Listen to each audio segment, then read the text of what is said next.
Why do you want to become strong? The last light of dusk was shining through the open window into an enormous bedroom. A young boy, no older than 12, was sitting on the ground while looking at his father. His father also sat on the ground facing his son. The boy's usually curious black eyes seemed unsure. The boy wore a white shirt and black cloth pants, and his build was average for a child. One could not see anything out of the ordinary, except for one thing. He wore a dark black ring on his right ring finger. The ring had a design that made it look like obsidian, which had not completely hardened yet. Other than the ring, the boy seemed incredibly plain. His father, on the other hand, was the total opposite. His chiseled and imposing face could make anyone cower in fear and respect. He had the same black eyes as his son, but the feeling they gave was entirely different. In front of those eyes, it felt as if all secrets were laid bare. He wore imposing black and gold robes and an identical-looking ring to his son's. He looked into the boy's eyes. After a while, the boy looked away from his father, his eyes drifting to one of the windows. To protect the people close to me. The boy hoped that this time the answer was good enough for his father. He looked back to his father now with hope in his eyes. There was no change in the man's expression. Is there someone that can threaten your close ones? No, the boy sighed after a while. Then why do you need strength? The boy looked uncomfortable. I don't need strength, I want strength. The boy shook his head. Why would you not allow me to cultivate, father? Everyone else my age is already at least 2 major realms higher than me. Every time I walk around the city, I feel useless. I just want to become stronger. Is that wrong? The man's expression slightly changed to boredom. Instead of telling you, why don't I just show you? Go to the weapons store near the Broken Heaven Plaza. Stay in there for 30 minutes and come back. Then we can continue our conversation. With that, the door opened on its own. The boy, Gravis, looked at the door. He sighed and walked out. Why did his dad not just explain things? He always had to send him on these journeys to discover the answer for himself. Leaving the majestic palace with spires that pierced the sky, he walked to the Broken Heaven Plaza. The city reached over the horizon. There were so many people flying around in the sky that it reminded Gravis of an aggressive beehive. They were either shooting from it to be or just selling some wares in their flying stalls. Not everyone could afford to buy a shop in this city. Stalls, wares, mounts, slave beasts, buildings, and even palaces filled the sky. This scenery stretched as far as the eye could see. The buildings and palaces in the air alone were over 10 times the number of buildings on the ground. Though all these flying buildings did not officially belong to the city, they still created a congregation that stretched higher into the sky than the city was long. Even though the community in the sky, aptly named Sky Community, was only an unimportant part of the city, Gravis always wanted to fly up there with the others. The Broken Heaven Plaza was not very far from his father's palace. After just a couple of minutes, Gravis arrived. The buildings around the plaza looked very lavish, as if all the owners wanted to compete with their money. One building stood out, not for looking especially extravagant, but for looking like a cheap 2-floored stone house. The owner had enough money to build a more prominent building. Just the fact that they owned property in the core of the city proved as much. The building simply didn't need to impress people. Every single person in the city knew it. When his father said, "Go to the weapons store near Broken Heaven Plaza," he could only have meant this building. It was the most well-known weapons store in existence, the Divine Weapon House. Gravis walked into the Divine Weapon House and looked around. It was barren, as not everyone had the right to see the wares. The only thing worthy of interest was a simple-looking old man talking to 2 other people. Compared to the old man, the luxuriously clothed youngster and the well-armed guard behind him looked like they oozed money. Gravis walked to a corner of the store and waited. "Master Linus, please show me your bows," the youngster practically demanded from the old man in a rather direct manner. Acting like an arrogant young master in front of the best weapons craftsman in existence seemed inappropriate, but the old man didn't seem to mind. "Certainly, please come to the 2nd floor." The old man beckoned politely to the stairs. The young man and his guard walked up the stairs without waiting for the old man, who quickly followed. Was this what Gravis' father wanted him to see? He was not sure. Well, father said I should only come back in 30 minutes, so I might as well wait. Gravis sighed and stood to the corner of the shop. After a while, the people from upstairs came back. Without even saying goodbye, the youngster walked to the exit, but immediately stopped when he spotted Gravis. "Prince, please forgive this little one for not noticing you." The youngster seemed panicked and quickly bowed deeply in front of Gravis. He seemed very nervous. The guard behind him even kneeled on one knee. Gravis was used to this scene as it happened all the time. Instead of feeling great or powerful by the subservient attitude, he only felt annoyed. Gravis waved his hand slightly. "It's okay, don't mind me. You may continue." The old man saw the commotion and noticed Gravis. He immediately paled upon seeing him. He teleported in front of Gravis, nothing unusual in this city, and bowed. "Please forgive me, Prince. I did not see you entering the store. If I knew, I would have immediately welcomed you." Gravis sighed. "You don't have to apologize. I didn't announce myself or anything. It's okay." Gravis looked around the store. "Father told me to come and stay here for a while, though I am not sure why." The owner immediately paled as if he heard that his family died. His exalted grace, why would that person take note of him? Did that person want to hint at something by sending his son here? Did he intend for his son to choose a weapon? That was unlikely. The boy couldn't even lift the lightest needle the old man forged. Gravis casually shook his hand. Forget it. It's nothing to worry about. Gravis looked at the exit. My father probably wanted me to see the exchange earlier. The old man was not sure how to answer, but he felt relieved, knowing that that person was not taking note of his shop. Well, it doesn't matter. I'll leave. I wish you a good day, Master Linus. Gravis walked out of the store. Gravis quickly returned to the royal palace and walked to his father's bedroom, the doors all opening by themselves. His father had not moved at all. Gravis walked to his front and sat down. It's been about 30 minutes, father. Can we continue now? The expression on his father did not seem to change. He simply narrated, the young man in the shop was one of the more useless sons of the head of the heavenly divine sect. The old man was the best weaponsmith in the world. In your eyes, whose status is higher? His father looked at him, waiting for his answer. Gravis didn't even hesitate to answer. The heavenly divine sect is an upper-level sect in the world. If it were the head of the sect, their status would be equal, even though the head's power is stronger. But if it's only his son, their statuses are incomparable. There are many upper-level sects in the world, but only one best weaponsmith. As if expecting his son's answer, Gravis' father said, then why did he obediently do everything he was told, even though he could wipe out the young man with a wave of his hand? Gravis hesitated. The answer was too obvious. Because of the head of the heavenly divine sect, he could similarly wipe out the weaponsmith with a wave of his hand. Suddenly, Gravis' eyes widened. He understood why his father wanted him to see this exchange. His father chuckled lightly. So why would you need strength if you have me as your father? Gravis felt torn. He wanted to retort but couldn't. His father was the most powerful human in existence, not just in this world but in all worlds. The only thing rivaling him were the heavens themselves. Even if everything else were to die, he would still be there. But with that fact, Gravis' reasoning for becoming stronger was void. Who would dare threaten the close ones of the son of the opposer? No one. Father, I asked you so many times already. I only want to become stronger. Is that too much to ask? Gravis asked with frustration, not willing to give up. His father didn't seem to mind his son's disrespectful tone, because you do not know what it means to cultivate. If you step onto the path of cultivation, you would constantly be putting your life on the line unless you reach the peak. His father looked serious. I would not protect you on your journey, because if I were to protect you, you would never reach the peak, and without reaching the peak, you could not live without regrets.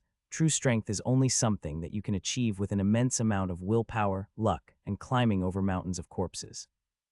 If I were to grant you strength myself, your longevity would increase, but without the tempered willpower of the cultivation world, you would not be able to handle the seemingly unchanging, unending life. You would feel empty. If there is nothing to strive for, then is there even a reason for living? As you are now, you will have a good life, with high status and no problems. Destroying that for something that you do not even need is foolish. Gravis was looking at the floor, his fists tightly clenched. He was only 12. He did not understand everything his father told him. Many of the concepts his father told him seemed foreign. How could he imagine how he would feel 100 years down the line when he was just 12? Thus, he could not accept everything his father was telling him. Nevertheless, he sighed and stood up. I understand. I'll go. After Gravis left, his father also sighed. Gravis, if only you understood how it feels for me. Seeing thousands of my children dying in the cultivation world or to old age hurts.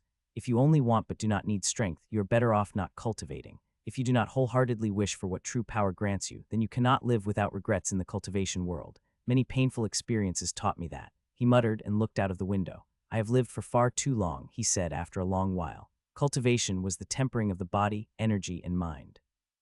A stronger body allowed one to have a sturdier vessel for more energy.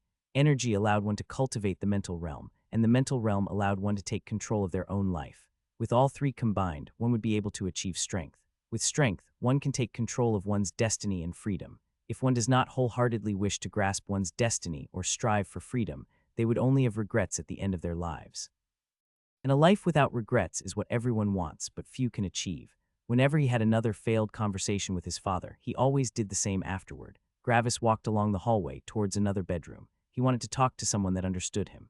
As he arrived at his goal, the door opened by itself, a graceful and divine beauty standing in the room, tending to some plants. While everyone else would be struck dumb just by seeing her, he did not react at all. She was his mother. Mom, why does father not let me cultivate? Gravis said in a spoiled tone. His mother looked at him and chuckled lightly. Gravis, how often did we have this conversation already? Trust your father. No one else has as much experience as him. If he does not want you to cultivate, then he surely has a good reason. Gravis groaned. Is it so much to ask? Just giving me a cultivation technique would be enough. We have an uncountable amount of those. His mother looked dotingly at him and caressed his head. That's not the issue. Although I am also quite strong, I basically have no idea about cultivation, but I have seen your many older brothers and sisters embark on this journey. Nearly all of them did not have a good life, and nearly all of them had regrets at the end of their life. Gravis looked disappointed but did not give up. Then why doesn't he just grant me strength? It's not like father never did that before. Increasing other people's cultivation costs him nothing more than a wave of his hand. Is that what you truly want? His mother asked. Gravis was not sure. He wanted to say yes, that he was fine with bestowed strength, but somehow he couldn't. After a while he sighed. No, it's not. His mother smiled. Oh, come on, cheer up. Stella came earlier and was looking for you. Why don't you go visit her? Gravis' head shot up. Stella was here. When? His mother laughed lightly. About 30 minutes ago.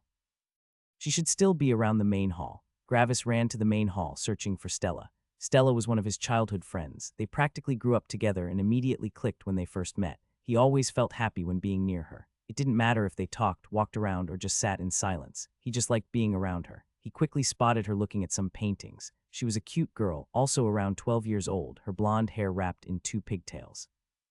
Her eyes were shining with curiosity, just like Gravis. Stella here, Gravis shouted as he walked to her. She turned around and immediately smiled when she saw him. Gravis, I had to wait for half an hour for you. What took you so long? Gravis rubbed the back of his neck. Sorry, I talked with my father. Stella sighed. The same thing again, Gravis nodded. Yes, still no luck. Stella rubbed her chin, thinking, and her eyes lighted up.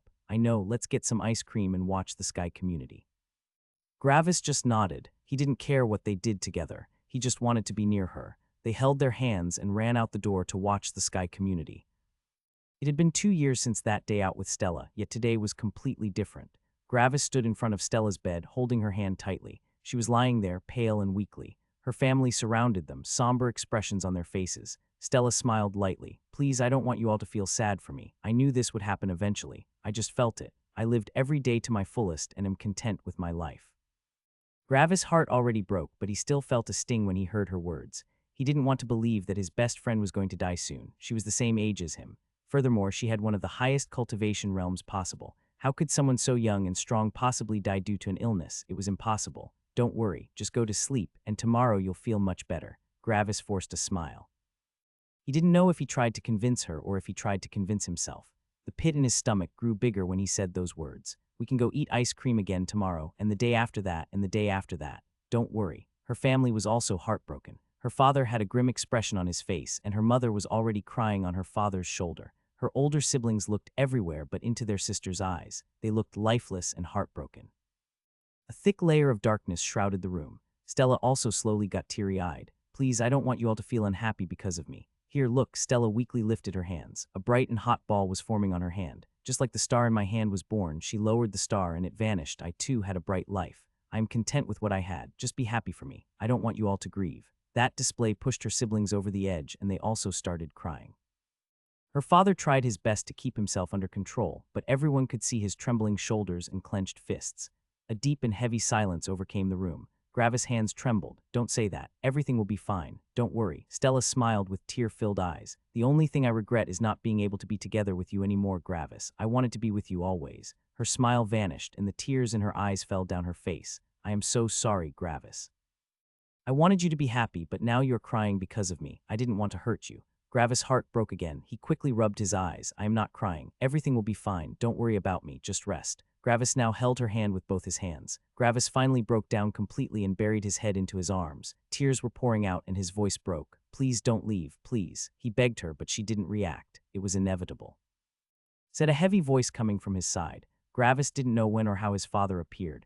Stella's family didn't look with fear at the opposer, but with hope. If someone could save Stella, then it was him. Gravis quickly turned to his father, begging on his knees. Please, father, please save her. I'll do anything. I won't ask to cultivate anymore. I'll never complain again. Please, I'm begging you. His father looked emotionlessly at his son. I can't save her. Gravis vigorously shook his head. You did it before. I heard you even resurrected dead people without a problem. Please save her. His father sighed. It's not that I don't want to save her. I really can't. The hope vanished from Stella's family's eyes, returning the atmosphere in the room back to grieving silence. Why? Gravis spoke with panic in his voice, a murky mixture of emotions sparkling from his eyes. Grief, sadness, anger, but mostly powerlessness. She is something called a shooting star, a person blessed by heaven. They cultivate extremely quickly, not by absorbing the energy surrounding them, but by absorbing the energy from heaven directly. But just like a shooting star, their light is blinding but short. His father looked at Stella. Heaven does not directly interfere with an individual's fate. yet that doesn't include shooting stars. They were specifically created for a purpose, with a locked fate in mind. Destroying that fate means destroying the shooting star. Gravis was confused and hurt, but why?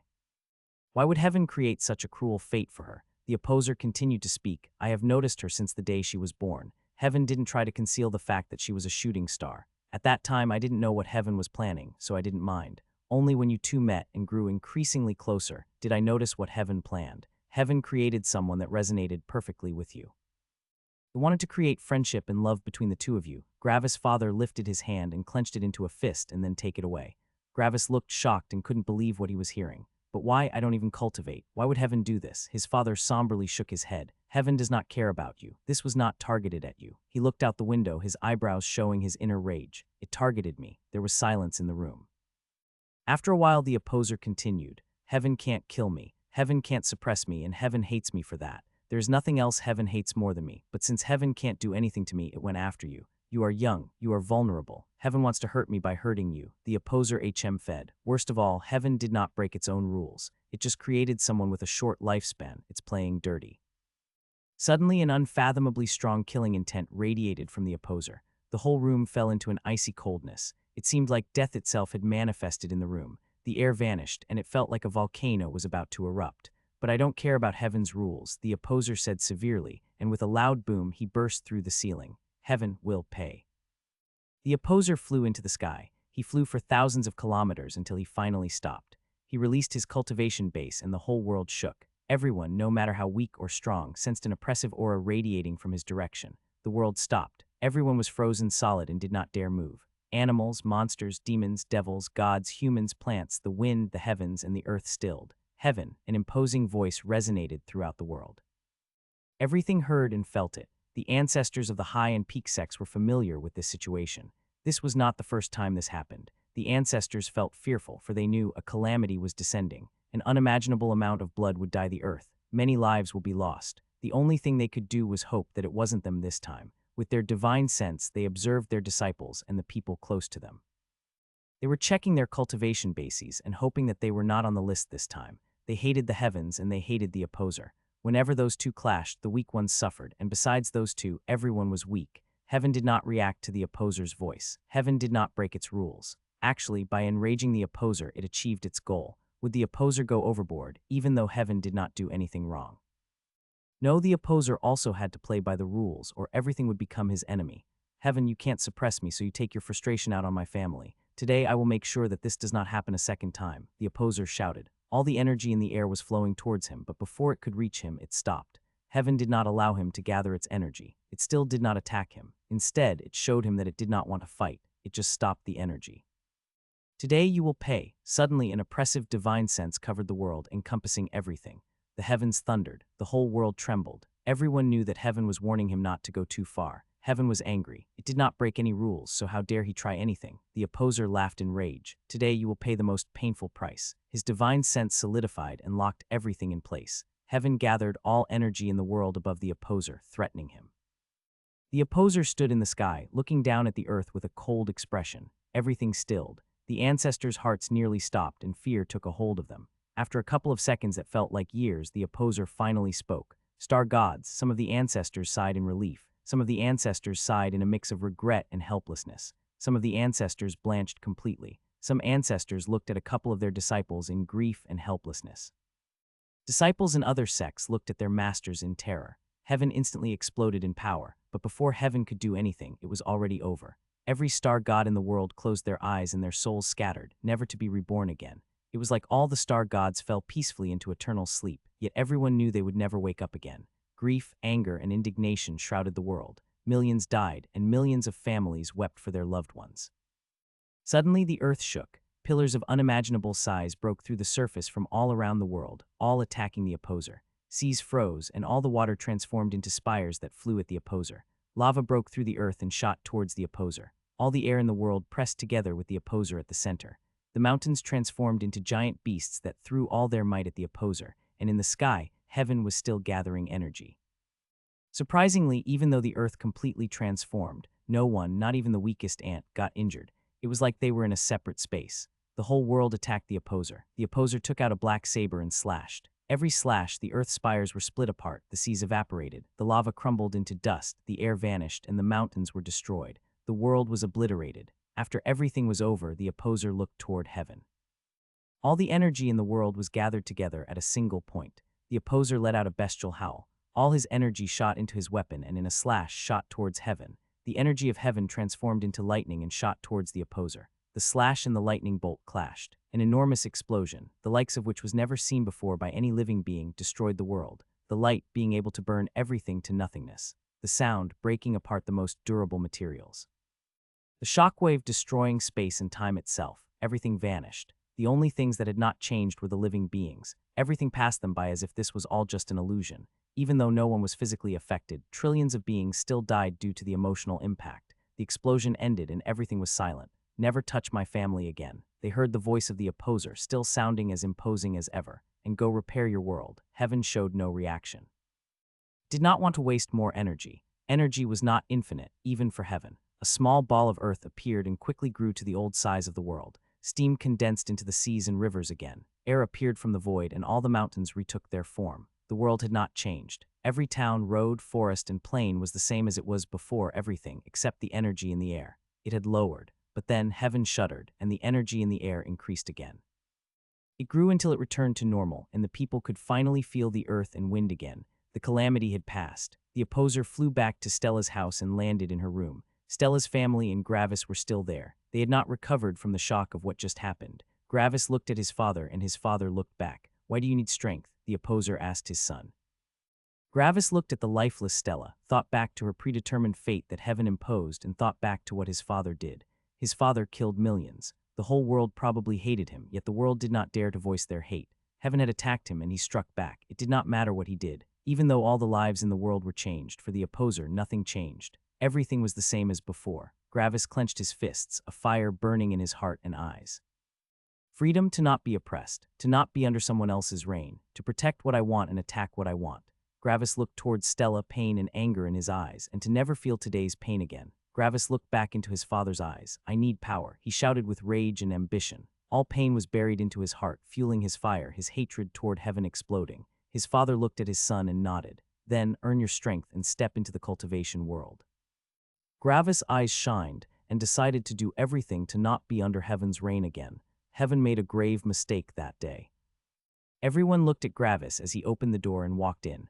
All the chatter that was just going on instantly stopped. The young people in the room never expected someone like him to come here. This place was not a location where nobles would frequent. This was a classroom, specifically a classroom for the preparation for a job that only low-born people normally took. Was the prince actually intending to become a research assistant? A research assistant was an occupation that allowed people with a poor background to make it big if they survived. Families with an, at least, average standing would not need to send their children to this death camp, where only a tiny portion of attendees survived. There was no reason for the prince to become a research assistant. A single fart of the opposer could make anyone become a god. Gravis felt a little embarrassed when everyone looked at him like that. Keeping his head low, he dodged the shocked youngsters and quickly found an empty chair and sat down. He kept his head low, not wanting to meet the eyes of the others. "Damn, everyone looks at you like you just killed a guy. What did you do?" Gravis heard a voice from his right. He looked at the youngster that just talked to him. He was an about 15-year-old boy with brown hair and brown eyes. Even though he looked clean, one could see his family's financial situation by the cheap clothing he wore. His hands were rugged and filled with calluses. "Hey, you deaf, I'm talking to you." The boy continued with an annoyed tone, seeing that Gravis had not reacted yet after a couple of seconds. Gravis quickly perked up. "Oh, sorry, I was just not used to people speaking to me like that." Gravis rubbed his neck in embarrassment. "You mean speaking like a normal guy? You're a weird one," the boy said while boringly looking at Gravis. "Well, if you want to keep secrets, go ahead." Gravis wasn't used to talking like this. "No, it's nothing like that. It's just where I'm from, people always talk indirectly and very formal. So," Gravis nervously twiddled his thumbs. "I'm not sure how to talk with normal people." Gravis dodged his eyes. "Man, what's up with you? Are you a stale soup without any backbone? A man needs to be like a good soup. He needs to have a backbone, lots of meat, and has to be refined to perfection. Speak up, will ya?" the boy shouted. The other people in the classroom looked at the guy with pale faces, while Gravis was just confused by his strange metaphor. "A man needs to be like soup?" he asked. The boy slammed his desk loudly. Yeah, like a well-made soup. Strong, flavorful, hot, well-prepared. That's what makes a man. The boy looked at Gravis with intense eyes. Gravis was confused, but he also felt as if he kind of understood the guy. Gravis tried to sound more confident. Yes, you're right. Gravis looked around the room at the staring eyes. Let them stare. I shouldn't feel uncomfortable because of others. The boy laughed and heartily patted Gravis on the shoulder. That's it. That's how a man should be. He then extended his hand to Gravis. Hey, I'm Balor. I like to befriend all hot-blooded men. Hot-blooded men don't need to know each other to form a brotherhood. Our hearts are already connected. Gravis looked at the hand and then grinned. Yes. He slammed his hand into Balor's and gave him a firm handshake. My name's Gravis. Let's be brothers. Balor grinned uncomfortably. Yeah, that's great. Hey, could you maybe let my hand go? I think it's about to break. Oh, Gravis quickly let go of Balor's hand. Balor pulled it back and shook it vigorously. Damn, what did you eat? Your grip is really strong. Oh, I'm so. Okay, quiet down, everyone. Just when Gravis wanted to apologize, a young man, maybe in his 20s, shouted into the classroom and walked to the podium at the front. The class immediately went to their desks and obediently sat down, still glancing at Gravis from time to time. Gravis looked quietly at the front, but after he saw Balor sitting with a straight back, muscles puffed out, he remembered the talk they just had. Gravis also sat up straight and crossed his arms. When everyone calmed down, the man spoke up. I'm Research Adept Fornius. This means I successfully completed my mission as a research assistant. I've been assigned to guide you for the next year so that you will be well prepared and hopefully survive. Fornius looked around the room. Now, let me just give you a summary of what a research assistant is. Fornius cleared his throat. Research assistants are people who will be sent to the lowest worlds, where the energy and its inhabitants are the weakest. The goal behind this seemingly mindless task is to research the cultivation techniques of these worlds. Even though the people might be weak, their techniques might not be. Every world is different, and every world has its own cultivation path. Some cultivation paths may lead to a dead end, but others may have huge potential. Without testing, we can't know. That is the reason why we only accept people who either have not cultivated at all or have only tempered their organs and blood.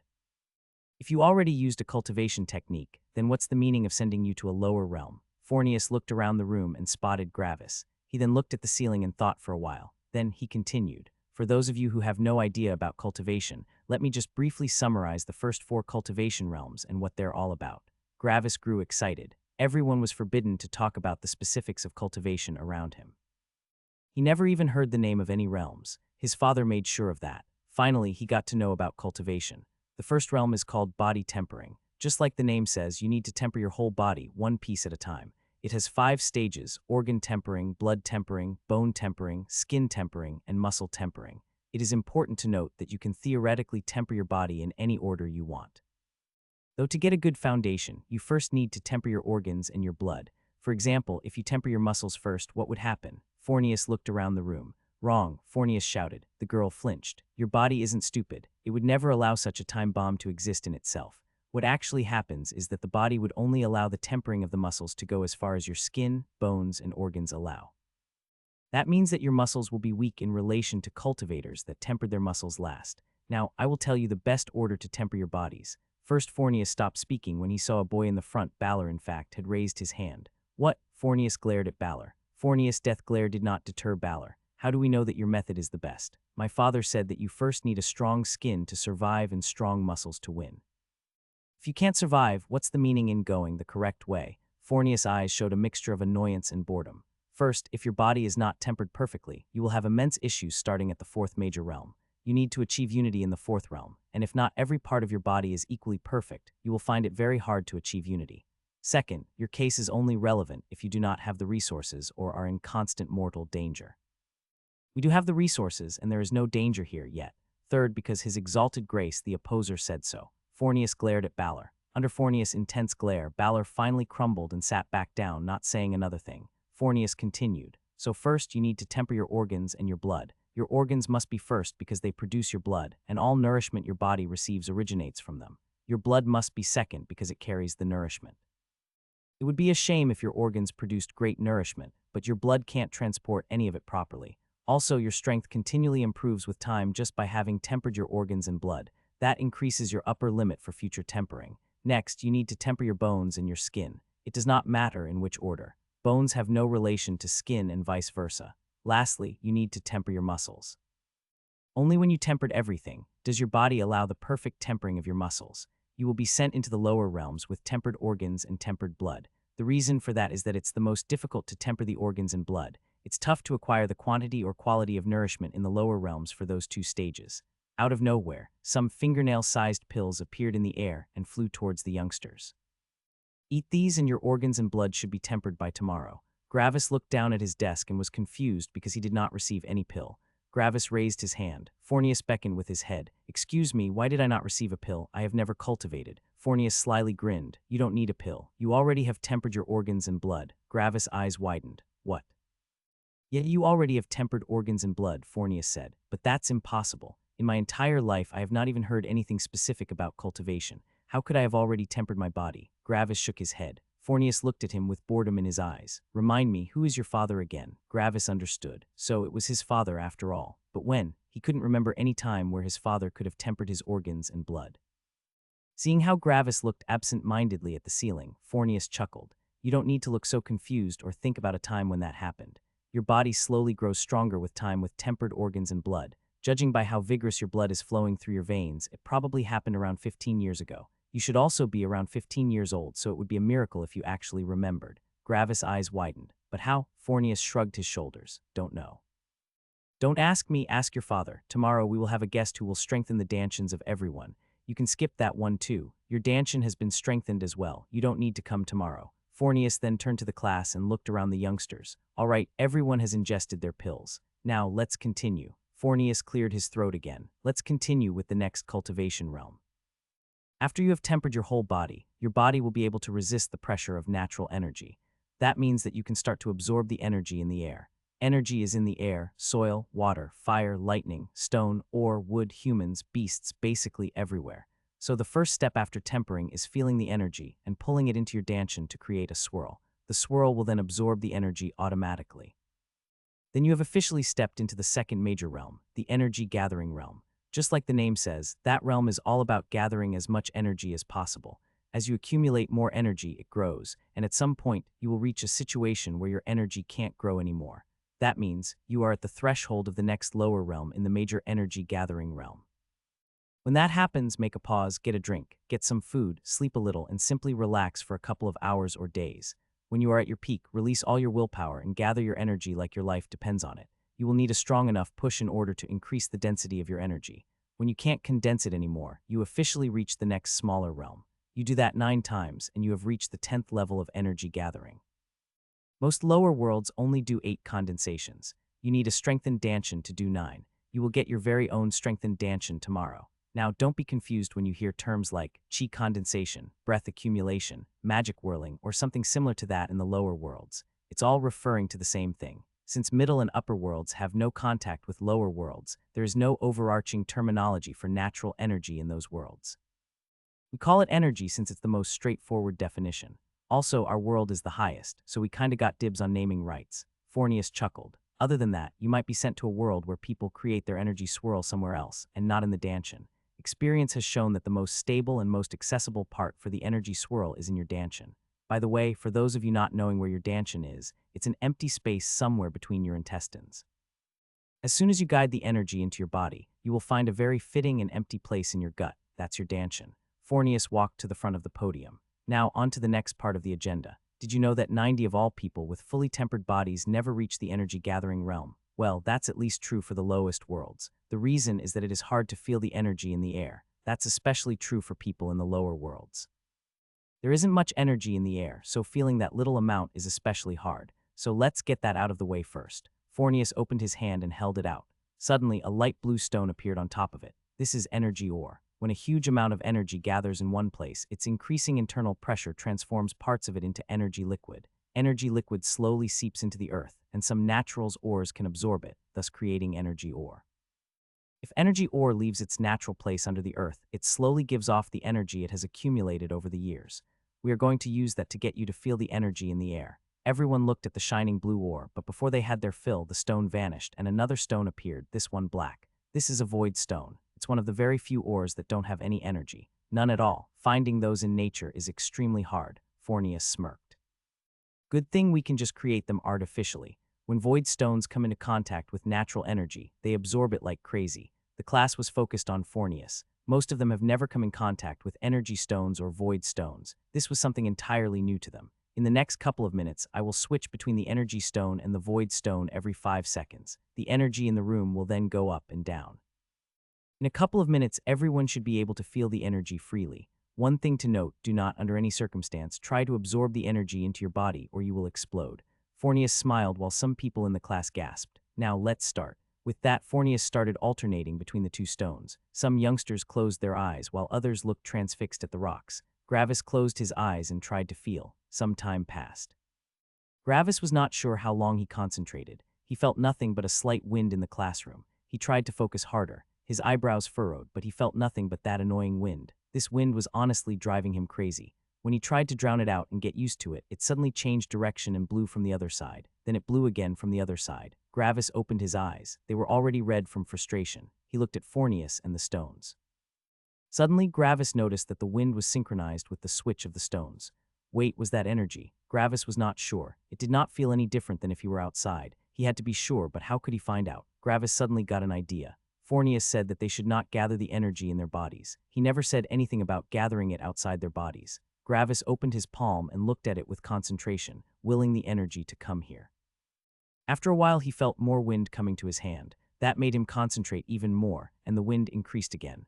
After a couple of seconds, the air in his hand was emitting a very faint light blue light. Fornius noticed this, smiled, and nodded. He walked towards Gravis and spoke in a voice only they could hear. Gathering energy outside the body is a possibility.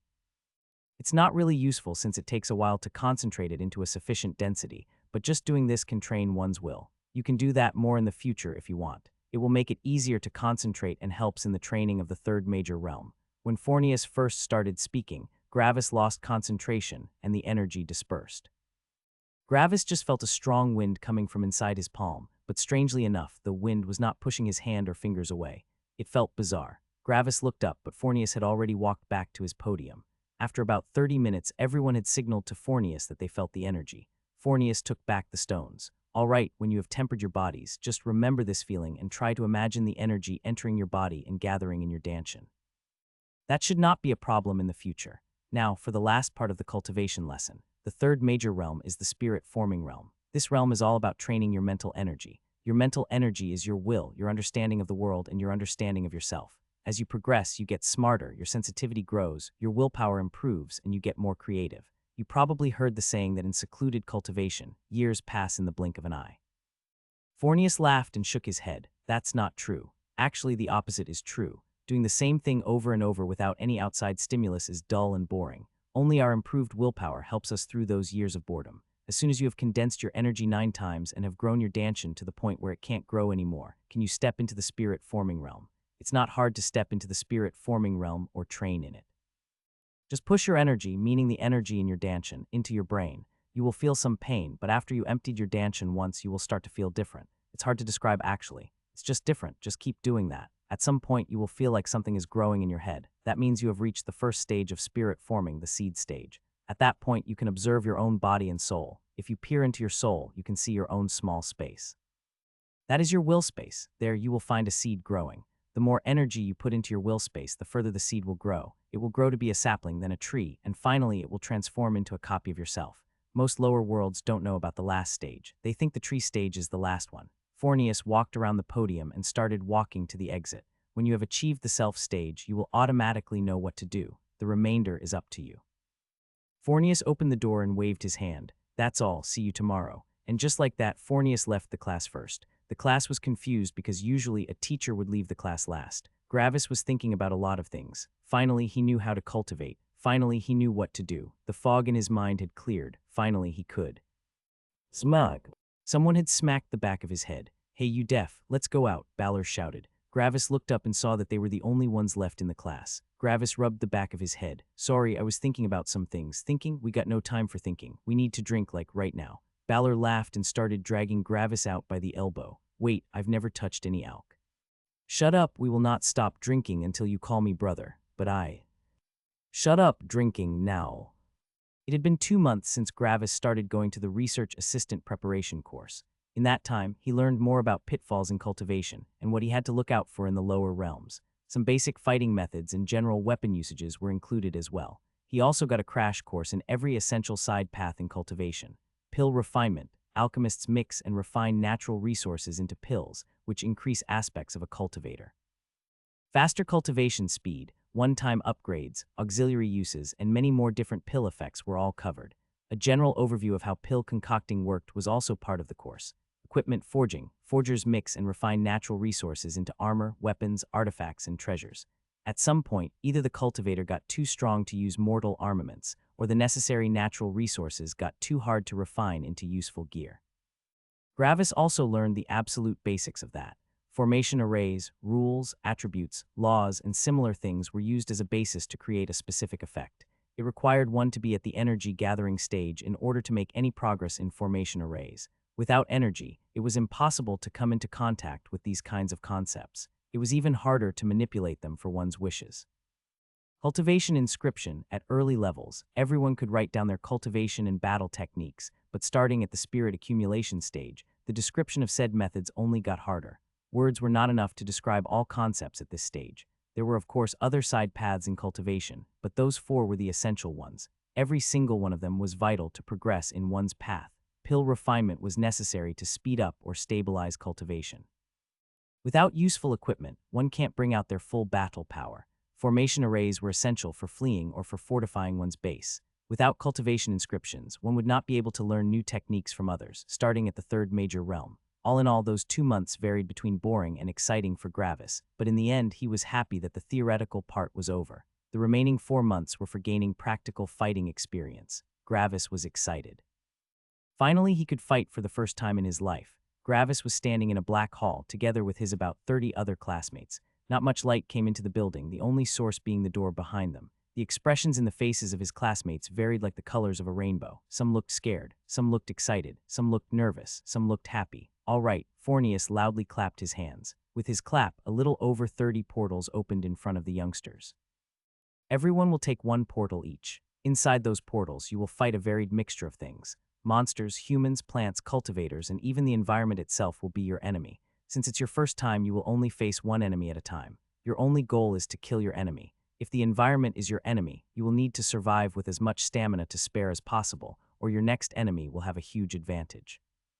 You need to kill and survive for as long as new enemies appear. There is no time limit. Most of the youngsters sighed in relief. When Fornius saw that, he grinned maliciously. That is a bad thing. It means that if you can't defeat your enemy, you will die. This is a genuine life and death battle. If you can't win, you will die. Before the youngsters could react to his words, Fornius' energy rumbled, and every youngster got pushed towards 1 portal each.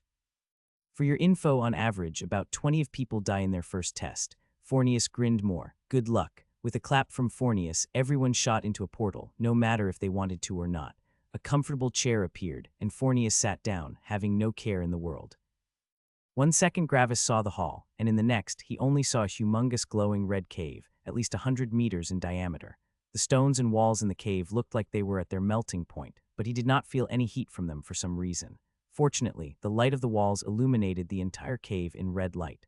On the right side of the cave, he could see a rack of different weapons. He could see spears, swords, sabers, poles, axes, poleaxes, hammers, daggers, and many more. Every weapon was made of black stone. Through his basic course of equipment forging, he could tell that all weapons were made entirely out of void stone. Void stone was very sturdy for the lower realms, but using it as a weapon was senseless since it absorbed all the energy it came into contact with, including the users. Fortunately, Gravis could not use the energy yet, so he could ignore that aspect. Gravis immediately ran over to grab a weapon. The words of Fornius were still ringing in his head. He could actually die here. He thought this was just a practical test a couple of minutes ago. His excitement from being able to fight vanished and was replaced with nervousness and fear. He quickly skipped the other weapons and took the saber. While Gravis learned about the different weapons in the theory lessons, he felt that the saber suited him the best. A sword was an all-rounder and was the most popular weapon, but it lacked the purity of killing power the saber had. While a sword could cut both ways, the necessity of an edge on both sides took away from the weapon's weight. For Gravis, swinging a saber felt way more satisfying than swinging a sword. Suddenly, a bright purple light appeared about 20 meters in front of him. The light quickly vanished, and Gravis saw a tortoise. The weapon rack also disappeared. Apparently, he could not change weapons mid-fight. He made his choice and could not change it anymore. The tortoise was only around a meter high, but its head looked imposing. Dark red scales covered the head, and some of the scales poked out like natural blades. As the tortoise slowly moved toward Gravis with a neutral look in its eyes, its muscles bulged with every step. Gravis' breath quickened and he tightened his grip on his saber. This is it, his first fight. He screamed and ran at the tortoise.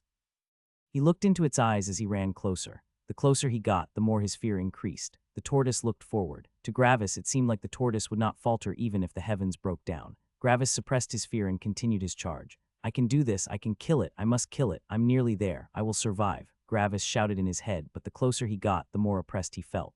His expression changed from fiery battle intent to horror. I will die. And Gravis stopped his charge. Suddenly, Gravis felt an enormous wind pressure, and his hair flew back. Just centimeters in front of his face was the head of the tortoise, which just snapped its jaws at him. The powerful impact of the jaws ringed in his ears and reverbed in the cave. It sounded like a gigantic steel plate fell onto the floor with its flat side. That bite would have absolutely crushed his head. If he hadn't stopped, he would be dead by now. Gravis' hair stood on end, and he immediately jumped back with all his might. Where he stood before, another bite of the tortoise thundered, again ringing in his ears. Cold sweat continuously flowed down his back, and his heart thumped loudly in his ears. He nearly died. It was so incredibly close. Why was I charging in like a madman? We learned to never charge into a fight blindly. Gravis further retreated, and the tortoise slowly made its way over to him. This continued for about a minute. Gravis slowly calmed down. The tortoise was slow. As long as he retreated, he would not be in danger. He could work with that. He needed a plan since he could not run forever. He had to find a way to kill the tortoise. After a while, Gravis decided to check how good the tortoise was at turning. He ran circles around the tortoise while steadily moving closer. The tortoise was very sluggish. It moved slowly, and it turned even slower. It was no problem for him to circle the tortoise even from a 5-meter distance. Gravis realized that the only dangerous thing about this tortoise was its deadly bite, and he grew more confident. Gravis remained behind the tortoise while it was watching him. When he moved away from the tortoise's vision, it turned its head the other way to keep watch on him. Finally, Gravis had a plan. He went to the back left, and when the tortoise turned its head, he quickly ran to the right and swung his saber on its hind leg. Sparks and blood flew out, and Gravis managed to create a gash a couple of centimeters deep, hitting its bone. The tortoise shouted in pain and quickly pulled all its legs into its shell. The shell fell heavily to the floor. Just by the sound of the thump, one could hear the density and weight of the shell. If Gravis could not even cut through the bone of its leg, he could only dream about cutting through its shell. The head was still out and continued to watch Gravis. Its expression changed to rage. Now what? Gravis thought. He could no longer attack its legs. Should he attack its head? Gravis looked at the tortoise's head and decided against that. Just one snap would end his life. On top of that, the scales on its head looked way tougher than the ones on its legs. Gravis jumped to the other side again, so the tortoise lost its vision of him. He kneeled and stabbed into the leg hole on the other side. He felt the saber connect, but also felt that he didn't get a deep cut. He could not use all his strength in this position, and sabers were not made for stabbing. Nevertheless, the tortoise roared again, and 2 legs on the opposite side of Gravis shot out. Its legs kicked the ground, and its shell rotated by 45. At the same time, its head snapped towards Gravis, who jumped back. It nearly got him. Its jaws echoed throughout the cave again. Gravis took a deep breath. That was dangerous. So the tortoise could pull a maneuver like that. The tortoise, angry that it missed, roared more and continued to snap at Gravis, even though he was well out of its range. Apparently, the tortoise was furious now.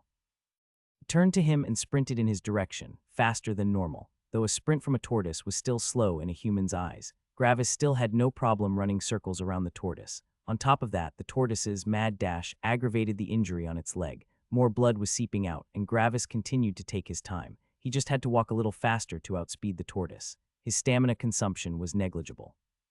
The tortoise, on the other hand, was bleeding and running like crazy. Gravis just had to wait. A couple of minutes later, the tortoise slowed down and heavy breaths came from its maw. A trail of blood coated the floor of the cave. Gravis jumped behind the tortoise and attacked the already injured leg again. The tortoise immediately pulled its leg back into its shell. It had stopped underestimating him. It would not make the same mistake twice. Gravis tried to hit its leg a couple more times, but he never connected. This fight was really frustrating for him. That thing was turtling up. Gravis furiously rubbed his head, trying to think of something, while the tortoise continued to leer at him with a look that could kill. Gravis had no more options. He had to go for the head. Here goes nothing. Gravis took a deep breath, ran to the back of the tortoise, and jumped on its shell. The tortoise furiously moved left, right, up, and down. Its jaws were constantly snapping around him, and a couple of times, it nearly got his fingers. He continued to modify his hold on the shell until the head could not reach him anywhere. Noticing that it could not get Gravis off like that, it changed to swinging left and right, forward and backward. Gravis was holding on for dear life. After a while, he noticed that the tortoise was better at alternating between back to front than from side to side. It seemed to almost lose its footing a couple of times. Gravis' eyes shined. This was the way. That tortoise was going down. When the tortoise forcefully whipped to the left, Gravis jumped off, gripped the heightened part of the shell, and began to pull.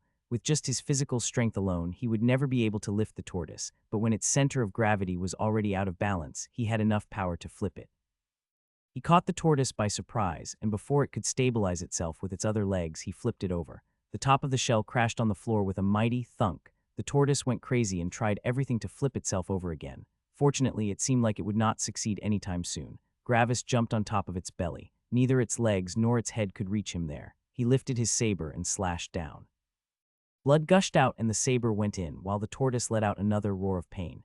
Gravis slashed, again and again, getting deeper with every swing. After about 20 swings, Gravis was out of breath and the tortoise's underside was mutilated. It was slowly losing its strength. Even if it managed to turn around again, its own weight would probably push out its organs through its underside. Gravis won. He sat down at a safe distance and continued to look at the tortoise. After about 5 minutes, its breathing began to grow weaker and its movements slowed. Even though the tortoise tried to kill him, looking at a slowly dying beast was still uncomfortable for Gravis. He was not used to death. Looking at the tortoise, Gravis felt like he was losing something or that he did something wrong. He knew that only one of them could survive. There was no alternative. Yet Gravis still felt a lump in his throat. The tortoise finally drew its last breath. When it completely stilled, Gravis sighed and stood up. His next enemy would appear soon, probably. He continued to wait, but nothing happened. After 10 minutes, the purple light appeared again, but this time it went through the whole cave like a wave. Gravis looked around, not sure what was happening. Suddenly, water poured out of the cracks in the cave furiously. One would think that the cave was beneath a lake and was about to collapse, but the stones didn't move. The about 50 meters high cave quickly filled with water. It filled up all the way to the 40-meter mark until it stopped. Gravis was swimming at the surface. Gravis narrowed his eyes. This was probably one of those instances where the environment was the enemy. The wind picked up and big waves kept appearing all over the water. In the beginning, Gravis could still swim, but as the waves grew stronger, things started to get problematic. It proved difficult to stay above the surface with increasing frequency. He had to do something, or else he would drown. When he had the chance, he took a deep breath and went underwater, where there were no waves. He calmed down and looked up at the surface. The surface was going wild with waves, but under the surface, everything was calm. Maybe this was the way to survive this ordeal with as little stamina usage as possible. He could probably also survive at the surface, but he would also use up all his energy. Gravis tested how long he could hold his breath and quickly figured out that 5 minutes shouldn't be an issue. He had strengthened organs after all. After realizing that, Gravis calmed himself and closed his eyes. He tried to be as relaxed as possible, only occasionally using his arms to keep himself underwater. While he calmed down and floated inside the calm water, he felt a feeling of serenity. His fight with the tortoise still plagued his mind, but it wasn't as prominent as before. His body relaxed and he thought about his battle with the tortoise. He had to be more careful in future fights. Not every enemy would be this slow and cumbersome. Maybe next time he would not have the time to strategize and plan. He thought back to his father, Heaven, and Stella. He missed her dearly and it still hurt. But when he thought of Heaven, his inner rage grew.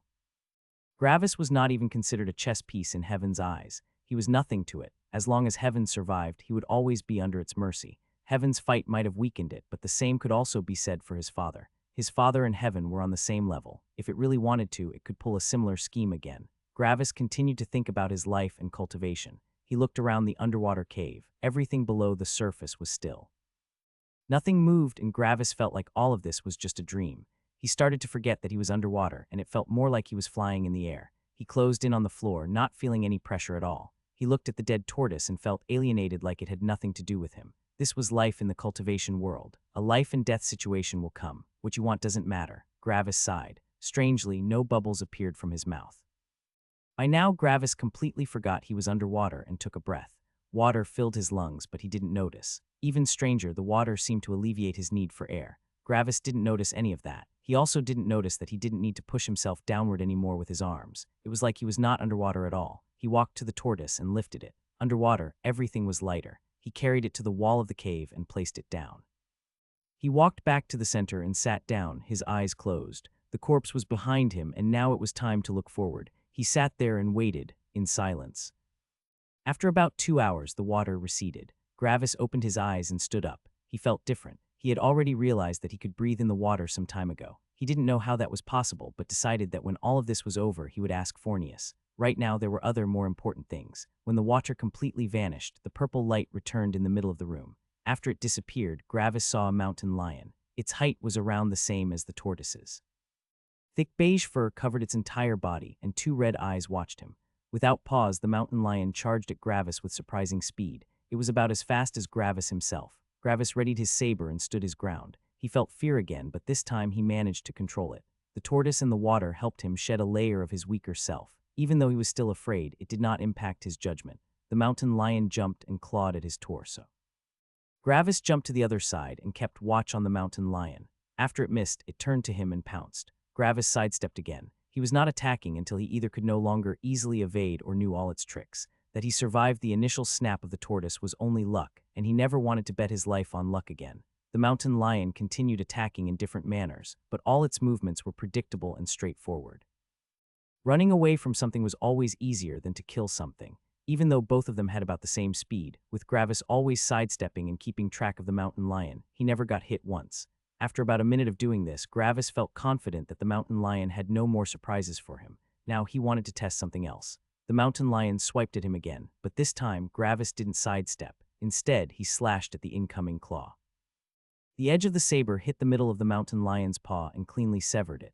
The defenses of the tortoise and the mountain lion were incomparable. The mountain lion jumped back and roared in pain. It tried to stabilize its position with its injured front paw, but immediately pulled it back because of the pain. It stopped its barrage of attacks and just watched Gravis cautiously. It knew it was outclassed here, so it retreated and ran away. Gravis just watched it as it tried to find an exit of the cave. Unfortunately, there was no exit. Gravis sighed. He felt a lump in his throat. It felt as if he was about to do something wrong. He felt the same when he watched the tortoise slowly die. The mountain lion was no danger anymore, so there was no real reason to kill it. The only reason would be that he was forced by circumstance. If he didn't kill the lion, he wouldn't be able to leave. He decided against killing the mountain lion for now. Time passed, and both of them sat on different sides of the cave. Gravis no longer felt serene. Instead, he felt extremely frustrated. Again, he was forced to do something he didn't want just because he was too weak. Before, he was forced to watch his best friend die, and now he was forced to kill something he didn't want to kill. If he were stronger, would he even need to go through all of this? After a couple of hours, Gravis gritted his teeth in frustration until a trickle of blood ran down his chin. He hated this. He stood up and looked at the mountain lion with fiery eyes. There was no other way. He had to kill it. Gravis channeled his frustration into rage and ran at the mountain lion, which quickly stood up and ran away. In their top forms, their speed would be equal. Sadly or fortunately, the mountain lion had half of its paw missing. Gravis quickly reached the lion and chopped with his saber. A huge gash opened in one of its thighs. It turned around and tried to bite him, but Gravis sidestepped again. I should at least make it as quick as possible. With that, Gravis slashed the middle of the mountain lion's head and split it in two. It immediately died, but its corpse still twitched for a while. Gravis continued watching the twitching body until it finally stopped. He gritted his teeth more. I hate this, but wallowing in self-pity and frustration will not help me. First, I need strength, and only then will I gain freedom. He pulled the corpse to the side of the cave and placed it beside the tortoise. After that, he returned to the middle and waited. No matter what I have to do, for now I have to bear with it. The only thing I can do is grow as strong as possible, as quickly as possible. But when the purple light returned and vanished, Gravis' frustration grew several-fold. A couple of things appeared this time. Some wood, some weeds, some stones, and a cup of water all sat on the floor. He wondered how he should deal with the problem of starvation and dehydration. Seemed like every couple of turns, he would get his water and food. Those bastards. Gravis was seething with rage. The last thing that was sent over was a small white bunny just looking around curiously. I get why killing your own food is necessary, but why did the timing have to be so shitty? He ignored the bunny for now and started a fire with the supplies. Instead of grilling the rabbit, he roasted part of the tortoise. Cat meat was tough and stringy. Tortoise definitely tasted better. After a good meal, he continued watching the bunny hopping around. It was probably searching for food. Sadly, there was no vegetation in the cave. It would starve sooner or later. Gravis sighed. Might as well get this over with. He stood up and picked up the bunny. He quickly grabbed its head and pulled, decapitating it. He wanted it to die as quickly as possible and didn't know how to easily and painlessly break its neck. This is the best alternative, he thought. He was not hungry anymore and placed the corpse beside the others. Slowly, the lights of the cave began to dim until they only emitted a feeble light. This was probably his intended time to sleep. This training would go on for a while, and sleep was mandatory. After waiting for 30 minutes, he was confident that no more monsters would spawn in the near future. He went to one side of the cave and lay down. Falling asleep was hard, but after an hour, his fatigue took over, and he lost consciousness, clutching his saber between his arms. Gravis' next opponent was a dark humanoid shadow with a short sword. It was slower and weaker than him. Yet it was challenging for Gravis to defeat it since it was incredibly cunning and kept on surprising him. This was the first fight where Gravis could not sit back and plan out his strategy. Every time he thought he saw an opening, the shadow countered immediately as if it had planned everything. Gravis received multiple cuts across his body. If he hadn't had tempered organs and blood, he would have already bled out. Luckily, tempered organs and blood substantially increased the body's recovery, especially when nothing else was tempered. A stronger body needs more energy and nutrients to heal. In this case, his lower cultivation level was an advantage, though if he had tempered skin, the shadow wouldn't even be able to scratch him. After a while, Gravis finally realized that planning and strategizing would only make him lose. In the end, Gravis decided to grip the shadow's sword with his hand and slashed him with his saber. The shadow's sword cut Gravis' hand to the bone. Luckily, the plan worked and the shadow died. This was another essential skill for survival, trading injuries to kill your opponent. Gravis' hand would need at least a day to become usable again, so he went into the next fights with just one hand. The next opponent was a cheetah. Its speed surpassed Gravis, but everything else was weaker. With the experience of killing the mountain lion, the cheetah was quickly defeated. That he could only use a single hand didn't change the outcome. The next opponent proved problematic. It was a rhinoceros. It had heavy armor, and in a straight line, it outsped Gravis. Luckily, with the experience of fighting the tortoise, he quickly noticed that the rhinoceros also had issues with turning. Fight took a long time, as Gravis could only use a single hand to swing his saber, and the rhinoceros's armor was thick. After some hours, Gravis got the idea to stick his saber up the rhinoceros's bum. It felt weird, but this was definitely the best way since the rhinoceros slowed considerably and bled profusely. After some time, it finally died. There was nothing that stood out with the next two enemies, and Gravis quickly overpowered them. After those, he received his food and water again. This time the food was a living fawn. Gravis finished the deed as humanely as possible and ate some rhinoceros meat. Gravis noticed a pattern with the enemies. All enemies only had one or two strong points that outclassed him, but at least one major weak point to exploit. This practical test was probably there for getting the research assistants used to fighting different kinds of opponents, and to quickly spot weaknesses. Like this, a couple more cycles of fighting and resting passed. Gravis got the hang of things, and with his added experience and healed hand, he overpowered everything.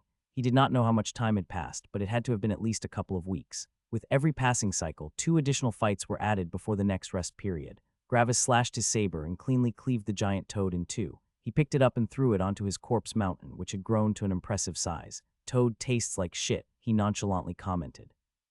He had become used to killing by now, as Gravis accepted his situation. Only more strength could help him. He calmly waited for his next opponent. The purple light appeared again, but this time it flowed over the cave like a wave. Gravis narrowed his eyes. This is probably another environmental challenge, he thought. True to his word, the air began to whirl and quickly took up speed. After some time, Gravis had problems keeping his eyes open.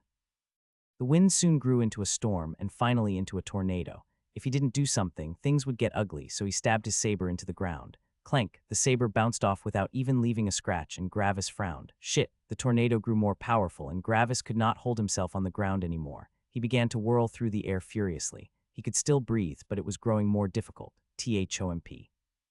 Pain shot through his whole body as the storm smashed him into a wall. Fortunately, he only broke his shoulder. Unfortunately, the storm hadn't ended yet. As he continued flying through the air, he tried to keep watch on any walls coming his way. Thomp. While he looked at the closest walls and ceiling, he neglected to look at his surroundings. One of the corpses of his corpse mountain slammed into him. Luckily, this time, nothing broke, and he only received a couple of bruises. With all the pain and the stress, he forgot about the corpses. He looked around and noticed all the bodies whirling through the air. This made things even harder, and it surely didn't help that he was quickly approaching another wall. He relaxed his body and tried to minimize the impact by rolling. The roll was awkward and still injured him, but it was only a minor injury. As he neared another wall, Gravis raised his arms and parried a flying corpse, using its momentum to his advantage. This time, the impact on the wall was even easier to handle. Gravis continued to parry the corpses and also managed to get better at mitigating wall hits. After some minutes, he calmed down as he finally got the hang of it. He also didn't receive any more injuries. Additionally, he also started predicting when corpses or walls hit him. It seemed like he could feel the rhythm of the storm. In his eyes, the storm grew increasingly more predictable. Soon he didn't even need to look at the corpses to know when they were coming. He just felt it. It was like the storm was telling him. Gravis furrowed his brows. This felt very similar to the time when he was underwater. Just like last time, he slowly lost the sensation of the wind surrounding him. He was still flying through the air, but it didn't pose any danger to him anymore. Gravis felt more and more as if he were standing still, and everything else simply circled around him. Corpses stopped hitting him, and he didn't smash into any more walls from then on. His body also stopped spinning, and he had no more problems staying upright inside the storm. He began to slow down, and at some point he managed to stand stationary in the air, the storm and the corpses furiously whirling around him. It's this strange feeling again. It's like I am part of the storm. Gravis looked around and watched the chaos unfold around him. Inside, he was calm and started to move around the air like he was flying. After some minutes of flying around, Gravis noticed that there was no eye in the storm. The tornado whirled even in its middle, probably so that no one could bypass this challenge. Gravis slowly descended, and his feet hit the ground. He looked up and saw that most of the corpses were already torn into multiple pieces by now. A mist of blood filled the cave, whirling around and scraping the walls. This was probably the reason why the stones in the cave were red. Gravis plucked some pieces of fur from the storm like they were apples, and wiped down all the blood on his body. According to the pattern of the cycles, there would be one last fight after the storm. Additionally, he also had a broken shoulder, though he wasn't really worried about that. Every enemy seemed to be on the same level in this cave, just with different strengths and weaknesses. Gravis had no problems with defeating them anymore. After about an hour, the storm calmed down. Blood and pieces of corpses rained onto the cave and Gravis. The biggest piece was only 10 centimeters long. Thunk, well, except that one. Gravis looked at the bloody tortoise shell. This thing was still in one piece, surprisingly. It seemed to be even harder than he initially thought. When all the rain settled, the purple light appeared again. When Gravis saw what appeared this time, he narrowed his eyes. This might be a problem. Gravis was looking at a man in his 30s. The man held a longsword in his hands as he scanned the cave. When he spotted Gravis, the man also narrowed his eyes. This fight should have been easy for the man. He would only need to kill a newbie without tempered skin, bones, or muscles. Before he came here, he wasn't worried. But when he looked around the blood-drenched cave and noticed all the corpse pieces, that thought quickly changed. What happened here? When he spotted Gravis, all the hair on his neck stood up. He saw a youngster, thoroughly drenched in blood. His long hair stuck to his face, and through it the man could see two intense eyes staring into his own. Right now, the man was sure that this fight would not be as easy as he thought. Was this kid a monster? Gravis waited for the man to do something, but nothing happened after 5 seconds, so Gravis took a step towards the man. As per the rules of the contract, enforced by this array formation, I am required to inform you of some things, the man loudly shouted. He sounded imposing, but that was only a front. When Gravis took that step, the man panicked and tried to win some time to regain his bearings. Seeing that Gravis had stopped, the man released a hidden sigh of relief and continued, I am your last challenge. Gravis narrowed his eyes further, but inside he grew excited. Finally, this hell would end. The man continued, my name is Samuel Norrington. I have been judged guilty on 4 accounts of burglary, 25 counts of robbery, 184 counts of, and 184 counts of murder.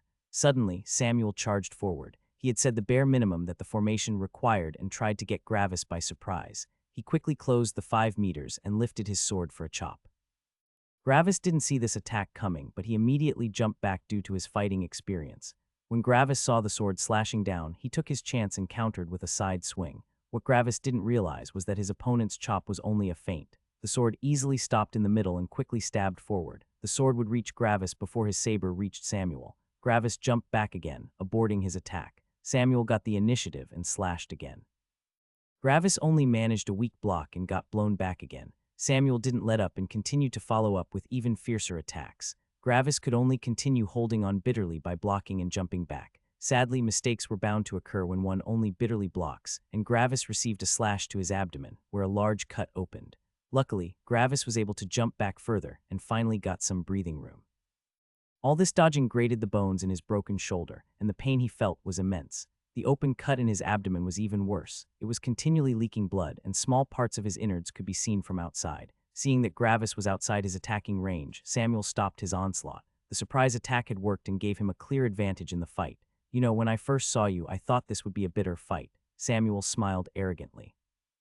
Luckily, I wasn't completely deceived by your bloody appearance. Say, did you roll in blood to intimidate me? Gravis furrowed his brows and said nothing.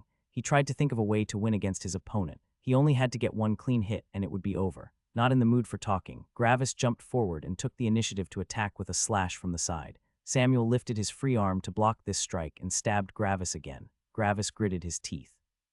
He had tempered organs and blood. A stab through the abdomen was not lethal for him, and he was ready to exchange this injury for a severed arm of his opponent. Gravis' saber cut his opponent's arm, but surprisingly it didn't sever the arm. His saber only cut to the bone. Idiot, Samuel grinned and stabbed through Gravis' abdomen. Gravis' body seized up, and with sheer willpower he kicked his opponent away. The sword left his gut, and Samuel flew back for a couple of meters. Samuel casually landed, laughed loudly, trying to trade injuries with someone who has tempered their skin. Truly, only an idiot would think of that. Did you honestly think that you, with your weak power, could sever my arm? Gravis didn't say anything, so that was the reason. His opponent had already tempered his skin. No wonder he felt such a massive resistance when his saber met Samuel's skin. This was a problem. How could he kill someone like that? Gravis could die here. Even when he fought the tortoise, he didn't receive any injury. Things were not looking good. Samuel just calmly stood there. You want to know something? Do you realize why my counts of murder are the same even though they are in the hundreds? Gravis didn't answer, but Samuel didn't mind. Gravis felt a faint sense of unease. Nothing good could come from that. That's because killing someone is the domination of the body. Samuel tapped his chest with the side of his sword. When you kill someone, you have won over their body and stepped over their physical dignity, but that is only the body. Samuel lifted his free hand and tapped the side of his head, smiling. What about the soul? Samuel waited for an answer, but none came. He released a short chuckle. When you want to dominate someone completely, you should do it thoroughly. He lifted his sword and pointed it between Gravis' legs. By fucking them, you dominate their soul too. I pride myself on the fact that I have completely dominated everyone I killed. I want to keep that streak up, so I hope you don't mind. Samuel licked his lips. By now, all hair on Gravis' neck stood up. He felt a mix of disgust, fear, and disbelief, but Samuel didn't let up. His whole demeanor changed. He violently clenched his fist in front of him and shouted with a mix of passion and fury, hate, despair, fear, humiliation, pain, suffering. Who cares about the feelings of the weak? If I were weak, I could only blame myself. Gravis was more than disgusted by this vile fiend by now. What domination? Gravis had only killed to protect himself up until now. He never even had the thought to prolong the suffering of his opponents. Killing was a tool to resolve conflicts securely, not to dominate. Gravis got used to the idea that he might die in his venture for power, but he could not accept dying to someone like Samuel. This guy is seriously messed up. Samuel wanted to unnerve Gravis, but surprisingly accomplished the opposite. The last of Gravis' hesitation vanished. Killing a human and a beast was different. With his hesitation gone, Gravis finally found a plan that could work. I don't want to do this, but I can't see anything else succeeding. He shook his head and looked at Samuel with determination. Samuel calmed down again and his smile resurfaced. Oh, you want to go? What makes you think that this will end differently? He raised his sword and pointed it at Gravis. Well, what are you waiting for? Come on. The sword tip drew a circle in the air, taunting Gravis. Gravis gritted his teeth again. He charged and slashed at Samuel. Samuel blocked with another part of his injured arm and stabbed his sword forward. This time, Gravis jumped back instead of clashing with his opponent. Samuel gained the initiative again and followed up with a slash towards Gravis' injured shoulder. This is it, Gravis shouted in his mind. He curled up his left arm. His shoulder was broken, but his elbow wasn't. At the same time, he used all his strength to slash his opponent's neck. Samuel didn't see that coming. He was sure that Gravis would jump back. What was it with this suicidal exchange? He had tempered skin, but he didn't have the guts to let someone just hack at his throat. Samuel jumped back. Gravis was sure that Samuel would go through with his attack and was prepared to sacrifice his arm for a chance at victory. Sadly, it didn't go as planned. Instead, Gravis opted to imitate Samuel and pressed his advantage. Attack after attack hammered onto Samuel's sword or got deflected by his arm. Samuel felt difficulty moving his arm as more injuries accumulated. Gravis continued attacking like he was possessed. Faster, faster, faster, faster, he screamed internally. His muscles and lungs were burning, but he continued. Samuel stabbed with his sword again, but Gravis didn't seem to notice or care. Gravis' attack continued. This guy's insane, Samuel shouted internally in panic. Does he not care for his life? Will he not rest until both of us are dead? Samuel didn't have the guts to exchange his life and jump to the side again. The makeshift jump wasn't enough to completely protect him. Gravis' saber cut off a massive chunk of flesh from Samuel's arm. Samuel screamed, but Gravis continued without rest. While Samuel was still recovering from the pain, a saber cut into his torso like an axe cutting a tree. Samuel fell to the side and his sword flew away. Gravis didn't stop. Samuel continued to scream and block with his arms while lying on the floor, while Gravis chopped like a madman. He chopped and chopped and chopped and chopped and didn't stop until Samuel was definitely dead. Gravis breathed heavily and looked at the different sized pieces of Samuel in front of him. Some muscles in his body tore, but his organs were already repairing them. He felt like shit, but not everything was bad. He was prepared to sacrifice his arm, but the weak will of his opponent made that unnecessary. Ironically, by not risking his life, he lost his life. Gravis calmed down, but before he could process the fact that he killed his first human, he got swallowed by purple light and vanished. Fornius sat on his chair. One youngster after another appeared in the hall. Even though their speeds in clearing the test varied greatly, people who took multiple days longer actually appeared just minutes later than the faster ones. The reason for that was that the practical test was performed in a lower world. The lower the world, the easier it was for the laws of the world to operate. When 1 day passes in the highest world, 10 days pass in a high-rank world, 100 days pass in a medium-rank world, and 1,000 days pass in a low-rank world. By that calculation, a week in a low-rank world would only equate to about 10 minutes in their world. For Fornius, not even 30 minutes had passed between the times of when the youngsters left and came back. The youngsters all came back in different conditions. While some looked healthy, others were nearly dead. Fornius just had to activate the formation, and all the injured people returned to peak condition in no time. "Oh, another one's coming," Fornius commented casually as purple light flashed. The purple light revealed a youngster wholly drenched in blood. Fornius couldn't even see the color of the boy's outfit through all the blood. His left shoulder was broken, and a massive cut went through his abdomen. The youngster looked at Fornius and the others beside him. His fighting spirit was still shining through his eyes, but when he looked at the other youngsters, their own fighting spirit didn't lose to his. That youngster was, of course, Gravis. He continued watching the others, but the atmosphere was broken by a loud slurp coming from Fornius' smoothie. "Man, you look like you had a ton of fun." Fornius snapped his fingers and the formation activated. All the blood on Gravis vanished, and his injuries healed nearly instantaneously. Gravis took a deep breath and felt refreshed. It felt like taking a shower after a hard workout, just many times better. Fornius waved. "Come over and stand with the others." Gravis released a long sigh to calm down. He had fought for his life for over 2 weeks, so it was hard readjusting to normal life. He walked over and stood beside the others, who watched him with interest. Gravis didn't speak and just waited. A couple more youngsters appeared and returned to their classmates. "All right, everyone's here." Fornius stood up and stretched. Gravis looked around and counted 25 people, including himself. Suddenly, he noticed something. "Fornius, where is Balor?" Gravis asked. "Dead," Fornius said while stretching to the side. Gravis paled. "What, dead? He died just like that." Yeah, he hadn't thought of staying underwater in the water rapid stage and was completely powered out by the end of it. His next opponent was the rampaging rhino, which completely decimated his left arm. His next opponent, the cunning shadow, gave him the rest. Fornius commented casually. Gravis gulped and stayed silent. He went out with Balor nearly every day for the last 2 months. They had grown pretty close, and Gravis considered him a true friend, but just like that, he died. Gravis couldn't even say goodbye. He also couldn't remember the last words he said to him. Fornius clapped loudly in his hands. "All right, people die. It happens. Get over it." Fornius looked at the others while Gravis gritted his teeth. "Okay, there are 25 remaining and 7 died. That's a death rate of a little over 20. That's average. Although," Fornius looked at Gravis, "I'm surprised you survived." Gravis was confused. What did he mean? Fornius continued. "Everyone goes through the same opponents but shuffled around. So even though you all fought the same beasts and environmental challenges, the order differed." Fornius pointed at Gravis. "You especially had shitty luck with the order. Your first opponent was the newbie crusher." The others were not sure which opponent Fornius meant when he said newbie crusher. They thought back to the beasts they fought but weren't sure. Gravis, on the other hand, thought of the tortoise. "Do you mean the tortoise?" A light of recognition shone in the others' eyes. As they continued to think about it, they nodded. The tortoise was no problem for them because of the experience they gained from killing other monsters before. Fighting that slow but explosive tortoise first would be very dangerous. They looked at Gravis with pity. "What shitty luck?" Fornius nodded. "Yeah, about 70 of people die when they fight the tortoise first. They charge in without a plan and get decimated by its snap. If you have the experience, its difficulty is about average. The reason why it's so deadly in the beginning is that one mistake would prove fatal, while other beasts are more forgiving.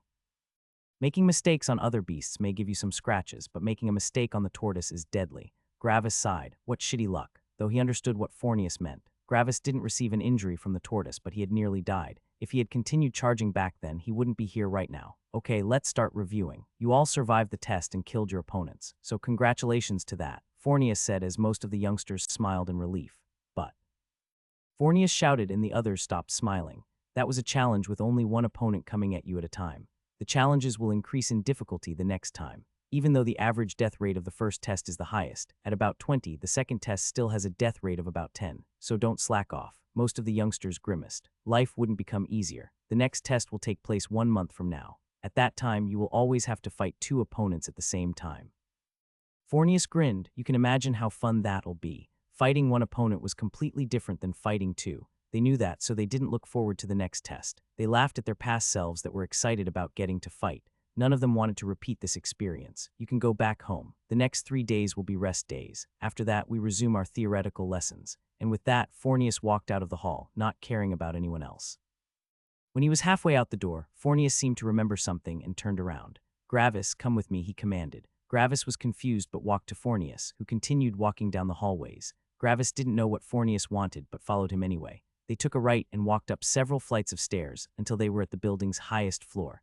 They continued walking until they arrived at the door at the end of the central hallway. A strikingly beautiful young woman was sitting at a desk beside the door. "He's here. Can I go now?" Phornius asked with an annoyed tone. Phornius fed and left, leaving Gravis behind. The woman stood up and knocked at the door. "Sir, he's here. Send him in." An imposing voice came through the door. The woman opened one of the doors slightly and beckoned Gravis to enter. He hesitated but walked in. The person wanting to see him was probably someone important, judging by the position of his office. What would someone like that want from him? He entered, and the door closed behind him. Gravis was inside a 10-meter-long and wide office, filled with ornaments and art. In the middle of the office sat a muscular, tall man with black hair and black eyes. He wore a suit and appeared very clean, though one thing surprised Gravis. The man wore an identical ring to his own. The man lifted his head from his desk and looked at Gravis with a smile. "Hey, little brother." "Little brother?" Gravis asked, quite confused. He never met his siblings. He wasn't even sure if he had siblings. The man just grinned. "Yeah, you're my little brother, and I am one of your older brothers." He stood up, walked around the desk, and patted Gravis on the shoulder. "You can call me Brother Orpheus." Seeing that Gravis still looked unsure, Orpheus laughed. "Man, this brings me back. I had the same look you have when I met my first sibling." Gravis looked dejectedly at the floor. "I'm sorry. I didn't realize I had siblings." Father and mother never talked about their other children. Gravis realized what he said and quickly tried to correct himself. He didn't want to give his newly met brother the feeling that his parents didn't care about him. No, they probably did, but I didn't notice." Gravis rubbed the back of his head. Sorry. Seeing this, Orpheus laughed loudly. "Haha, don't worry." Orpheus patted Gravis' shoulder again, showing that he didn't mind. "Maybe you didn't notice, but our siblings are forbidden to talk to the center child until their way has been established." Now Gravis was confused again. "What do you mean with center child?" "The center child is the newest born child from father and mother." Orpheus pointed at Gravis. "So right now that is you." Gravis furrowed his brows. "Okay, but why? Also, what did you mean with established way?" Orpheus sat back down on his chair and beckoned Gravis to sit too. Gravis did just that. "This practice comes from father. He cares very much about us and wants us to find our own way in the world without outside influence. Only a heart and will born out of itself is the strongest. If, for example, I persuaded you to start cultivating, you might not truly have the heart for it. This would be an obsession implanted by others and not born by yourself. There's a difference in that," Orpheus continued. "And with finding their way, I mean when someone internally decides which path to take in life. Some choose a quiet life, some want to cultivate, and some want parts of both. When father sees what his child has decided to do with their life, he brings them on the right course." Orpheus took a sip from his coffee. "In your case, it's becoming the strongest." Gravis now looked skeptical. "How are you so sure that is what I want?" Orpheus smiled. "Because you're here." Orpheus noted that Gravis wasn't fine with that explanation, so he just laughed again and continued. "Father has chosen the hardest path for you. Even if it doesn't seem like it, he cares for all of us. If he weren't sure that you wholeheartedly wanted to become strong, he would have never allowed you to start cultivation from the bottom." Gravis looked absent-mindedly at the window. "I am also confused by that. Couldn't he just grant me strength, or give me techniques or resources? Why send me on this life and death path?" Orpheus sighed. "Father can only give strength up to the immortal emperor realm. You don't need to think about how high that realm is. You only need to know that it is strong, but not very strong in this world. There are multiple major realms above that, and if you didn't forge your path with blood, calamity, and setbacks, you wouldn't have the experience or will to get much further in life. A stable palace must be built one brick at a time. If you complete it but want to expand it to multiple times its size, the foundation won't hold." Gravis was very interested in what an immortal emperor was. An immortal emperor sounded very strong, probably stronger than he could imagine, yet not even that was the end. He also remembered that his father shouted the word star god before he fought heaven. A god should be stronger than an immortal. There was a long way to go. Orpheus smiled slyly and continued. "What do you think? How many siblings do we have? Give me a number." Gravis wasn't sure, but he knew that his parents had been alive for a long time. "Don't know, maybe 50. 50. Orpheus laughed loudly again. "There are thousands." Gravis' jaw hit the floor. "Thousands. I have thousands of brothers and sisters." Orpheus snickered. "Yeah, and imagine that. All those siblings have their own family." Gravis couldn't wrap his head around the fact that he had thousands of brothers and sisters. "Where are they all?" he asked. Orpheus took out a canteen and another cup. He filled it with coffee, and the cup moved to Gravis by itself. He beckoned Gravis to drink, and Gravis took a gulp. He had tasted coffee before, but this cup tasted like crap. He tried to hide his disgust, but Orpheus noticed and laughed again. "Do you know how many people would lick my boots just to get a sip of that? Yet, you look like you just face-planted into a pile of shit." Gravis went a bit red with shame. He didn't want to disrespect his brother. He opened his mouth to apologize, but Orpheus waved his hand. don't worry. As if my coffee can keep up with our fathers, I just wanted to tease you. Gravis sighed, but inside he felt warmth. This was family. He felt that his brother was honest with him and had only goodwill, though he was still unused to the fact that he had a brother, or thousands of them. He lifted his cup again and emptied it. Orpheus slammed his desk. Good.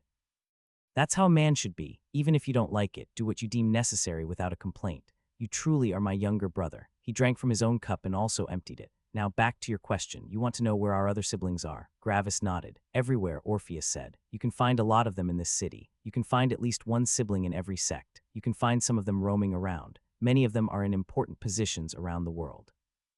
Instead of widening, Gravis' eyes narrowed. Then why have I never met them? By your words, I established my way some months ago. That is plenty of time for them to visit or at least say hello. Orpheus sighed. Don't be angry at them. I can understand them. Look at where you are right now. You just went through 2 weeks of life and death battles, and in a couple of months you will go to the lower worlds. You can only return when you ascend by yourself, and how many people actually manage to ascend from lower worlds? The answer is pitifully few. The chance that you return alive is less than 1. Gravis felt a lump in his throat. He only thought about his preparation and his future journey. He didn't think about how hard it was going to be to ascend. Gravis sighed and kind of understood why his siblings didn't want to see him. Orpheus continued and confirmed Gravis' thoughts. Imagine meeting your new brother, only for him to vanish or die a couple of months later. If they meet you, they will get attached to you, and if you die, they will grieve. Even though we live far longer than mortals, the death of a close one never gets easier. Orpheus sighed again. Please don't think bad of them. Gravis could understand his siblings. Maybe he would do the same in their shoes, though it still felt wrong. It all boiled down to the fact that he was still too weak. So weak that his siblings feared to form any attachments to him. Well, there was at least one. I hope you don't mind me asking, but why did you decide to meet me? Orpheus smiled. Actually, because I chose the same path as you. You took the same path as me? Gravis asked. Orpheus nodded. Yes, just like you, I decided to become free from constraints and decide my own destiny. I also joined as a research assistant. I went through the lower, middle, and high worlds and continued cultivating here. Orpheus sighed as he thought of his past. But I found the love of my life in this world and finally created my own family. I went out less and less and just wanted to be with my family more. Over the years, my drive for strength weakened, and now I am content with living happily with my family. Gravis thought a lot about what he just heard. This could be him in the future. Maybe he would also find a family and settle down at some point. Was it really necessary to struggle through so many dangers just to get stronger? Just enough strength that not everyone could kill you also seemed enough. But when Gravis thought about what heaven did to him, his expression changed, and he gritted his teeth. While living under heaven, he could never be completely safe. He also didn't want to depend on the security his father provided for the rest of his life. Orpheus watched as Gravis' expression changed multiple times and waited. He wanted to know what Gravis' genuine desire was. After a while, Gravis looked up at Orpheus. Why did you stop cultivating? He asked. Because in order to increase my strength further, I have to struggle for resources with my life on the line. Even if I managed to get all the resources I need and never get injured, I would never reach Father's level. For me, it is absolutely impossible to reach his level. So there is not much difference between my current realm and the highest realm outside of Father's. I also don't want to think about leaving my family behind if I die, Orpheus narrated calmly. There was no flicker of emotion. His heart had settled and fully supported his decision. Gravis lifted an eyebrow. Why do you say that you can never reach Father's level? Orpheus frowned for the first time since the conversation started.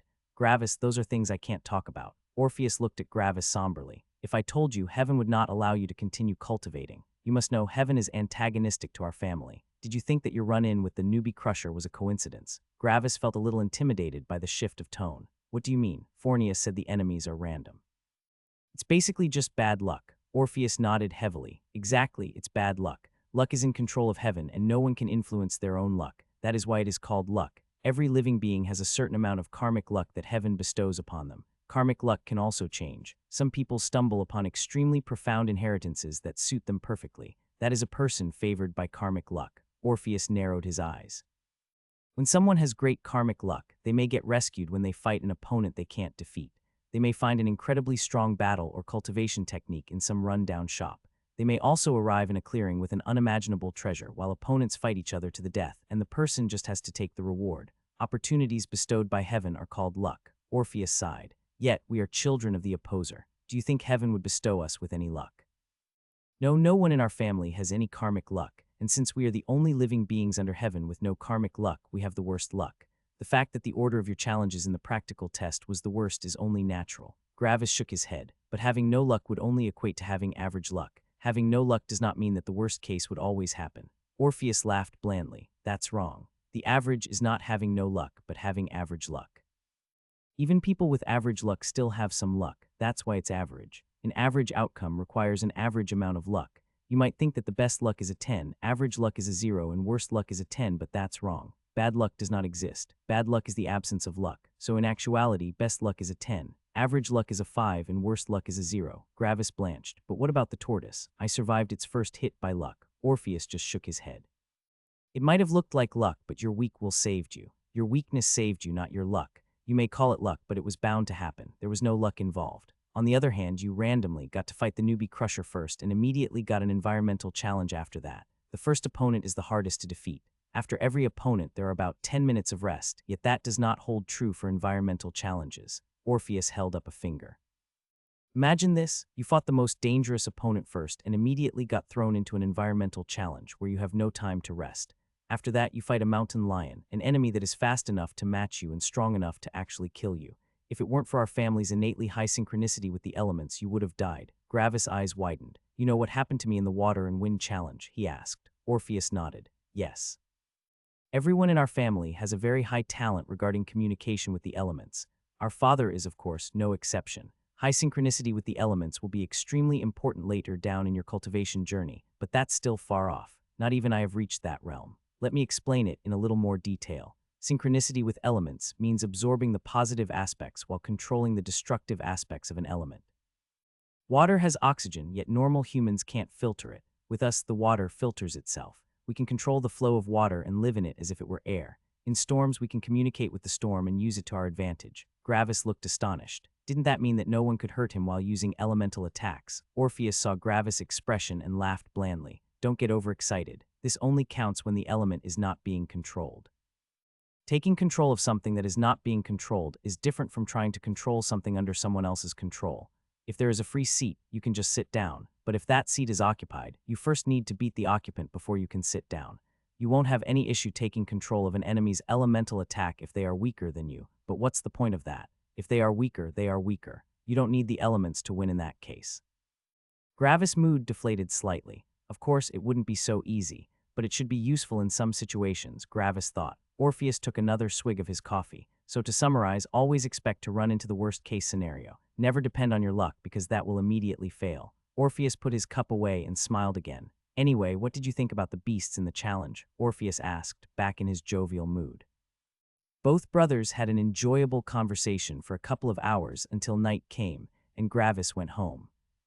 In the next couple of months, Gravis learned a lot more about practical fighting techniques and group strategies. The ice between him and his classmates also melted, and he began to socialize more. This was important for his development because he really lacked in the social aspect. He never had anyone to talk with on the same level. Either people were way above him in strength, or his status intimidated them. Gravis also found out why everyone in the city knew that he was the son of the opposer. It couldn't be possible that everyone knew his face, could it? And he was right. The reason why everyone knew that he was the new child of the opposer was actually his ring. The ring released a special aura that any people with sufficient strength could feel. He never noticed because, well, he didn't have sufficient strength. The ring released different auras based on the status that the wearer had in regards to the opposer. When he hadn't found his path yet, his ring said to everyone, "Don't touch him." That's also why absolutely everyone was so scared when they saw him, even though they treated his siblings normally. Gravis asked his brother Orpheus what his ring said now. Gravis laughed bitterly when he remembered what Orpheus said. It says no protection, but what it actually means was free food. His father was no longer protecting him. If anyone killed him, they wouldn't need to be worried about any repercussions. He also asked his brother if the ring could do anything else. Now was the answer he received. Another interesting fact that Gravis learned was that he was the only one fighting humans with tempered skin. The others fought mortal warriors. Orpheus said that Gravis had been in the tempered organ and blood stage for over 15 years. If the monsters or humans were the same as the others, he wouldn't receive the intended tempering. Orpheus assured him that, aside from his bad luck, the test was for him just as hard as the others' tests. After 2 months, the second practical test started. Gravis was immediately greeted by the perfect combination of another tortoise and the cunning shadow. The shadow always kept close to the tortoise and defended its weak points. The fight took an entire day. Gravis finally made progress when he traded an internal injury for the death of the shadow. With his added experience, the tortoise was no issue. In the next round, Gravis understood that he had absolutely no luck. The Storm Environment Challenge and the Rapids Environment Challenge came at the same time, creating a massive whirlpool. Every other person would have died since it was impossible to survive this. Ironically, by creating the deadliest stage, he got to relax for some hours due to his elemental synchronicity. Maybe Heaven's absence of luck didn't consider his elemental synchronicity, though if everything only appeared once, it could also mean that he wouldn't have the environment as help in future fights. If a massive storm would have raged while he fought Samuel, would that even be considered a battle? Gravis could simply control the wind and watch Samuel get smashed to pulp. Even though he could not create his own storm, he could control natural storms to a certain degree. The next couple of rounds were no big deal. Gravis cleared them quickly, and after a couple of days, he was at the final challenge again. This time, he fought 2 people with tempered skin. In contrast to expectation, the fight finished exceptionally quickly. Gravis learned from his battle with Samuel that he needed to exploit the surprise of the enemy. While they were talking, he immediately charged forward. The first guy jumped back, and the second guy hacked at Gravis from behind. Gravis turned around and used a full-powered slash to cut halfway through the enemy's neck, while the enemy's axe cut off Gravis' left arm.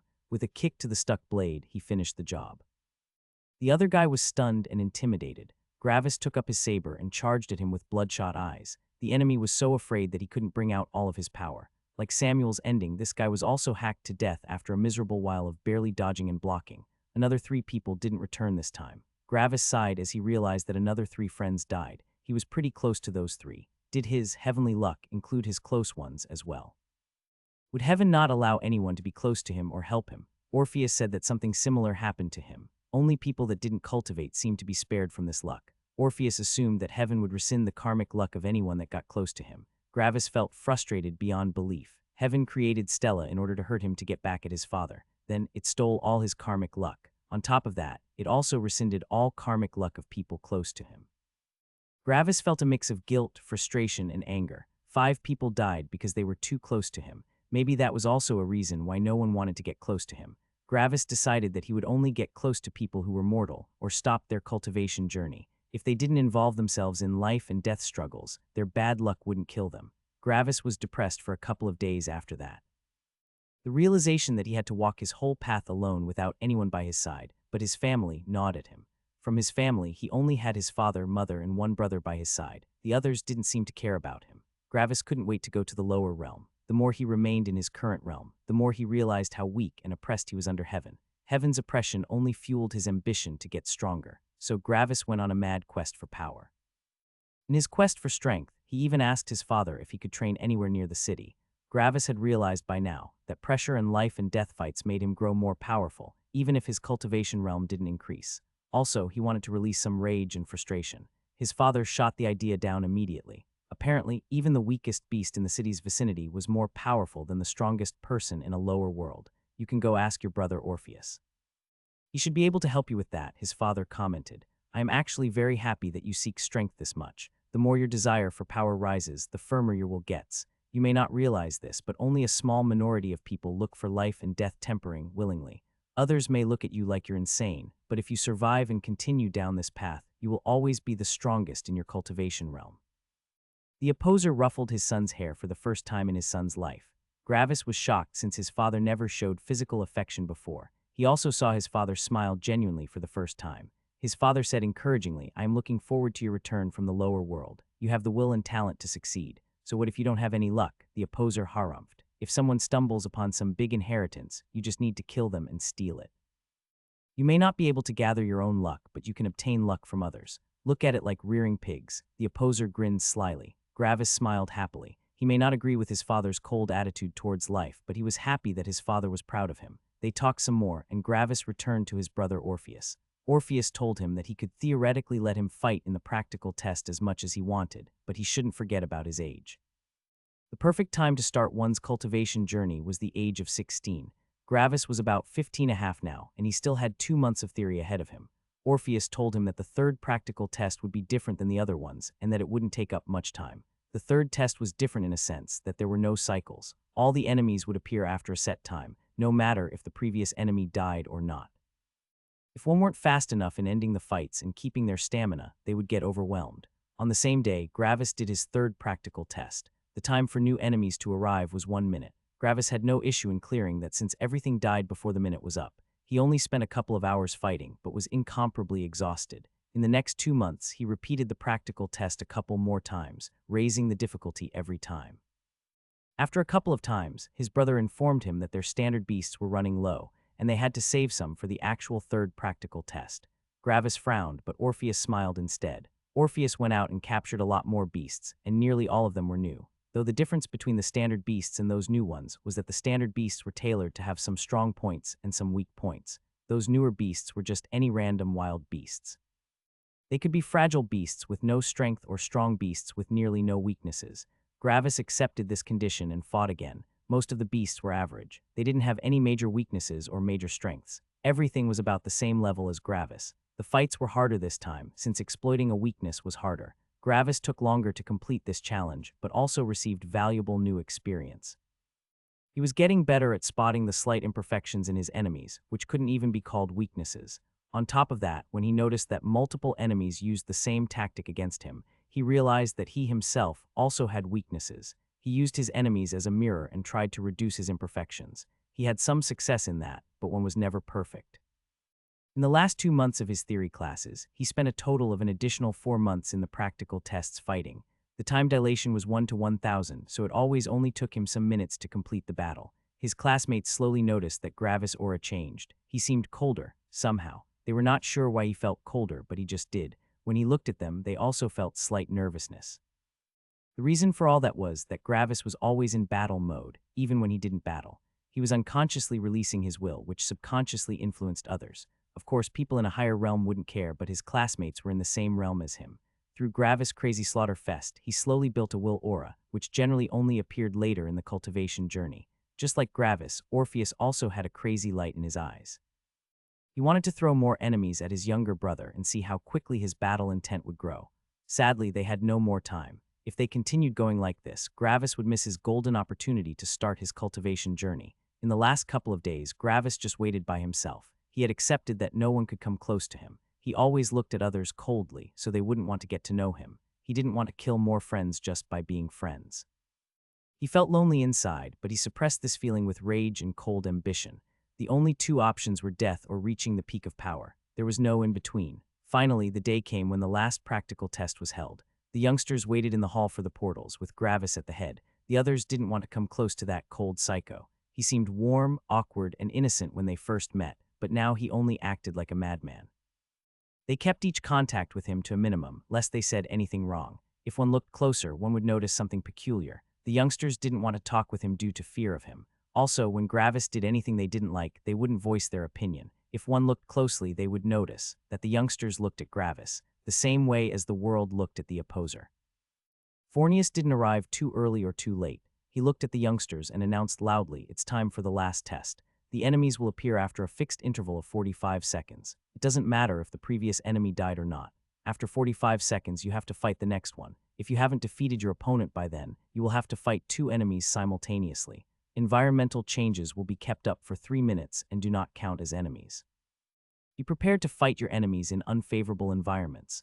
Fornius narrowed his eyes. Also, there will be no breaks until the test is over. The youngsters narrowed their eyes. This would be hard. In comparison to the others, Gravis didn't react. He went through harder tests by now. He didn't even know why he was required to attend. This test held no meaning for him. As the portals appeared, the youngsters' eyes narrowed and they walked forward. "Gravis, stay here," Fornius suddenly said. The others were too preoccupied with the preparation for their test to care about Gravis right now. When all youngsters vanished, Gravis looked at Fornius and waited. He kept looking in Fornius' eyes with his, by now, usual cold look. Fornius grinned slightly. "That's a good look you have there." Fornius' eyes also narrowed, and suddenly Gravis felt cold. Gravis felt like a blade rested on his throat. "But don't get cocky," Fornius coldly remarked and went back to his usual bored self. Gravis released a sigh. This woke him up. For the first time, he felt utterly outclassed. Just Fornius' aura alone reminded him that, while he was the strongest in his class, he was still weak in the world. For the first time in a long while, Gravis restrained his aura. With a deep breath, he calmed himself down. "Do you think it's a good idea to curb someone's will aura right before a battle, Fornius?" An imposing voice appeared from the entrance of the hall, and Orpheus entered. He looked at Fornius with a sharp look. Just like Fornius curbed Gravis' will aura, Orpheus destroyed Fornius' will aura. Fornius gulped deeply, but he didn't falter. "So what? He provoked me by releasing his killing intent while looking at me." Fornius got some courage back and spoke louder. "You would do the same in my case." Orpheus narrowed his eyes even further. By now, cold sweat was flowing down Fornius' back and his breathing became heavier, but surprisingly, Orpheus did nothing further. This was an excellent opportunity to teach Gravis. Orpheus turned to Gravis. He is right, you know. You were constantly unleashing your battle intent. That's what we call a will aura or killing intent. Normally, the will aura is only released when someone wants to fight someone else. By openly showing your battle intent, you basically shouted at him to fight with you. Fornius harumphed, looked at Orpheus, and left grumbling. Orpheus watched Fornius leave and turned back to Gravis. Your test will be different than the others. Gravis narrowed his eyes and his battle intent was building again. Your test will be difficult. Gravis will aura rose further. We've never done this before, but I believe that you can manage. Orpheus smiled. Gravis looked into Orpheus' eyes and his aura reached his peak. What will I fight? Orpheus' smile changed to a smirk. You'll fight a low-grade demonic beast. Gravis will slightly shook, but returned even stronger. He had learned a lot in the last months, and wild beasts were among those things. He had only fought against ferocious beasts until now. The strongest among them could theoretically still be killed by people in the mortal realm or with tempered organs and blood, yet low-grade demonic beasts were not ferocious beasts anymore. They were a grade higher, and people of the earlier mentioned stages were just food for them. With luck, someone with tempered skin could kill a low-grade demonic beast. Only if someone additionally tempered their muscles or bones could they securely win against such an opponent. Gravis knew this would be difficult. Orpheus nodded. Good, your will didn't falter and became stronger instead. Only like this can you hope to defeat your opponent. Orpheus took out a saber made of void stone and threw it to Gravis. You won't have time to pick up your weapon. By now, several youngsters already returned, exhausted beyond belief. They didn't even notice that Fornius wasn't here and just collapsed onto a wall to catch their breath. Orpheus and Gravis ignored them. Go, shouted Orpheus, and a portal opened. Gravis tightened his grip on his saber and walked silently through the portal. The scenery changed, and Gravis was back in the red cave. In front of him stood a 2-meter-high golden lion. Its head looked down at Gravis, sizing him up. Gravis felt its pressure. None of his earlier opponents felt this powerful, yet his gaze did not falter and looked back into the lion's eyes. His will aura erupted and slammed into the lion. The lion felt threatened and roared. While Gravis was physically weaker than his opponent, his will aura was superior. The opponent didn't even have one. The lion had fought for its meal, but never fought an opponent that could threaten its life. Inside its forest in the lower world, it was king. None dared challenge it. Its mane stood up to intimidate its opponent, but it didn't work. Gravis knew that the initiative was important, so he immediately shot forward. The lion roared again and swiped with a claw. Fast, Gravis thought and raised his saber to block. The paw smashed into the saber, and Gravis flew back for about 5 meters. When he hit the floor, he rolled off with his back and managed to stand up again before he even finished sliding. Gravis' arms shook. There was immense power behind that swipe, and the lion didn't even use its full body weight for that attack. He could not contend with its strength. The lion, encouraged by its own attack, ran to Gravis and swiped again. Gravis wouldn't fall for its speed another time and ducked under the attack while moving forward. He quickly raised his saber and slashed the lion's neck. Clank! His saber bounced back, and his hands shook from the impact. Its mane felt similar to a steel wall. Gravis quickly rolled forward to dodge a paw that smashed down. Then the lion tried to hit him with its back leg, but Gravis sidestepped easily while half-crouching. He gripped his saber with both of his hands and stabbed upward, towards its torso. His saber only left a shallow cut. There was just some blood flowing out, but not much. Yet the lion screamed in pain and jumped away, trying to hit Gravis in panic. Gravis had no issue evading such uncoordinated attacks and kept close to the lion like a leech. The lion swiped again, but Gravis kept low to the ground and went under its elbow. With a sharp blow, he hit the inside of the lion's elbow while it was still swiping. The lion's attacks' added power made the saber go in deep and even cut its tendon. The lion roared again and tried to jump back, but the cut tendon in its elbow only made the lion stumble back. Gravis didn't let up. He learned in his many previous fights that having the initiative was important. While the lion was recovering, Gravis stabbed his saber in its left eye. The lion seized and only managed to close its eyes before the saber penetrated it. The saber had destroyed the eye, but a saber was not made for stabbing, so it didn't majorly injure the brain behind the eye. The lion completely panicked and swiped its claws everywhere. Gravis kept his cool and kept himself to the blind side of the lion. He chopped into its side a couple of times and left some additional cuts. The lion realized in its panicked mind that no matter how fast it turned, it wouldn't be able to get Gravis in its sight like this, so it turned the other way. Gravis was just waiting for that and looked at the tail coming towards him, stretched by centripetal force. Gravis did a simple chop and severed the tail. Blood spilled, and the lion jumped away from Gravis, but in its panic, it forgot that its front paw was injured. It crashed to the floor and rolled onto its side. Gravis didn't pause and slashed the spot where front leg met torso. For humans, that would be the armpit. The fur was soft on that spot, and a lot of important blood vessels gathered there. More blood gushed, and after he did that, he jumped over the lion. Just when it stood up again, he stabbed its other eye from the side. The lion screamed and just fled into any random direction in panic. Boom. It blindly ran into the cave wall and bounced back, its mouth now broken. While lying on its side, it tried to roar but only managed a whimper. Gravis quickly jumped to its front and stabbed his saber through a mutilated eye socket, right into its brain. The lion seized up, and Gravis finished the fight with a kick into the handle of the stuck saber. The saber cut deep into the lion's head, and the lion lost all its strength. Gravis watched the corpse while his breathing was only slightly quicker than usual. This was too easy, he thought. The lion outclassed him completely in speed, defense, power, and probably also stamina, yet it died so quickly. After thinking for a while, Gravis finally realized the reason. The lion was inexperienced, he concluded. It had not bitten him a single time. It didn't even try to bite him. If it tried to bite him at the beginning, Gravis wouldn't have been able to get beneath it that easily. If he were to slide beneath its head, the lion could just swipe him with one of its paws. He wouldn't be able to evade that attack and would probably crash into the side of the cave. Some of his bones would break, and deep cuts made by its claws would appear. The fear the lion had stopped it from bringing its head anywhere close to its enemy. The head was the most important part of its body and needed to be protected. What if the enemy stabbed its eyes? Yet those seemingly logical thoughts were the lion's downfall. It should have realized that its enemy would forfeit their life if they were to stab its eyes in that situation. A more experienced lion could have wiped the floor with Gravis. Gravis looked up to the ceiling. Was this what Brother Orpheus wanted to show me? That will and fighting experience could close the gap of realms, Gravis muttered to himself.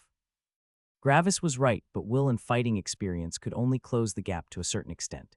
If an opponent's body were so hard that he couldn't even break its skin, all the fighting experience in the world wouldn't help him.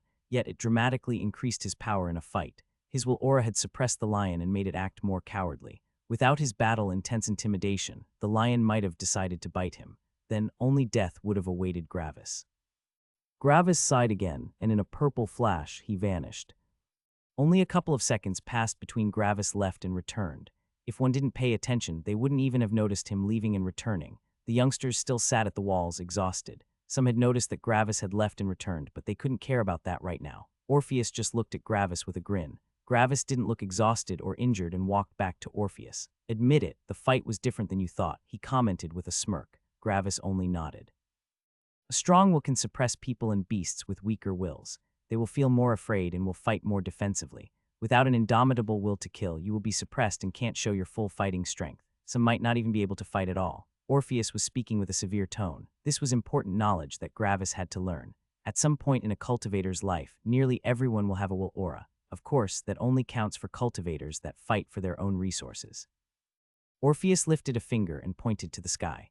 For example, about 98 of our living siblings don't have a will aura, even though their strength is completely incomparable to yours. If any of our siblings without a will aura fought someone a major realm lower than them, who had one, chances are that they would get mercilessly massacred. You can only increase your will aura by battling others with similar strength to yours. So someone with a strong will aura has also fought lots of people with similar strengths. This means that a will aura also shows their battle experience. Orpheus pointed at Gravis. In your cultivation realm, will auras are extremely rare. Very few can find so many similarly strong enemies in such a short time. Orpheus' eyes narrowed. But you need to be careful. You might have gotten a start bonus with your fights, but if you don't keep honing your will aura, you will lose that advantage. Let me give you a piece of honest advice. Your goal is not to become strong, but to become the strongest. If you want to reach your goal, you need pressure, real pressure. If you just raise your cultivation realm, you will start losing battles with enemies in your realm. And if you start losing battles, you will lose fights over resources you desperately need. This is exactly why the cultivation journey is so dangerous. You need battle strength to get resources that increase your battle strength. It's a cycle. As soon as your battle strength or resources diminish, your journey is likely to end, either by not getting resources to rise in your realm or by dying. If you ever change your goal in life, you only need to stop looking for strength. Stagnant cultivators are no danger to other cultivators and are not enclosing on their resources, so they don't care. Gravis listened carefully. He had already known most of the things he heard, but the explanation helped him combine his scattered knowledge into a whole concept of strength.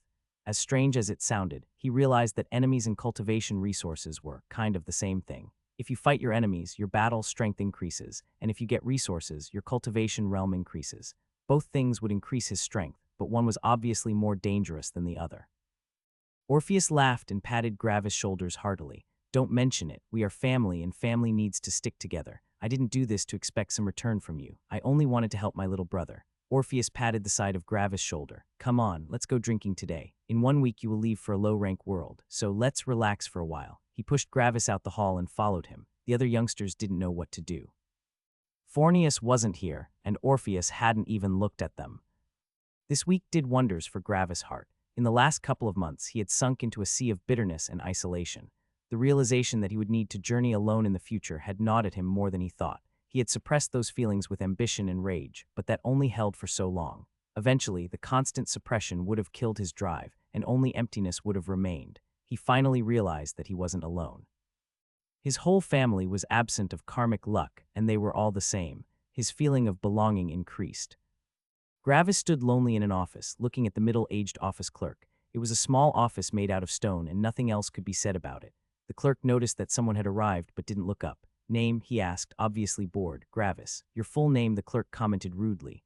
Gravis didn't know how to answer that. He didn't know his last name. He wasn't sure if he even had a last name. How was he supposed to answer that? I don't know. And unsurely, the clerk furrowed his brows. What do you mean you don't? The clerk looked up at Gravis with annoyed eyes. Then something caught his attention and he looked at Gravis' ring. Now he understood. Oh yeah, that makes sense. The clerk looked back down at his papers and began to write down multiple things. After a while he looked back up. All right, all done, only one thing left. Which world? He asked. Then he grinned. Let me guess, you're going to an elemental world. Gravis only nodded. Of course you do. I would do the same thing with all that compatibility with the elements and stuff. He activated a small array formation on his desk and a transparent screen appeared in the air. He clicked through some things. Any specific preferences? Gravis shook his head. The clerk shrugged. All right, then I'll just choose one at random. When Gravis heard that, a cold shiver ran down his back. No, wait. The clerk stopped and looked at him with confusion. Please let me see the list. The clerk shrugged and turned the screen around. Gravis sighed in relief. That was close. If I let luck decide, I wouldn't even know how I died. Gravis went through the screen. It was already filtered so that it only showed unresearched elemental worlds. The leading theme of cultivation methods classified worlds. Worlds where beasts reigned supreme were called naturals worlds. Worlds where people mainly cultivated with their weapons were called battle worlds. Of course, there were more categories. Elemental worlds, as the name implied, were worlds where cultivators mainly relied on cultivating a specific element to increase their strength. Gravis quickly chose one, received a card, and walked to the portal hall. The hall was massive and grand with a 100-meter-long formation in the middle. A similar clerk was operating the central formation. Gravis handed his card over, and the clerk opened a portal. Gravis drew his saber, which he had received from Orpheus. It was one of the standard void stone sabers. It would be useful in the body-tempering realm, but it would absorb all of his energy when he reached the energy-gathering realm, so it was only useful until that point. He had to get a new one, later down the line. With one last deep breath, Gravis stepped through the portal. Gravis chose an elemental world for two reasons. First, he had high elemental synchronicity. Second, his goal was the most ambitious goal in existence. He wanted to trample upon heaven. And the best way was to steal heaven's strongest weapon and use it for himself, the lightning element. He had seen how heaven only used the other elements to obstruct his father, while lightning was its actual weapon. If he could absorb or resist the lightning, heaven would lose its strongest weapon. If he wanted to trample upon heaven then, Gravis spoke with ambition. Gravis materialized some meters above the ground. He immediately felt the absolutely smoldering air. Before he could even look at where he was, he started to fall. He quickly looked down into the brightly glowing lava below his feet. The very first thing he did when he realized in what situation he was currently in was panic. Then he realized that he should, theoretically, be able to survive this fall without any issue due to his elemental synchronicity. Though he didn't want to try his elemental synchronicity in such a dangerous scenario. Well, I don't have any choice right now, he thought as he plummeted into the lava. It was hot, but not that hot. It felt more like a bath that was a little too hot for his liking, yet it was still manageable. He floated on the top for a while and looked around. He was in a humongous pool of lava. On the edge of said pool were towering walls of stone. Obviously, he was in a volcano. It surely was great luck that the portal dumped him on top of an active volcano. His exit point was chosen at random after all. Gravis sneered. At least I now know that heaven's luck doesn't take my elemental synchronicity into account, he said to himself. Of course, he would materialize over an active volcano. Wait, is it getting warmer? Gravis looked at the blinding lava and felt the heat rise. On top of that, the lava started bubbling at multiple places. Gravis' face whitened when he realized what was about to happen. Really, a volcano that is about to erupt. He immediately concentrated, and his body rose above the lava until he stood on top of it. Even though he had his elemental synchronicity, a blast this strong would distribute his corpse upon the surrounding couple of kilometers to multiple places. He had to flee fast, no time to waste, and with that, Gravis was off. He ran as quickly as possible to the closest wall of stone. Earth element is also an element, so theoretically, Gravis put his hand on the wall and tried to move upward. Yes, it works, he shouted as his hand stuck to the wall. He quickly climbed up the wall like an insect, the lava below him getting more turbulent. Just when he jumped over the edge, the volcano exploded. The lava shot into the sky, and the top of the volcano exploded outward. Huge rocks flew through the air, and one of them carried Gravis. Multiple bones in his body broke in the explosion, and if he hadn't had tempered organs and blood, he wouldn't be alive right now. He soared through the air on the rock and didn't look forward to the landing. The rock spun in the air with Gravis holding on for dear life. He tried to judge if the rock side with him on it would land first, but the rock was spinning too quickly. It would depend on his luck. When Gravis had that thought, his eyes widened, and he immediately gripped the rock and moved along its surface. It was challenging, and his arms hurt. His broken bones didn't help. Just when he managed to reach the other side, his previous position struck the ground and the rock bounced. Gravis pushed himself off and left the rock when it bounced. Chances were, his new position would accidentally hit the ground next. Gravis touched the ground after falling for a couple of meters, but a fall from this height was not dangerous to him. Yet it was not pleasant with all his broken bones. Gravis didn't relax and looked towards the sky. Then he immediately jumped to the side. Shortly after that, another sizable rock struck his previous spot. Gravis caught his breath, looked at his previous spot, and sneered. Of course, he said in disgust. He quickly looked to the sky again, but no more rocks seemed to come toward his direction. He finally had a moment of calm. He took a deep breath. Kree. He heard a loud screech and looked to its source. A 2-meter-tall blue falcon was flying in front of the now still second rock. Under the rock was a broken tree, and if one looked closely, one could notice a slight amount of blood at the edges. The bird circled the rock and looked around in fury. It quickly spotted Gravis, a fire of rage in its eyes. "This is getting ridiculous," Gravis shouted as he gripped his saber. At least he would have, but his saber had vanished. During all the commotion, the saber had left Gravis. It could be anywhere. The bird charged at Gravis, and he did another jump to the side. Lava was raining from the sky by now, but Gravis didn't need to care about that. When lava touched his body, it would just slide off like viscous water. The bird was too angry at the presumed killer of its kids and didn't realize the danger it was in right now. Lava could hit it at any moment and burn through its body. Yet, like a miracle, not a single drop of lava touched it. Bang! A huge chunk of lava, several meters wide, struck the earth beside them. The bird flew around it and chased Gravis, who was full on running by now. In no time at all, it reached him again and tried to strike him with its talons. Gravis quickly blocked with his left arm, redirecting its force to one direction, and ran into the other. His arm received some deep cuts, but that was better than losing his life. He quickly realized that he couldn't flee from the bird, and without a weapon he couldn't fight it, at least not in his current condition. It was a ferocious beast, so in normal circumstances, Gravis would slaughter it like a chicken. Sadly, without a weapon, that would be impossible. He had to survive somehow. If his body was in top condition, he might be able to take down the bird even without his weapon, but healing his bones would take days. Suddenly, Gravis got an idea. He changed direction and ran for the massive chunk of lava that fell down earlier. The bird followed him, but before it could reach him, he had already jumped into the lava. Lava wouldn't cool off that quickly, and it was slowly melting a hole in the ground. The bird angrily circled the lava, but couldn't get close. Just the surrounding heat could set its feathers ablaze. After a couple of seconds, Gravis poked out his head and looked at the bird. The bird flew at him and tried to claw him with its talons, but Gravis' head pulled back into the lava. In its rage, the bird had flown too close to the lava, and a couple of feathers already started burning. It quickly flew away and picked those feathers off. Gravis poked his head out again and sneered at the bird. This time, he would be the tortoise. Gravis and the bird looked at each other, one in smugness, the other in fury. Gravis had no intention of leaving any time soon. He would stay in here until he had completely healed. "Just you wait, shitty bird," Gravis shouted at the bird, who just squawked back in rage. The bird kept squawking incessantly, trying to taunt Gravis out of the lava. But the more it showed its anger, the better Gravis felt. "Yeah, go die of frustration, shitty bird. Just wait until I'm healed, then I'll whoop your ass." The bird didn't understand human language, but it understood that Gravis was provoking it, so it only got angrier. It tried several times to reach him, but had to stop each time. A couple of times, some feathers even caught on fire, and the bird had to put them out. With time, it was slowly losing feathers, but it also managed to come closer. "Yeah, go pluck your feathers, shitty bird. Then I don't have to do it myself when I cook you." Gravis continued his provocation. Even though it didn't understand what he said, the bird got angrier. Its fury could blow up the sky. By now, the lava chunk had cooled slightly and had melted a several meters deep hole. The lava looked like a small glowing pond now. Gravis' head poked out of the top of the lava pond, like a growing watermelon. After a while, the bird couldn't take it anymore and made a major decision. It landed and started plucking out all its feathers. Every plucked feather hurt, but its anger suppressed the pain. Yeah, go on, you idiot chicken. While you're at it, come over and cook yourself. The provocations never ended. This only fueled its rage, and it increased its speed. After a couple of minutes, the bird was clear of feathers. It plucked the feathers on its head with its talons, leaving some gashes along the way. Its determination was astounding. The naked bird now walked over to Gravis, getting closer and closer. The air was still scorching, but at least the bird didn't catch on fire. The bird stopped in front of the lava pond and glared into Gravis' eyes. Gravis still had a smug look on his face. They continued looking at each other for some seconds. Peck, the bird pecked, and Gravis' head immediately sunk. The beak of the bird didn't touch the lava. Being close and actually touching it was a huge difference. The bird had missed, and Gravis' head poked out again, still looking at the bird with a grin. The bird pecked again, but Gravis' head dodged. This continued for a while, like a variation of whack-a-mole.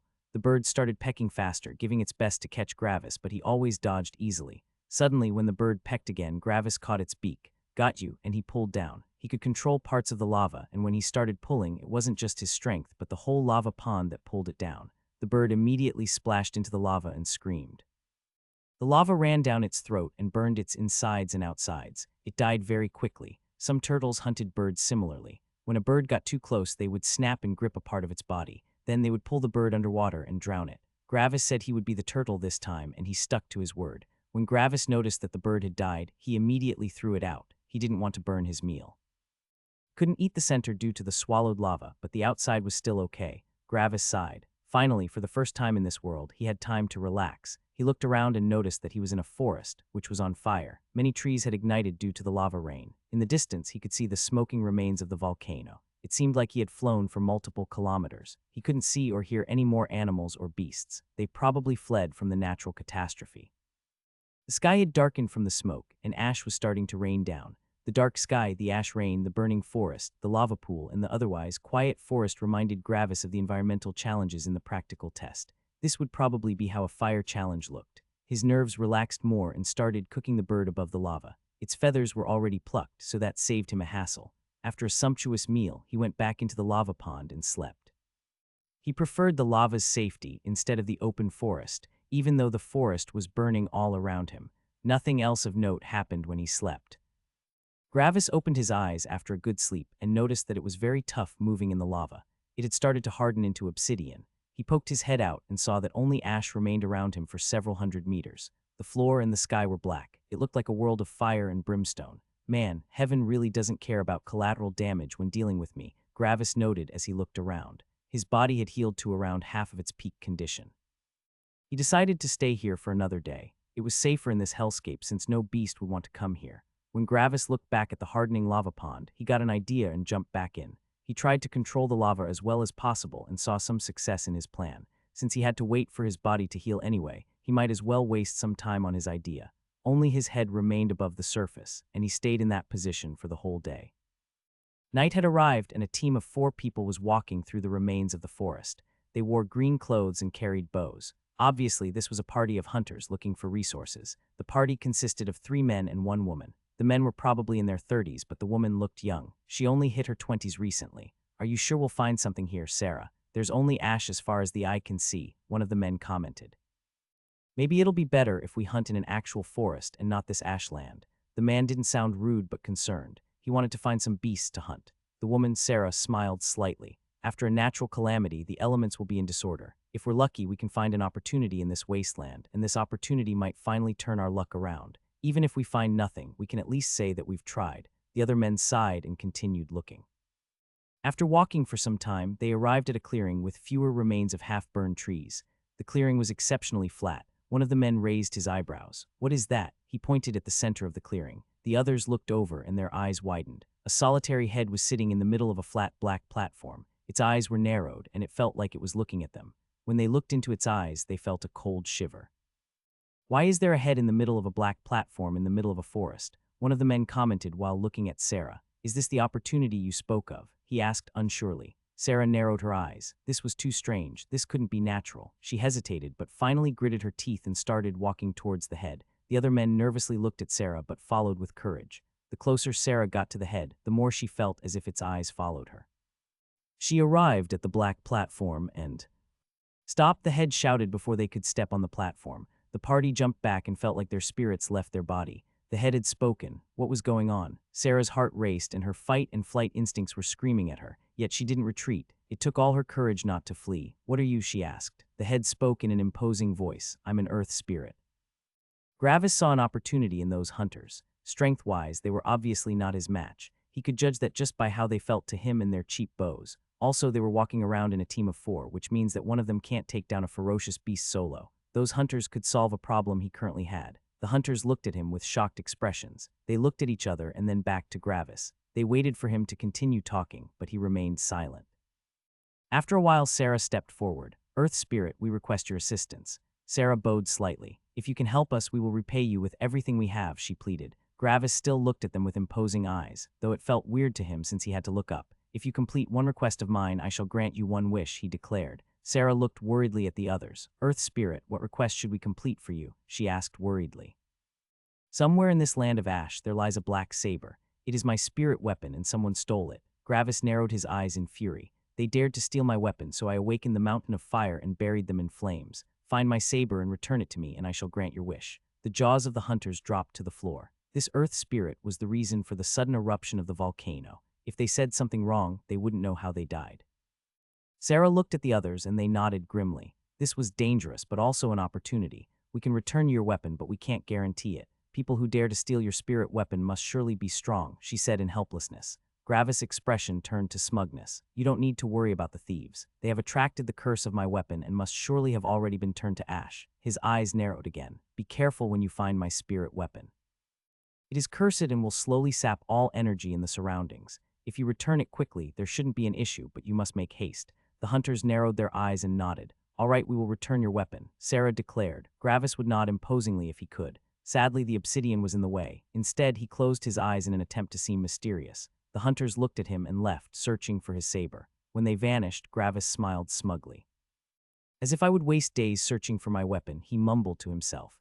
About half a day passed until the hunters returned. They arrived in front of him and Sarah took the saber from one of the men. She approached the obsidian platform and laid the saber down. She looked at Gravis in awe. "You were right. The spirit weapon was stuck in the ground and only ash surrounded it. We couldn't find any sign of anyone. They probably met an unfortunate end.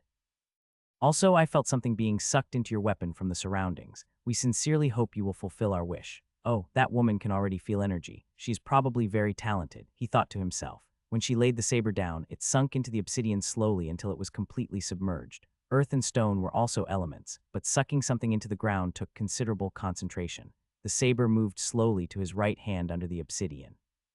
He gripped it tightly and felt some security. Gravis looked at Sarah. "I am not like humans who lie and deceive. Speak, what is your wish?" Sarah sighed in relief. "Bandits have taken hold of our village. They demand food, wine, money, and women regularly. If we don't do something soon, our village will be empty, and then we fear that our life will end." Sarah fell on one knee and pleaded. "Please save our village," she begged. "Bandits, they may have some people with tempered skin. Though I am in the lower world, so they probably skipped tempering their organs and blood. I have also gotten stronger and more experienced. If the bandits were stronger, they wouldn't care about some village's resources. I can do that," he thought to himself. He internally sighed in relief but didn't show it. If they had requested something more challenging, he could only disappoint them. Luckily, for once, they demanded something manageable, so it shall be. "You have returned my spirit weapon, so I will grant you your wish. Step back, for I will rise," Gravis shouted. The hunters quickly retreated to a 10-meter distance of the obsidian platform. Any movement of the earth spirit could cause their demise. The obsidian platform started quacking and cracking apart, and the surroundings of Gravis' head began to rise. A body-wide pillar rose until it was as high as an average human. Then it broke apart, showing what was beneath it. The hunters' eyes widened when they saw an imposing black armor surrounding Gravis' body. It was completely black like the obsidian and seemed to absorb light. It covered his whole body from neck to toe without any seams. It was almost like the armor formed around him naturally. In Gravis' right hand was his saber, while he carried an imposing helmet in the other. This was the idea Gravis got a day before. He could move the lava around, so he tried to give himself an armor. He kept the lava pool and his armor separate so they wouldn't stick together when they hardened. It was a resounding success. It cost him a lot of time and concentration, but it was worth it. Gravis put the helmet on his head and used a lot of concentration to make it fuse to his armor. He stood imposingly in front of the hunters. They couldn't see anything of his body except for his eyes, which seemed to emanate a cold, killing intent.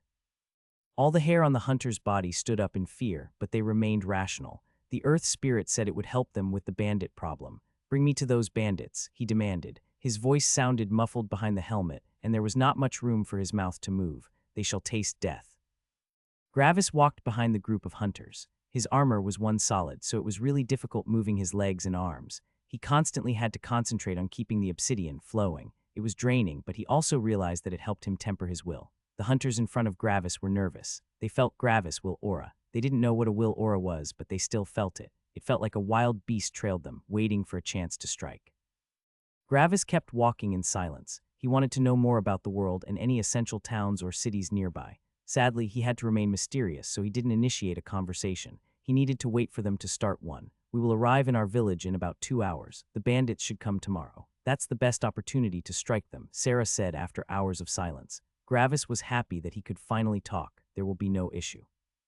When they arrive tomorrow, I will bestow death upon them. Gravis sneered, but the others couldn't see it. That the bandits exploit your village shows their weak will and power. They heard Gravis' disdain but kept quiet. Even if their village was weak, it was still their home. They didn't like someone calling their home weak, yet they knew that they lived in a different world than the Earth spirit. Sarah continued, "You should not underestimate them. They have 3 people with tempered skin.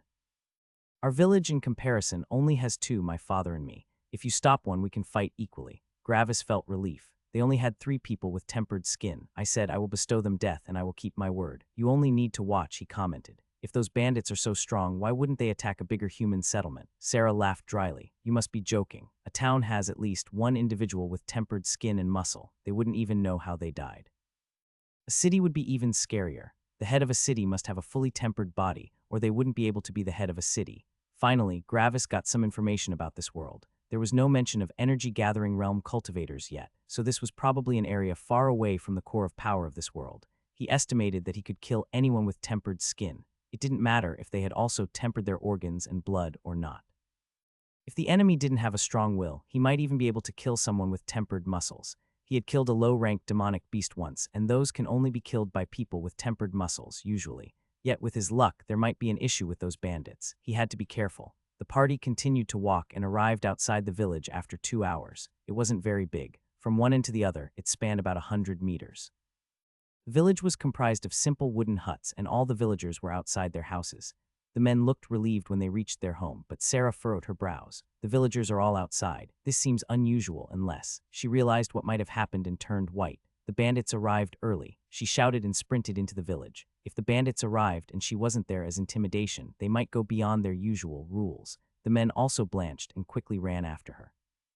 Gravis watched her leave and finally got an opportunity to do something he wanted to do for a long time. He started slowly changing his armor to actually have joints. All this sloshing around of the armor was really draining him.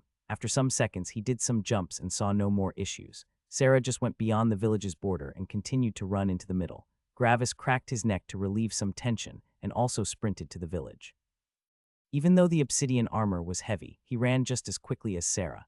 When he went beyond the village border, he saw a wall of villagers blocking his way. They weren't looking at him, but into the village center, where Gravis could hear a loud commotion.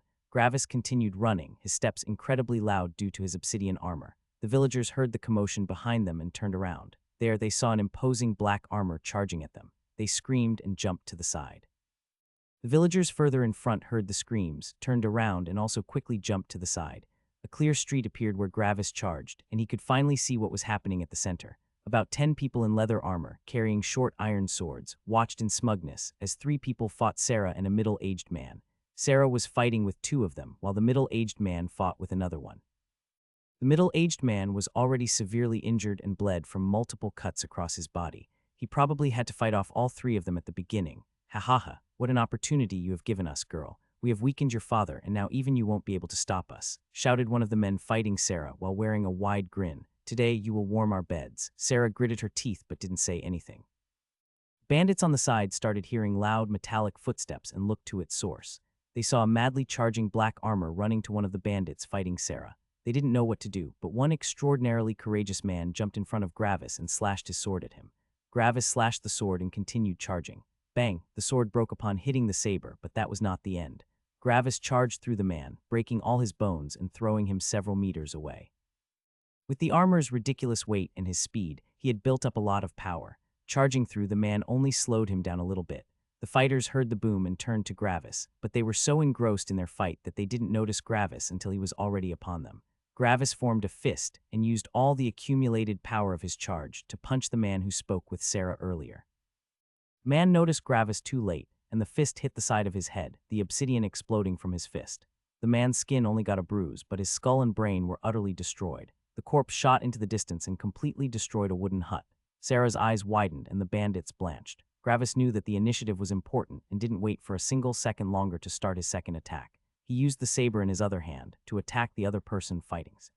The man quickly held up his sword to block. Bang! The sword broke since it was only a mortal iron weapon. Gravis was using a saber made out of void stone. It wouldn't be useful in the energy-gathering stage, but it was incomparable to iron swords. The saber tore through the sword and cut deeply into the side of the man's torso. The man was shocked and couldn't believe what just happened. Since joining the bandits, he never was in this kind of battle, where the enemy outclassed him. Gravis saw his hesitation and immediately acted. He reared back and punched the back of his saber, which went deeper into the bandit and severed his spine and organs. A final kick to his saber completed the job and bisected the bandit completely. The bandits to the side looked in shock, while the bandit, fighting the middle-aged man, turned and retreated. The man realized his chance and grabbed the bandit, and since the bandit was in a panic, he couldn't defend himself properly. The middle-aged man took the bandit's arm and threw him over his shoulder, right at Gravis. Gravis saw this and didn't decline. He raised his saber as high as he could and used his full strength to chop. A full-powered attack couldn't be used in an even fight since the enemy could avoid the long-winded attack or just counter-attack in the wind-up phase. The bandit did not have this chance. Gravis chopped down with his full power, and his saber lodged itself into the middle of the bandit's head after going through his brain. The corpse was stopped in the air and slid down the stuck saber, leaving a long line of blood and brain. Gravis turned to the bandits on the side. When the bandits saw him turn to them, all their hair stood up and they fled out of the village. At least they would have if the villagers, angry from all the torment the bandits brought, weren't blocking them. They tried to push through, but the villagers held firm. One bandit took out his sword, but before he could do anything, he was cut in half by a black saber. The bandits couldn't defend themselves, and Gravis took their lives as quickly as possible. He might not pity his enemies, but he didn't want to see innocents getting hurt because of him. He finished the bandits quickly, and the villagers looked in fear at the monstrosity, which just committed a bloodbath. The middle-aged man stood protectively in front of Sarah while she sighed in relief. After standing still for some seconds, Gravis turned to Sarah and shouted, "Your wish has been fulfilled." The villagers looked at Gravis with fear, unsure if he would slaughter them next, while the middle-aged man looked at him with a stern look. Sarah walked around the man and towards Gravis. The man wanted to stop her but decided that she probably knew what she was doing. Sarah arrived in front of Gravis and looked down at his hand. The armor on his hand had broken and showed his skin. Sarah smirked slightly. "So you were human after all," she lightly commented. Gravis followed her gaze at his arm and noticed that his armor had broken. He wasn't sure how to react since he went all in on the Earth Spirit thing, yet he didn't know how to continue his disguise. Sarah chuckled lightly. "Don't worry. I was pretty sure that you were human when you said you were an Earth Spirit. Elemental spirits don't appear in human form. Also, if you were actually that strong to make the volcano explode, then why would you need our help to get your spirit weapon?" She couldn't see it, but Gravis' face went completely red under his helmet. He was going all out with his disguise, but he didn't know that he never fooled Sarah. He was basically a clown dancing in front of her. Gravis searched desperately to find a way to save his dignity. The middle-aged man slowly pieced together what had happened. The Earth Spirit had scammed the hunters, telling them that he was an Earth Spirit. While the man didn't like scammers, he acknowledged that Gravis saved the village, so he wanted to help him. This situation was probably very embarrassing for the Earth Spirit. The man couldn't see Gravis' face due to the helmet, but he was sure that Gravis' face was entirely red right now. Gravis felt like the man had given him coal in a cold winter. He silently cleared his throat. "I have repaid your help, and all debts have been paid. I shall leave now," Gravis shouted imposingly and turned around.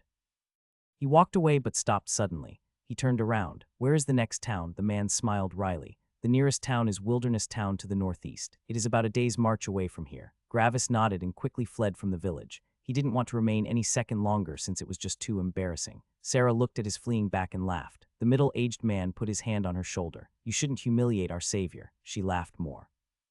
"He started with all this bullshit. He could have just said he was human in the first place. When we found him, he was buried in obsidian, only his head sticking out from the middle." Sarah talked with her father and told him all about their interaction with Gravis.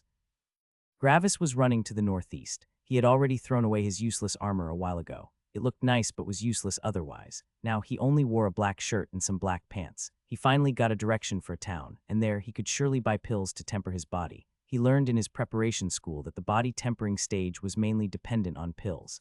Finding a different way to temper one's body was difficult, especially in a low-rank world.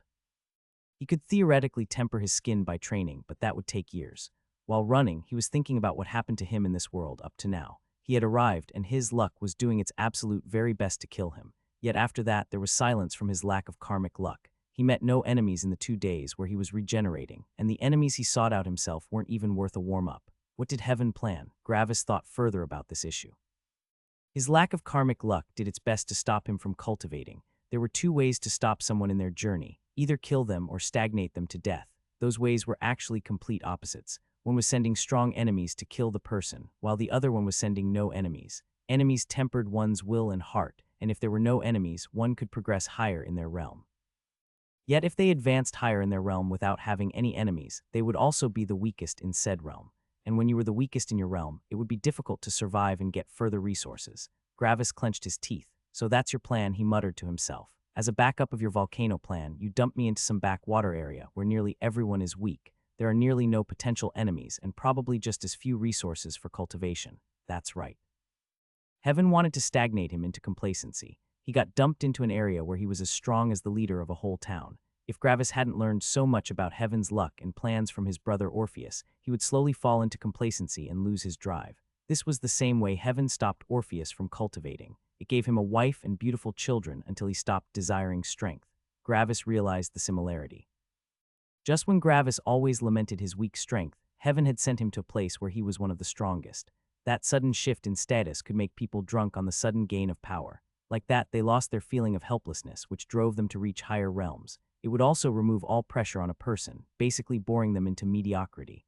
What a sly and sinister scheme, Gravis commented as he thought about his situation. He couldn't allow for his drive to vanish. He had to get pills to temper his skin and then move on towards areas with stronger people. Gravis stopped running, and this town should help me in that, he muttered to himself as he looked at the town on the horizon. After a short pause, he continued running. He was still quite a distance away from the town when something happened. Halt! A man suddenly jumped out of a bush and stepped into Gravis' way. I planted these trees and paved the road. Pay a toll too. Bang!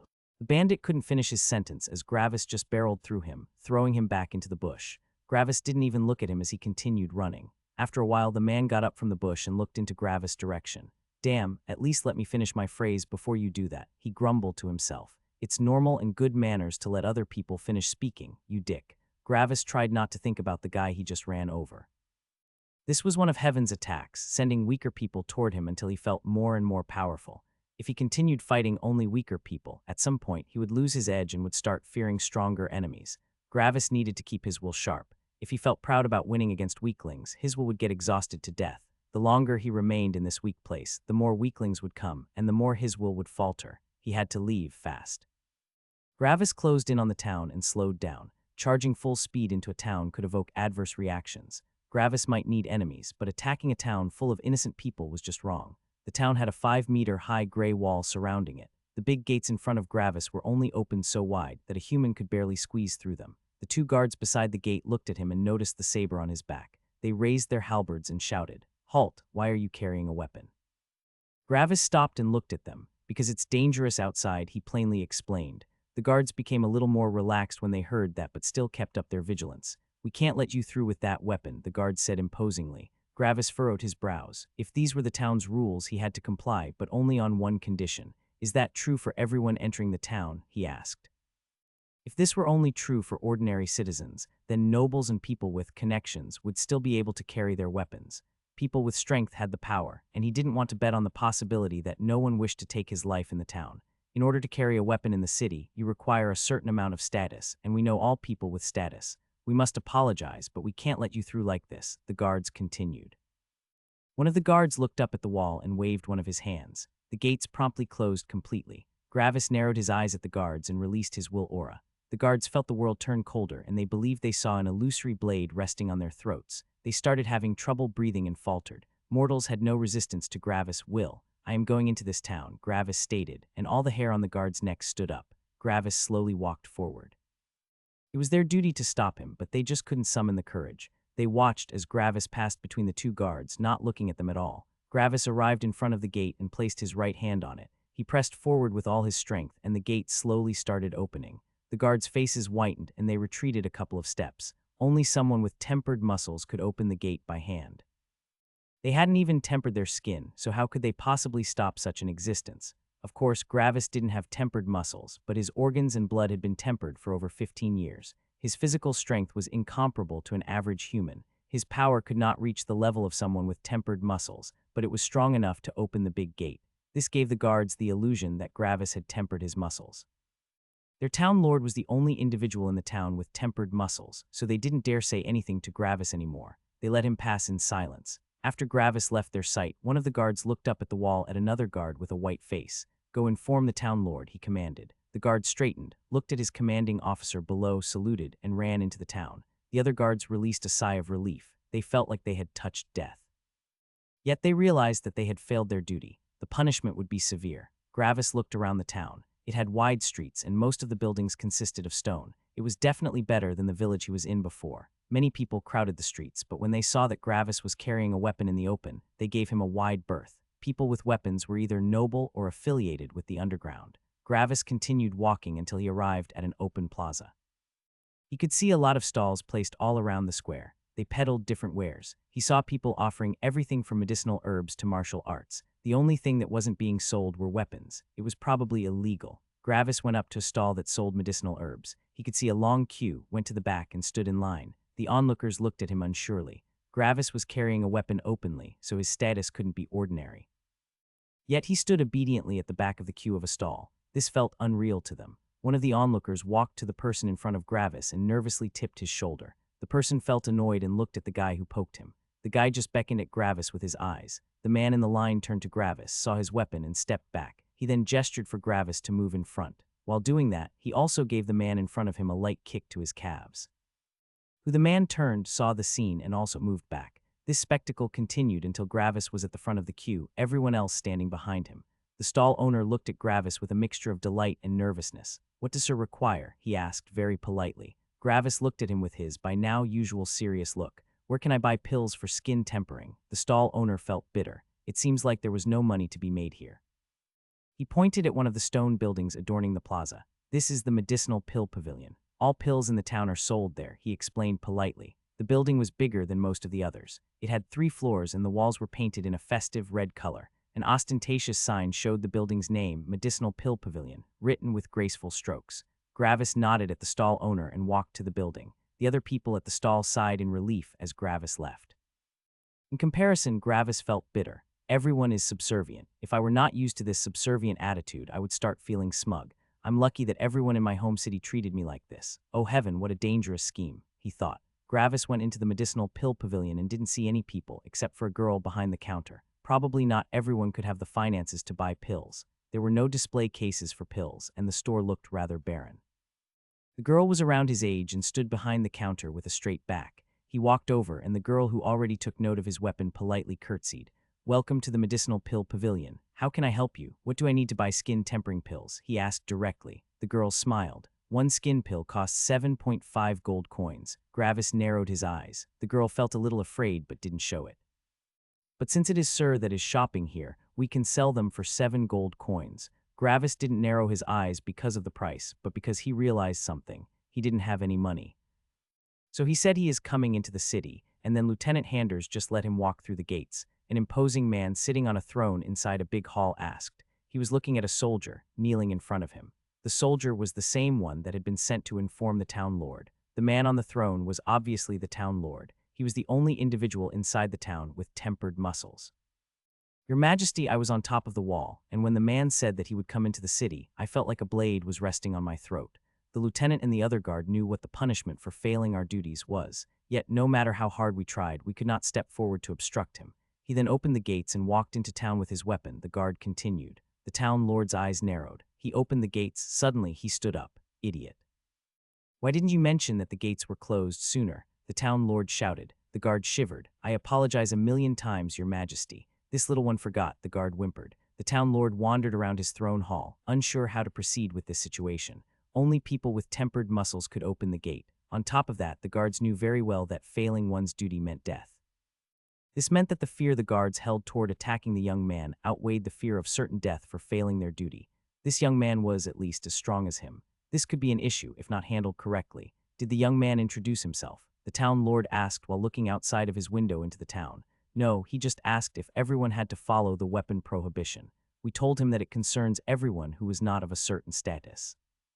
Then he said that he was going into the town, pushed open the gate, and walked in. The guard narrated again.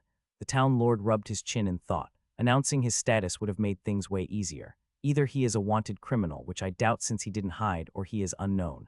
Maybe he is a disciple from some mysterious master. He didn't announce himself, so he is probably not interested in meeting me or interested in my position. Yet he is a young man, probably in his teens judging by how the guard described him. He must have some incredible treasures with him. Maybe I could get them and finally temper my bones. The town lord looked at the ceiling and continued rubbing his chin while muttering to himself. After a while he nodded to himself and made his decision. The guard continued kneeling, not daring to say a word. "All right," the town lord shouted while turning back to the guard. The guard stood up and saluted. "The soldiers will not receive the death penalty since this seems to be an unusual circumstance. Yet punishment is necessary. Return to the gate. Everyone involved in this incident will receive 40 hits of the skin rod after their shift ends." The guard shivered slightly. The skin rod was a specific rod to punish people with tempered skin. The lieutenant would survive, but he would lose a layer of skin, while the guards would have to fight for their lives. The guard saluted again. "Yes, your majesty," shouted the guard and left. The town lord sat back on his throne and began to drink some tea. He had decided to let sleeping tigers lie. If the young man were not interested in meeting him, he would probably do what he came here to do and then leave. The young man was at least as strong as the town lord himself, and the fear he instilled in the guards seemed unnatural. He never even heard of something like that. Angering him could go south very fast. The potential treasures were not worth the risk. As for the situation that the young man would do something illegal or kill someone, the town lord would not risk his life for that. Just let him do what he wants, as long as it does not compromise my position. The town lord wasn't an idiot. Having no money was an issue. Body tempering needed a lot of money in the form of pills to progress. The following stages were easier in that requirement. Gravis had to find a way to earn money. However, it shouldn't be that hard. Being one of the strongest in the area would surely help. All right, so Gravis began and the girl's eyes lighted up. She was about to make lots of money. "What's the best way to earn money around here?" Gravis asked. The girl wasn't sure if she heard him correctly. "Best way to earn money, sir?" She asked for confirmation. Gravis nodded. The girl felt the money glide out of her hands. This guy had no money. But then how did this guy walk around with a weapon? Some guesses started forming in her mind. If cash or status weren't the way he got his saber in, then it could only be strength. Maybe she actually could make some money off of him. Actually, she started. "There's a place where sir can earn a lot of money." "Oh, where?" Gravis asked. The girl's eyes shined. The man was obviously, genuinely interested in making money. "We have a big problem with ferocious beasts and demonic beasts in the surrounding villages. The hunting guild has a lot of bounties and missions for killing different beasts. Of course, one needs a certain amount of strength for that, but I think this would be no problem for sir. Sir can find the hunting guild outside the town. Sir, one more thing," the girl shouted while he was leaving. Gravis turned around and looked at the girl. "I think there is a notice on the notice board on the central plaza that sir should be interested in," the girl said. Gravis furrowed his brows but nodded and left the store. The girl, on the other hand, rubbed her chin with a smirk. If she were right, she would earn a lot of money in the near future. Following the girl's advice, Gravis looked for a notice board and found it quickly. He walked towards it, everyone giving Gravis a wide berth, and began to read the announcements. After a while, Gravis found an announcement that made him shiver in excitement. It read, "To all talented youngsters, on the day before the summer solstice, the yearly entrance exams for the elemental guilds are being held. Requirements: under 20 years of age. Must have tempered skin. Must have a firm will. Every youngster that fulfills the requirements is invited to Body City to participate in the entrance exams." Further down was a list of all the elemental guilds, and he noticed the Lightning Guild was part of them. He quickly checked the date on the top right of the notice board. The date for the entrance exams was about 90 days away. Gravis narrowed his eyes. He had to temper his skin by then. He quickly turned around and left the town, looking for the hunting guild. Gravis walked to the exit of the town. When the guards saw him, they simply opened the gate without a word. They had orders from the town lord that Gravis could do anything he wanted, but the guards had to keep the town lord up to date with news about him. When Gravis went through the gate, one guard retreated and ran to the town lord's residence. Gravis noticed that and guessed that the town lord probably had eyes on him. He didn't care that much. If the town lord wanted to attack him, he would be an excellent test of Gravis' current combat strength.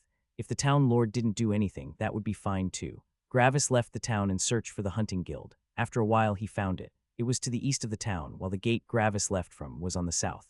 It was a wide building made of stone, and he could see a big sign on the roof that read Hunting Guild. Gravis could also see stalls on the side of the hall, where some beasts walked around, which were probably tamed. He could only see ferocious beasts and no demonic beasts. Demonic beasts were perhaps too strong. Gravis went to the entrance and walked in. The hunting guild had no guards, apparently. They probably didn't need them since the hunting guild was full of strong hunters. Wanting to rob this place was pure suicide for most people. When he went inside, he noticed that the hall also functioned as a bar. Long rows of wooden benches and tables adorned one side of a large hallway, while the other side had the bar. At the end of the hall, there was a giant notice board. That was probably the place where the bounties and missions were listed. "Hey newbie," a guy shouted from one of the benches, a beer in front of him. "You want to register as a hunter, or do you want to set up a mission?" he asked as he stood up and walked to Gravis. The guy looked imposing. He was around 2 meters tall, and bulging muscles peeked through his brown vest with nothing underneath. A large sword, nearly as long as the guy himself, was slung over his back. Gravis looked at him with his typical neutral look. "I want to register as a hunter," he commented dryly as he continued looking around the hall. The hall seemed moderately full, but there was still some space. Nearly everyone had some kind of weapon on their backs, since this was outside the town. There were no restrictions regarding weapons out here. He could see all kinds of weapons adorning the hunter's leather armors. He could see bows, staffs, swords, sabers, spears, and many more. The guy whistled in surprise and astonishment. "Oh, you're a little young for that. Are you sure about this? You need to be able to slay a ferocious beast at least," the guy explained. Gravis simply nodded. He didn't want to get too close to others due to his contagious luck. The guy simply shrugged while leaning with his elbows on a nearby table. Another man sitting at that table looked at the guy with a disgusted look and pulled his food away from the guy's elbow. The guy talking with Gravis ignored it. "Well, it's your neck. You need to get over to the counter and register." The guy gestured with his neck to the bar. The guy looked at Gravis, walking away. "Heh, a shy guy, eh?" With that, he walked back to his table to continue drinking his beer. As Gravis arrived, a middle-aged, grumpy-looking woman looked at him. Here, no one was intimidated by his weapon since the hunting guild was outside the town. Here, everyone walked around with a weapon. "What do you want?" asked the woman, annoyed. Gravis didn't care about her manners. He preferred direct conversation. If someone were friendly to Gravis, he would feel uncomfortable and guilty since he had to act coldly. He didn't want to infect others with his luck. "I want to register as a hunter. To become a junior hunter, you need to find a party that will accept you and kill at least 4 ferocious beasts until you can accept missions by yourself. To become a senior hunter, you need to have tempered skin and must prove yourself by killing a ferocious beast solo." The lady narrated like it was practiced, which was probably true. Gravis didn't wait. "I want to become a senior hunter," he stated blankly. One of the lady's eyebrows rose. "Kid, don't joke around. You're still too green to become a senior hunter. You probably haven't even killed a chicken before." The woman laughed in disdain. Gravis narrowed his eyes at the woman. Just when he was about to release his will aura to make things easier, an old man on the side of the counter walked over. "Margaret, you don't have the authority to stop people from registering. Give him the test," he ordered. The lady rolled her eyes and started rustling through some paper below her counter. After some seconds, she took out a piece of paper. Here, she threw the paper at Gravis, who promptly caught it. "A ferocious beast called Tree Fiend has been spotted near a farm to the south. Just follow the instructions of the paper. If you manage to kill it, bring its corpse here. If it's too heavy, bringing us its head will be enough, but you won't get any spoils except for the monetary reward." Gravis calmly looked at the paper, read through it, and nodded. He shoved the paper into one of his front pockets, turned around, and left without another word. "Another crazy youngster thinking he knows how the real world works," the lady commented in disdain. The man, on the other hand, was rubbing his chin with a smile. "I wouldn't be so sure about that. I felt something unique from him," the man told the lady. "You're getting sentimental. If the boy dies, that's on you," the lady angrily remarked and went back to look through some documents. Gravis quickly left the hall and ran towards the south. He followed the instructions and arrived at a farm not 20 minutes later. After asking the farmer about his beast problem, he ran to the east of the farm to a close forest. The farmer saw the Tree Fiend there some hours ago. He had commissioned the hunt about 2 weeks ago, but since he didn't have enough money, he could only commission it as a trial mission. A trial mission only cost about a third as an actual mission. Like the name suggested, trial missions were meant for hunters as a trial to upgrade their rank. There were multiple ranks, with junior hunter and senior hunter being the lowest and the highest, respectively. There were not many people with tempered skin just walking around, so the hunting guild created some additional ranks for the hunters without tempered bodies. Just those ranks were not accessible to new recruits. A hunter could only start at the bottom or the top. If they told someone with tempered skin that they first had to slog through all the ranks, they might not join. They had tempered skin, after all. They could just go somewhere else. Gravis arrived at the place where the farmer last saw the Tree Fiend. It was close to a forest on the edge of the farm. That was the place where the farmer let his animals out to eat. Of course, that would seem idiotic with a ferocious beast stalking the area. Yet the farmer was afraid that, if the creature didn't find any food there, it would come to the farmer instead.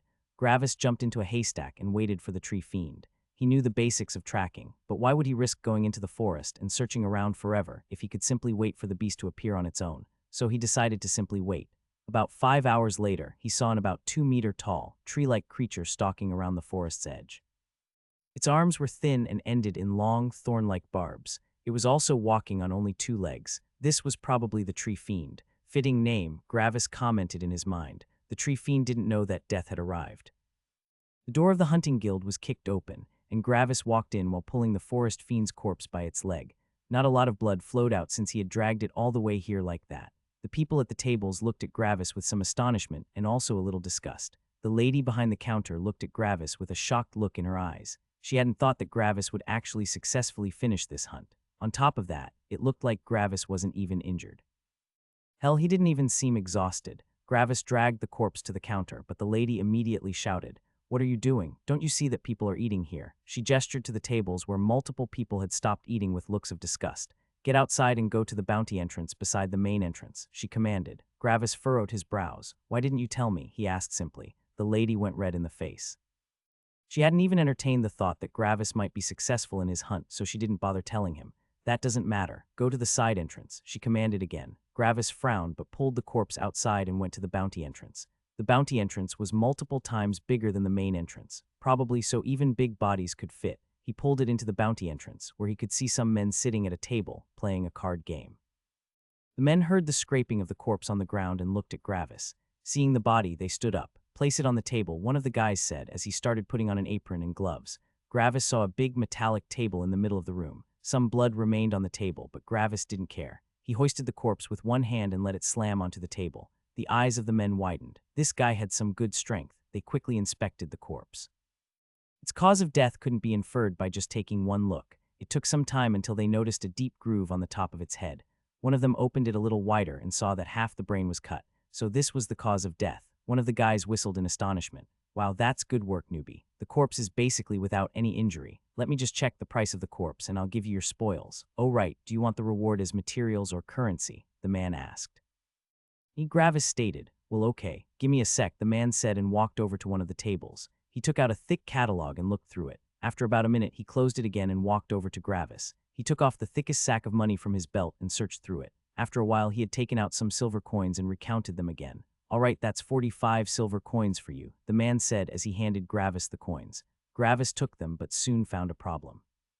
"Hey, can you sell me one of those purses for a silver coin?" Gravis asked, pointing at the sacks of money on the guy's belt. The guy looked surprised but quickly nodded. "Sure, here, take this one," he said as he emptied a half-filled sack into another one. He gave the empty sack to Gravis and took his silver coin, obviously happy with this trade.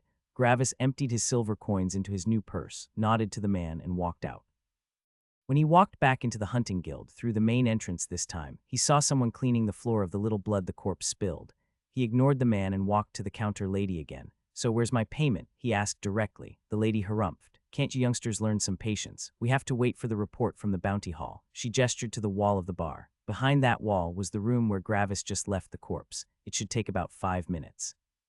Gravis frowned but nodded. Some things couldn't be rushed, so he simply leaned against a wall and waited, his eyes closed. The hunters looked at him weirdly. They saw that Gravis didn't engage in any brotherly conversation with them at the table. He was a young guy, so that was unusual. Young men would quickly start to brag about their kill or simply just unwind by releasing their happiness with some alcohol. Instead, they felt like Gravis was releasing an aura of coldness and rejection. It seemed like he didn't want to be disturbed. Some of them stood up and tried to make conversation, but Gravis always answered plainly, with as few words as possible. After a while, the hunters stopped trying. He was obviously an antisocial person. About 4 minutes after he talked with the lady, one of the men from the bounty entrance came in and gave the lady a piece of paper. "Hey newbie, come over here," she commanded. Gravis walked over and looked at her. The lady didn't know why, but for some reason she really didn't like Gravis.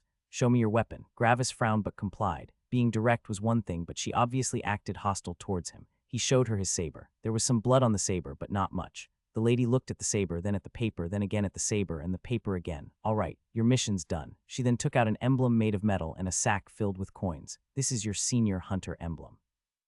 You need to present it if you want to accept missions, she explained and gestured toward the big notice board at the end of the hall. That's the mission board. Every mission regarding ferocious beasts is listed there. Then she gestured at a long list on one side of the hall. That's the bounty list. It shows you, on average, how much a corpse is worth. You can bring any slain ferocious beast into the bounty hall. They will evaluate the grade of your corpse and compare it to the current price.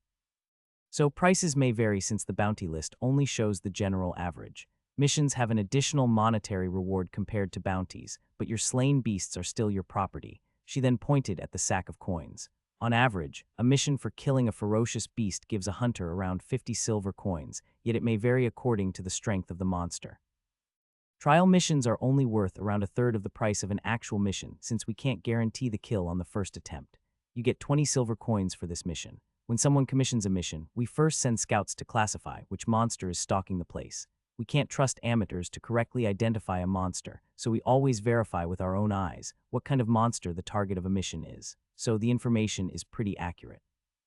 When you want to take on a specific mission, pull down the notice and bring it to me together with your emblem, though you have to pay a contract fee when accepting a mission. The fee counts as insurance if you fail the mission. The contract fee is about 25 of the reward. If you complete the mission, you get the fee back. She explained everything in a very natural and practiced manner. Gravis took the coins and added them to his purse. After that, Gravis did some calculations.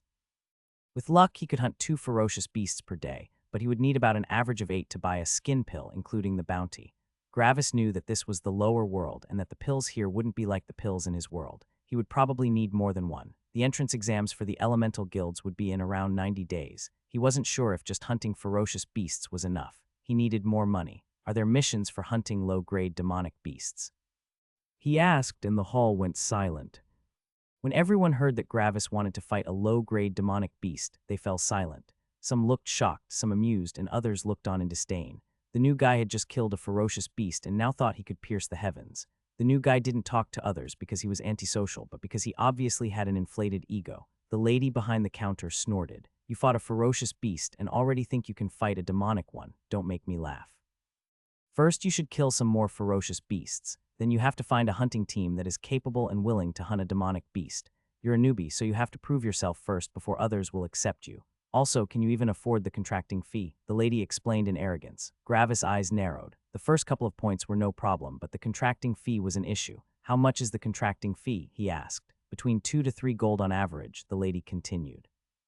2 to 3 gold, so the reward would be around 10 gold. On top of that, there was an additional bounty reward. Gravis could probably buy 2 skin pills with that money. The issue was the contracting fee. Gravis wished that he had taken the money from the bandits he had killed in the village, yet he forgot looting them because of his embarrassment.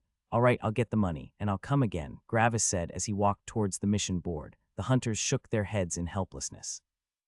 This guy couldn't be helped. Gravis looked at the mission board and took some of them down. Hey, you can only take 1 notice at a time. Gravis heard the lady shout from behind. He frowned again and put the notices back until he only had 1. He took the closest one to the Hunters Guild and walked back to the counter. He gently put the notice down and then slammed his emblem into the table. The table broke in the middle, while his emblem was dented.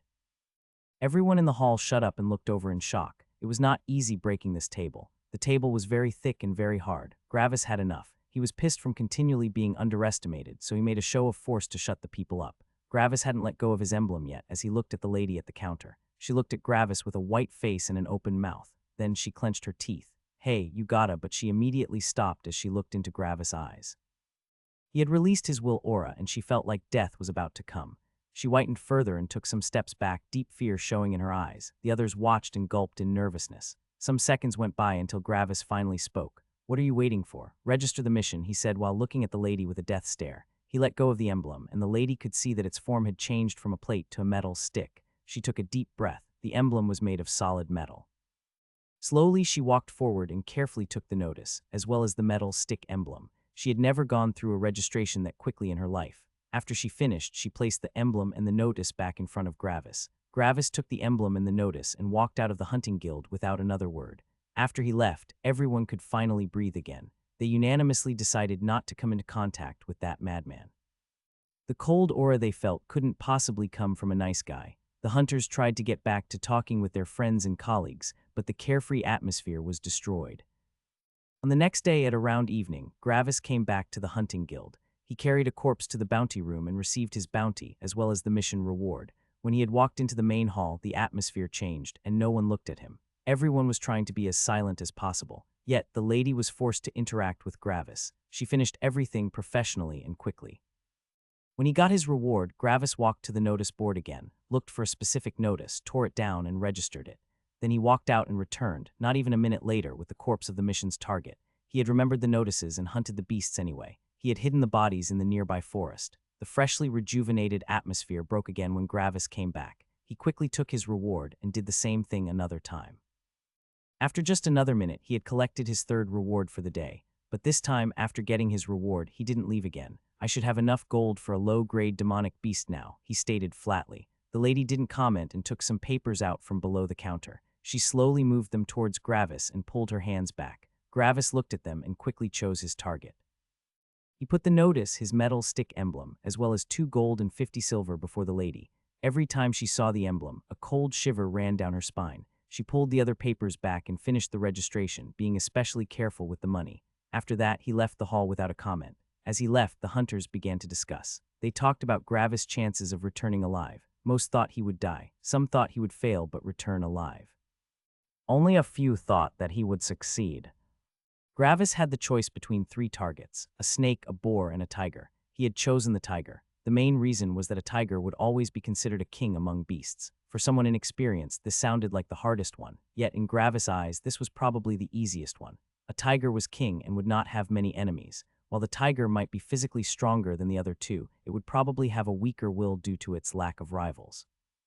The tiger had inhabited a hill near a village. The farmers initially used the hill as grassing ground, but stopped for obvious reasons. The tiger was big and had a big appetite. The farmers created a union where they rotated, whose cow would be sacrificed. This situation had been going on for months. The whole village had to pitch in to get enough money for the hunting guild. There were not many hunting parties willing to take on demonic beasts. While the reward was high, the risk was also high. They never left with less than 10 people, and they would always return with fewer people than before. The reward would have to be split too. Gravis arrived at the village in a couple of hours and immediately saw the hill, as well as the tiger resting on it. The tiger didn't care about its surroundings since nothing was willing to provoke it. Gravis saw a small hill of bones lying behind the tiger. The tiger itself was 2 meters tall, around as big as the lion he fought in the third practical test. Its claws were nearly as long as an arm, and its mouth looked imposing and dangerous. Its muscles bulged from its body at the shoulders, while its deep breath could be heard from several meters' distance. Yet, instead of being intimidated, Gravis was happy about the tiger's imposingness. The more imposing it looked, the fewer enemies would be willing to attack it. When he heard that the tiger was lying on a hill at some village for a couple of months, he knew that the tiger had no ambition to become stronger. This was precisely the opponent he knighted. Gravis slowly walked closer, but the tiger didn't react. The tiger seemed to feel completely safe in its surroundings, like a king on his throne. Gravis slowly climbed up the hill, getting closer to the tiger. The tiger still didn't react. When Gravis was only 10 meters away, it slowly opened its eyes, looked at Gravis, and just grumbled a little. The whole nearby village could see the hill. Some kids had noticed that Gravis was walking to the tiger and called their parents. The parents called other adults, and soon the whole village was watching Gravis getting closer to the tiger. The parents quickly protected the eyes of their children. They didn't want the kids to see a suicidal fool getting mauled. The tiger had just eaten, so it was too lazy to stand up right now. A low grumble would surely scare that puny human away. The tiger closed its eyes again to sleep. Suddenly, the tiger heard that the footsteps became faster and heavier, and it quickly opened its eyes again. Sadly, it was too late. A saber stabbed into the tiger's left eye, completely destroying it. The tiger roared, jumped up, and tried to hit Gravis with a swipe of one of its claws, but suddenly the atmosphere changed. The tiger felt like it was fighting an incredibly powerful enemy, while before the man felt like an average human. The sudden change in feeling made the tiger hesitate. When Gravis had seen that the tiger would not care about him, even when he was so close to it already, he took the chance to attack. Gravis had not activated his will aura until the tiger was injured. If he activated his will aura earlier, the tiger would never allow such an easy attack to land. The tiger continued roaring in pain, rage, confusion, and fear. It had never been in this situation before, and it didn't know how to handle it. Was it supposed to attack Gravis? The tiger wasn't sure. The feeling that Gravis gave it was an enormous cold pressure. Should it flee, then it would have to go back to the wild, where there were stronger beasts than the tiger. While the tiger continued thinking, Gravis had thought of a battle plan. The next attack would decide the whole direction of the fight. If Gravis attacked its front, the tiger would have 2 choices. It could bite or swipe with a claw. The tiger was faster than Gravis, so he had to decide his course of action before the tiger started reacting. In some sense, one could say that Gravis could only act based on prediction and not on his opponent's action.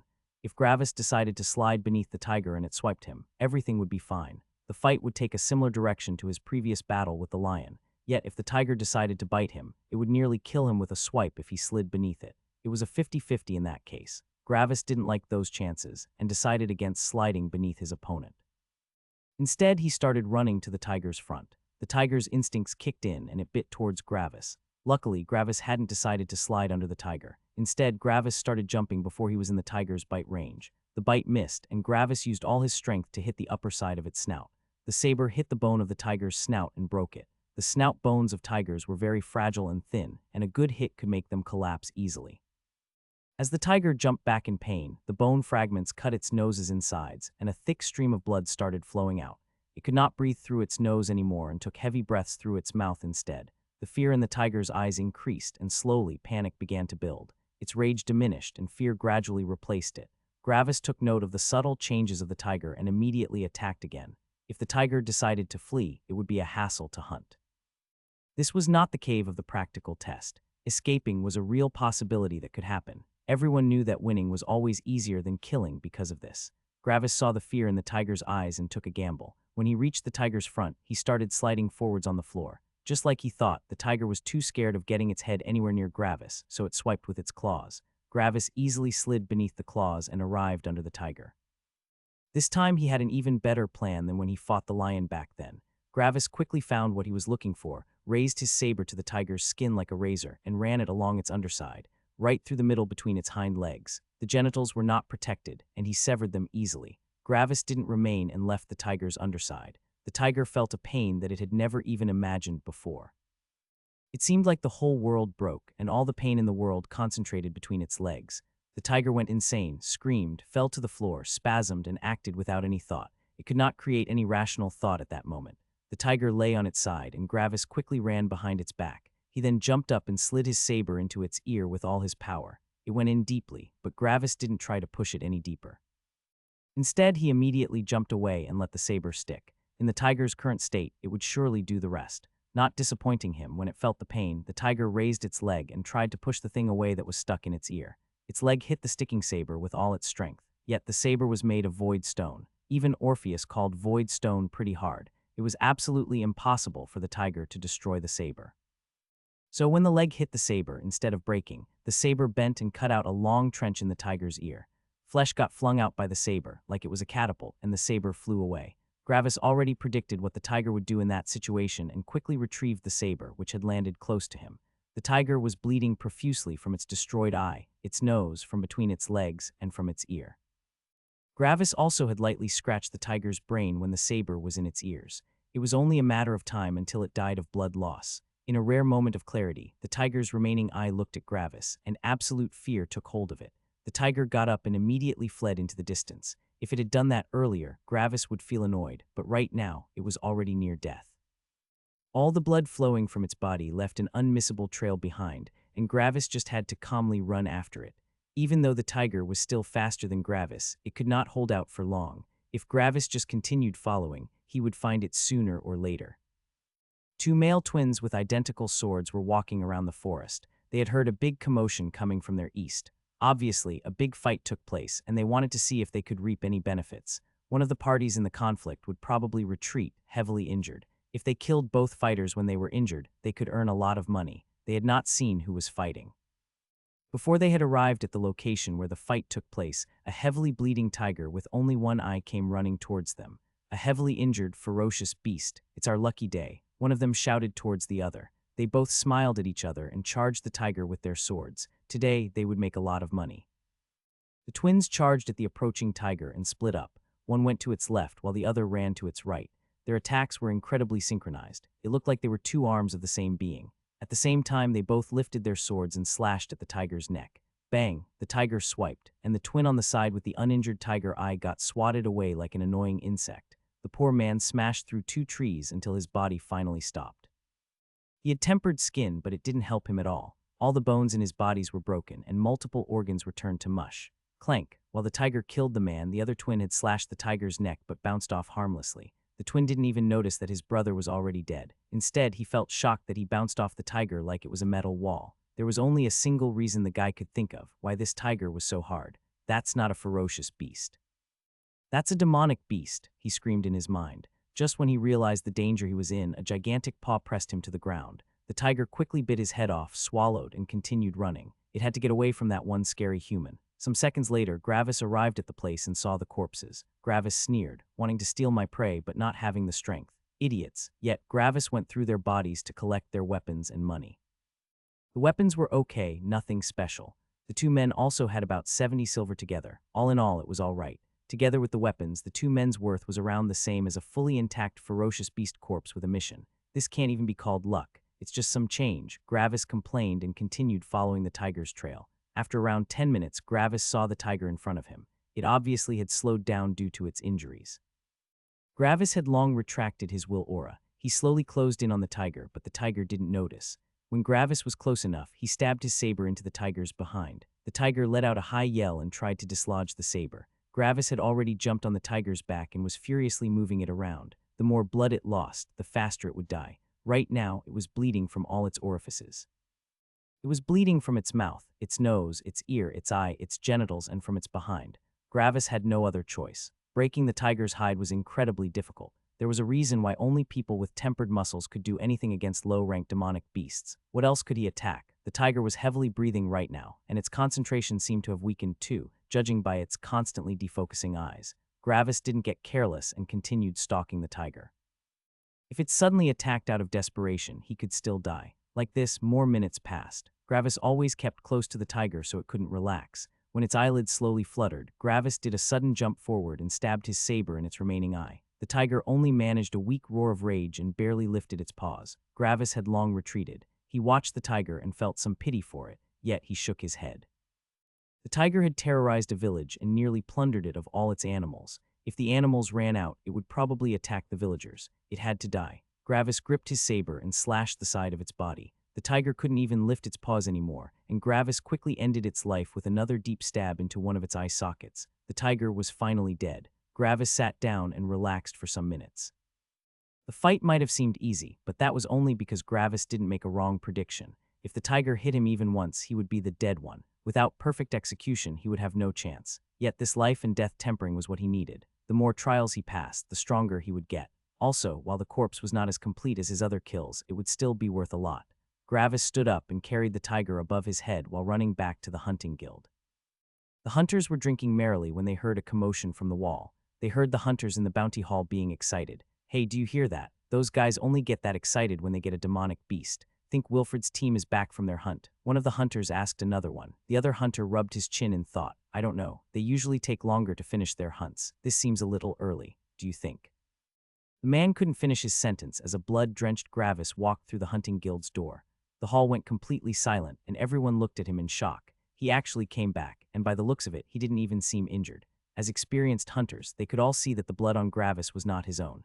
There were no cuts on his clothing, and he didn't move in an awkward fashion. A lot of them gulped and realized why the guys over in the bounty hall sounded so excited.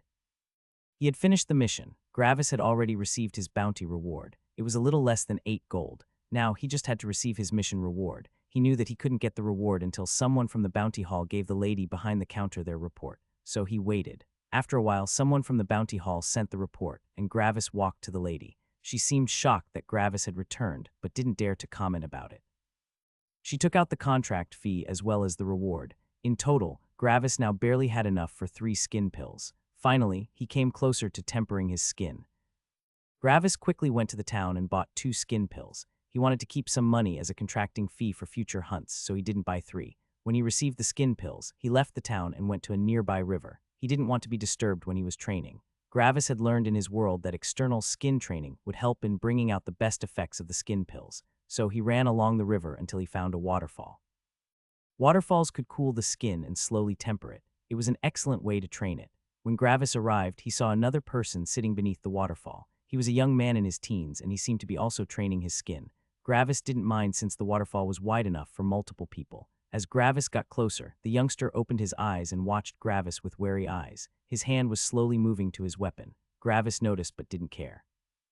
He went to the other side of the waterfall and sat down. The youngster didn't do anything but remained wary of Gravis. After some minutes, Gravis' emotions fully calmed down and he began to synchronize with the waterfall. He took out one of the pills and swallowed them. When he ate the pill, Gravis slowly felt a warmth spreading all over his body. The medicinal effects were nourishing his skin. With his elemental synchronicity, Gravis increased the power of the waterfall above his body. The stronger the tempering, the more effective it would be. He would remain like this until all the nutrients in the pill would be fully absorbed. When the youngster saw Gravis taking a skin pill, greed shone in his eyes. He had been training for over a year under this waterfall, and he never had the money to buy those expensive pills. If he could steal Gravis pills, maybe he could fully temper his skin in a matter of days. The youngster was watching Gravis warily, if he could take him by surprise. Gravis had his eyes closed, but his connection to the water allowed him to see every change in the youngster's expression. Is this another one of your weak enemies, Heaven? Gravis thought to himself.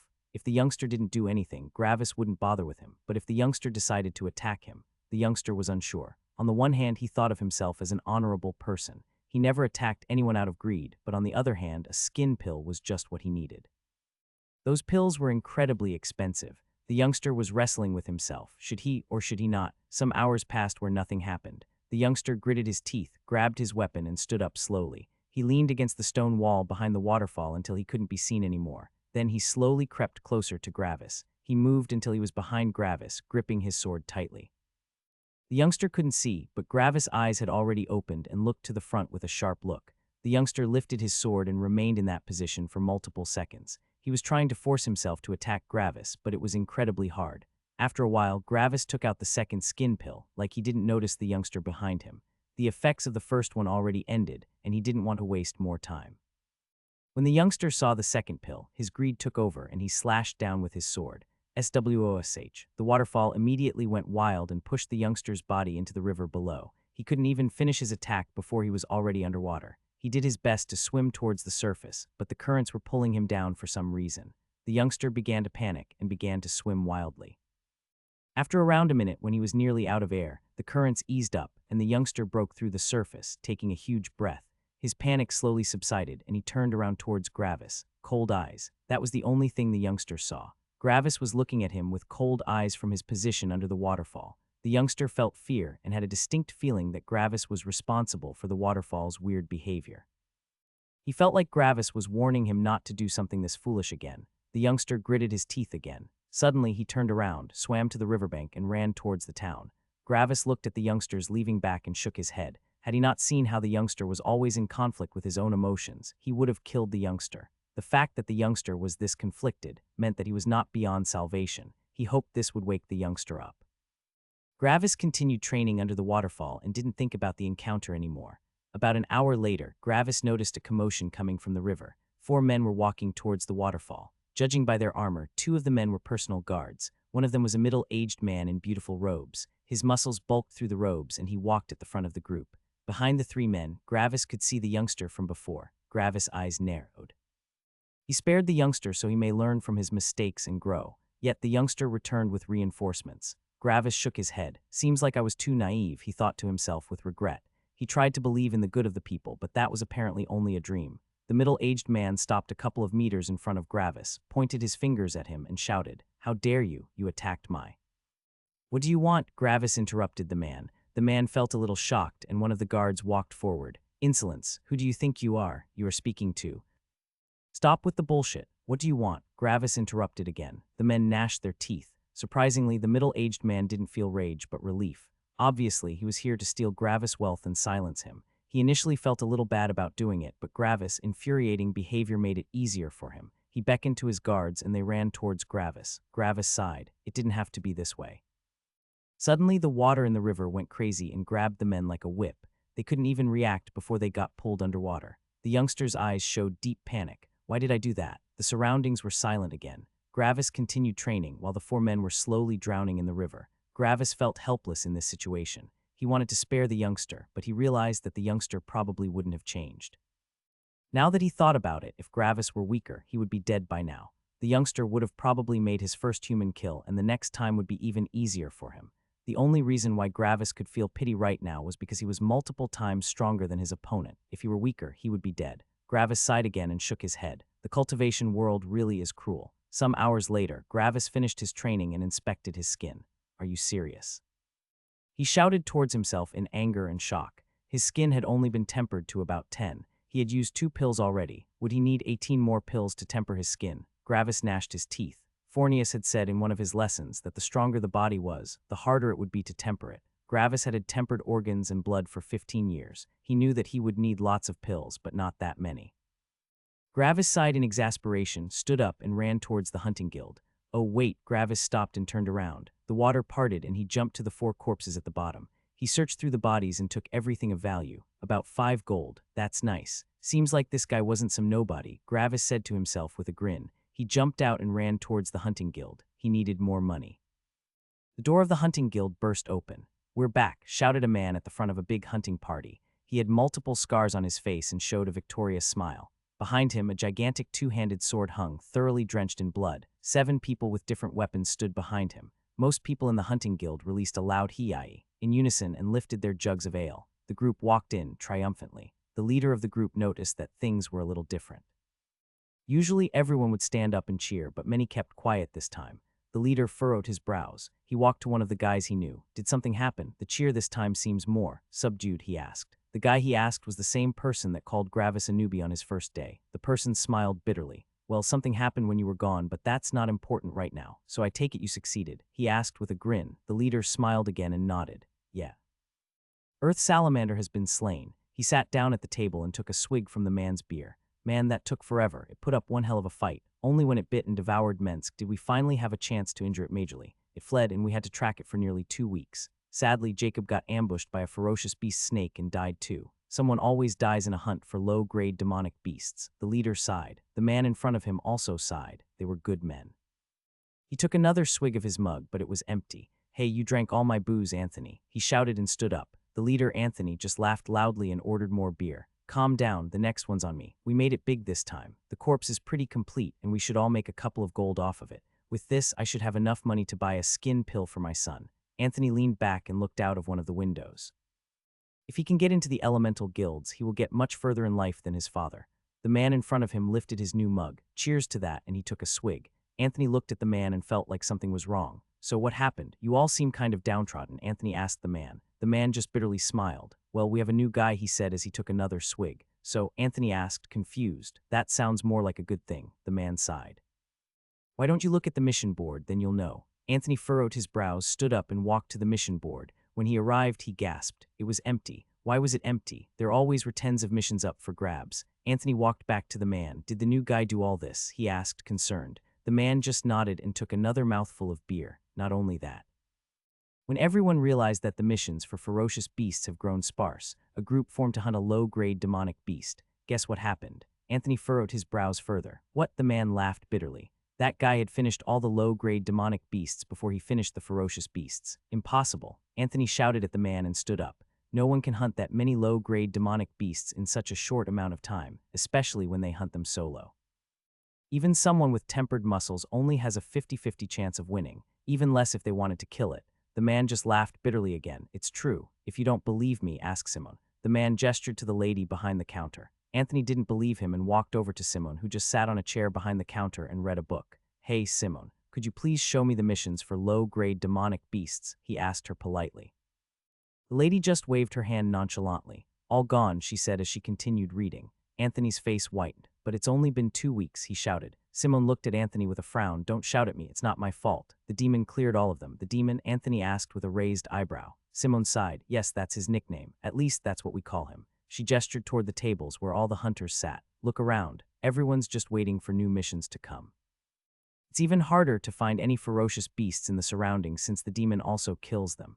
What else would you call someone that basically destroys a whole hunting guild while keeping to the rules? Anthony nearly couldn't believe it. He was gone for just 2 weeks and now everything had turned upside down. He walked back to his drinking buddy and sat down. He clenched his fist and hit the table. A loud boom echoed, and the hunters looked at Anthony, startled.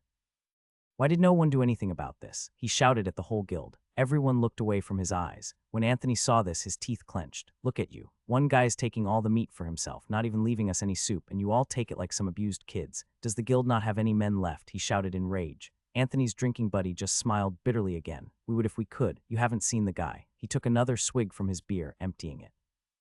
We can only wait until he leaves. Someone like him won't be staying here for long. Anthony sat back down with fury in his eyes. When I'll see him, I'll.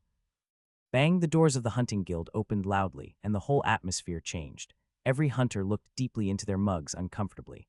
Silence descended across the entire guild, and only light footsteps could be heard coming from the man that just entered the hall. Gravis was pissed. The deadline for the Elemental Guild's entrance exam was coming closer, and he still needed more pills. He had finished every mission he could find, but only made around 90 gold in total. He was still missing around 50 gold. That was an equivalent of approximately 3 low-grade demonic beasts with missions. He had killed 4 low-grade demonic beasts since joining the hunting guild. The first one was the tiger, the second one was a boar, the third one was a snake, and the fourth one was a wolf. The fight with the boar was the easiest since it made its habitat near a river. Gravis could fully utilize his elemental synchronicity in the battle. The boar had to continually fight against the water that was trying to pull it down, so it had no time to evade Gravis' attacks. The fight was over in a couple of minutes. The snake was an issue since its attacks were fast and venomous. After a long fight, Gravis decided to risk it all. He let the snake bite him in exchange for his saber to penetrate the inside of its mouth, right into its brain. Even with tempered organs and blood, he would have died to the venom. Luckily, he had a plan. He had spoken with Orpheus about it when he was still in his world, and Orpheus said that it would work.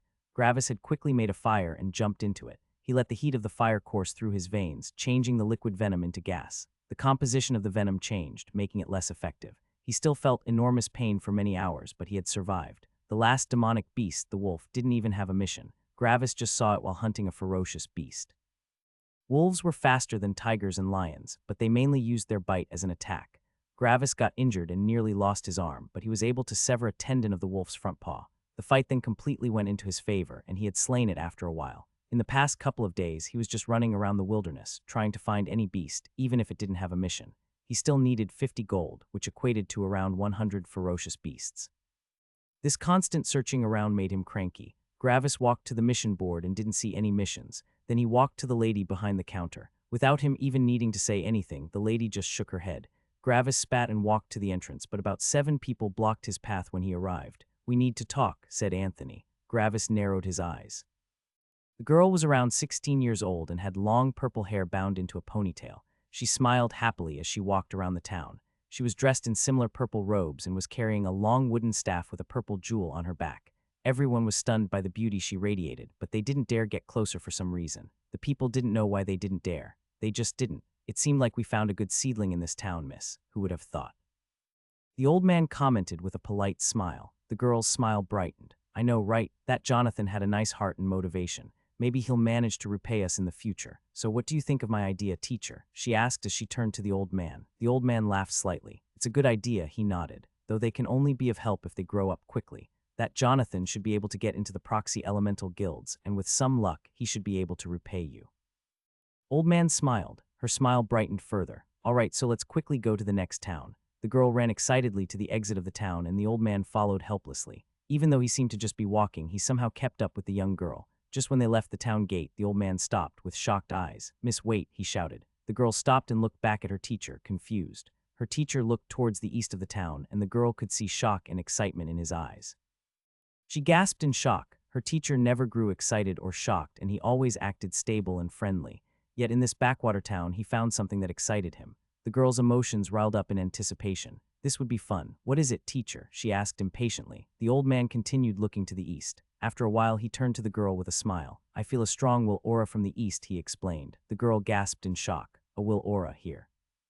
Is someone from the central continent here?" she asked in shock. The old man shook his head. "I don't think so. Judging by the power of the will aura, the person should be in the body-tempering realm. Yet they have a will aura. Even more so, their will aura seems stable. This means they have not condensed it just recently." The old man continued to explain. "Do you want to take a look, miss?" The girl excitedly nodded. The man nodded back and began to walk towards the east, right towards the hunting guild.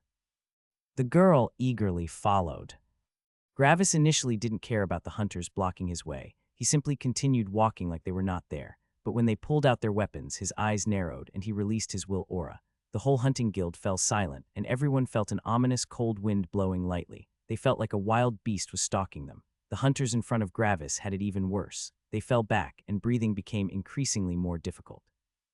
Cold sweat was pouring down from their whole bodies, and their hands shivered. Due to the shivering, their weapons released a continuous rattling noise. Move, Gravis ordered. All the hunters moved to the side except Anthony. He was just as scared as the others, but he stood his ground with courage. Courage didn't mean that one was not afraid, but that one was able to persist even when they felt fear. By withstanding Gravis, Will Aura, he showed great courage. Everyone needs missions to survive, he managed to say through chattering teeth. Gravis narrowed his eyes, and Anthony felt even more pressure. This continued for some seconds until Gravis sighed and the atmosphere returned to normal. I know, he said with a sigh. I know that I am using up all your work. I know that you all need this money to survive. I feel ashamed by not leaving you all anything. Gravis clenched his teeth. But I need money. Silence descended on the hall again, but this time for a different reason. Gravis was no longer releasing his will aura. For the first time, the hunters found something on Gravis that they could empathize with, even if it were only one thing. Just like them, he needed money. Gravis had also shown shame about what he had done, which made some hunters sigh in bitterness. Everyone needed money. How much do you need? Asked Anthony, now more relaxed. He felt like he could understand the young man. Why was Anthony hunting low-grade demonic beasts, even though it always endangered his life? It was because he needed money for his son. Just like him, Gravis also only needed money. Maybe in all their bitterness, the hunters forgot that Gravis was a human like them. Gravis smiled bitterly. This was the first time the guild has seen any kind of smile from Gravis. About 50 gold, he stated. A collective gasp of shock echoed throughout the guild. Why did he need so much money? Anthony's mouth opened wide. He thought about pooling together some resources to lend Gravis some money to get this whole fiasco over, but 50 gold was impossible. Gravis had already made tens of gold by finishing all missions, yet he needed about the same amount again. This was ridiculous. Why do you need so much money? Asked Anthony. Gravis sighed. Just because he was always acting coldly to other people didn't mean that he didn't feel alone. He always felt alone, but he couldn't get close to others. He might be able to survive having no karmic luck, but others won't. Yet, even though he knew that, Gravis' loneliness overpowered him, and he opened up a little today. I need 7 more skin pills to temper my skin, he confessed. Another gasp echoed throughout the guild hall this time, for multiple reasons. First of all, Gravis was hunting low-grade demonic beasts without tempered skin.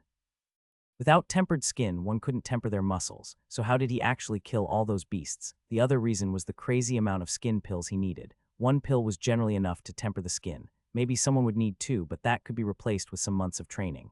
Anthony was just as shocked, but he started to rub his chin in thought. Maybe we can do something about that, he muttered but continued thinking. After a while, he nodded and turned to Gravis.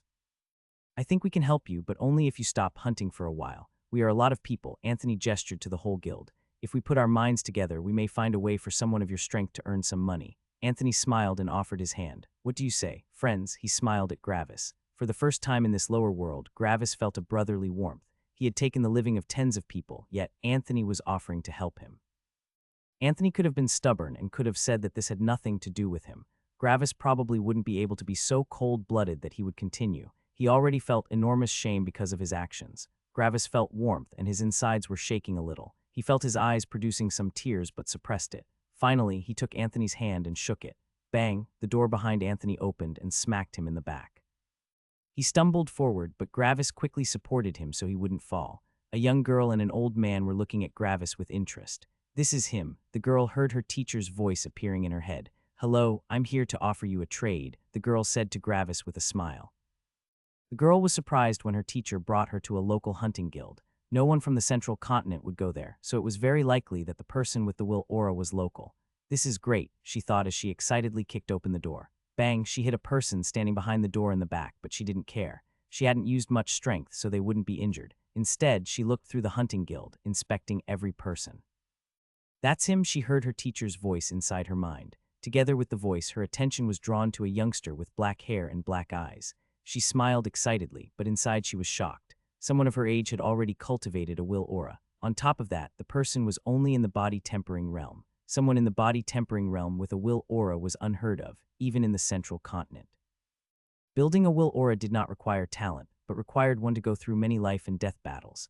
How could anyone find so many equal enemies to defeat while not rising in their realm? It's not like one can just search for enemies and never meet anything out of their league that would just straight up kill them. Mishaps always happen. She was very interested in the youngster, and her eyes sparkled. Hello, I am here to offer you a trade. She spoke loudly with an excited smile. Gravis, who had returned to his cold self by now, looked at the girl.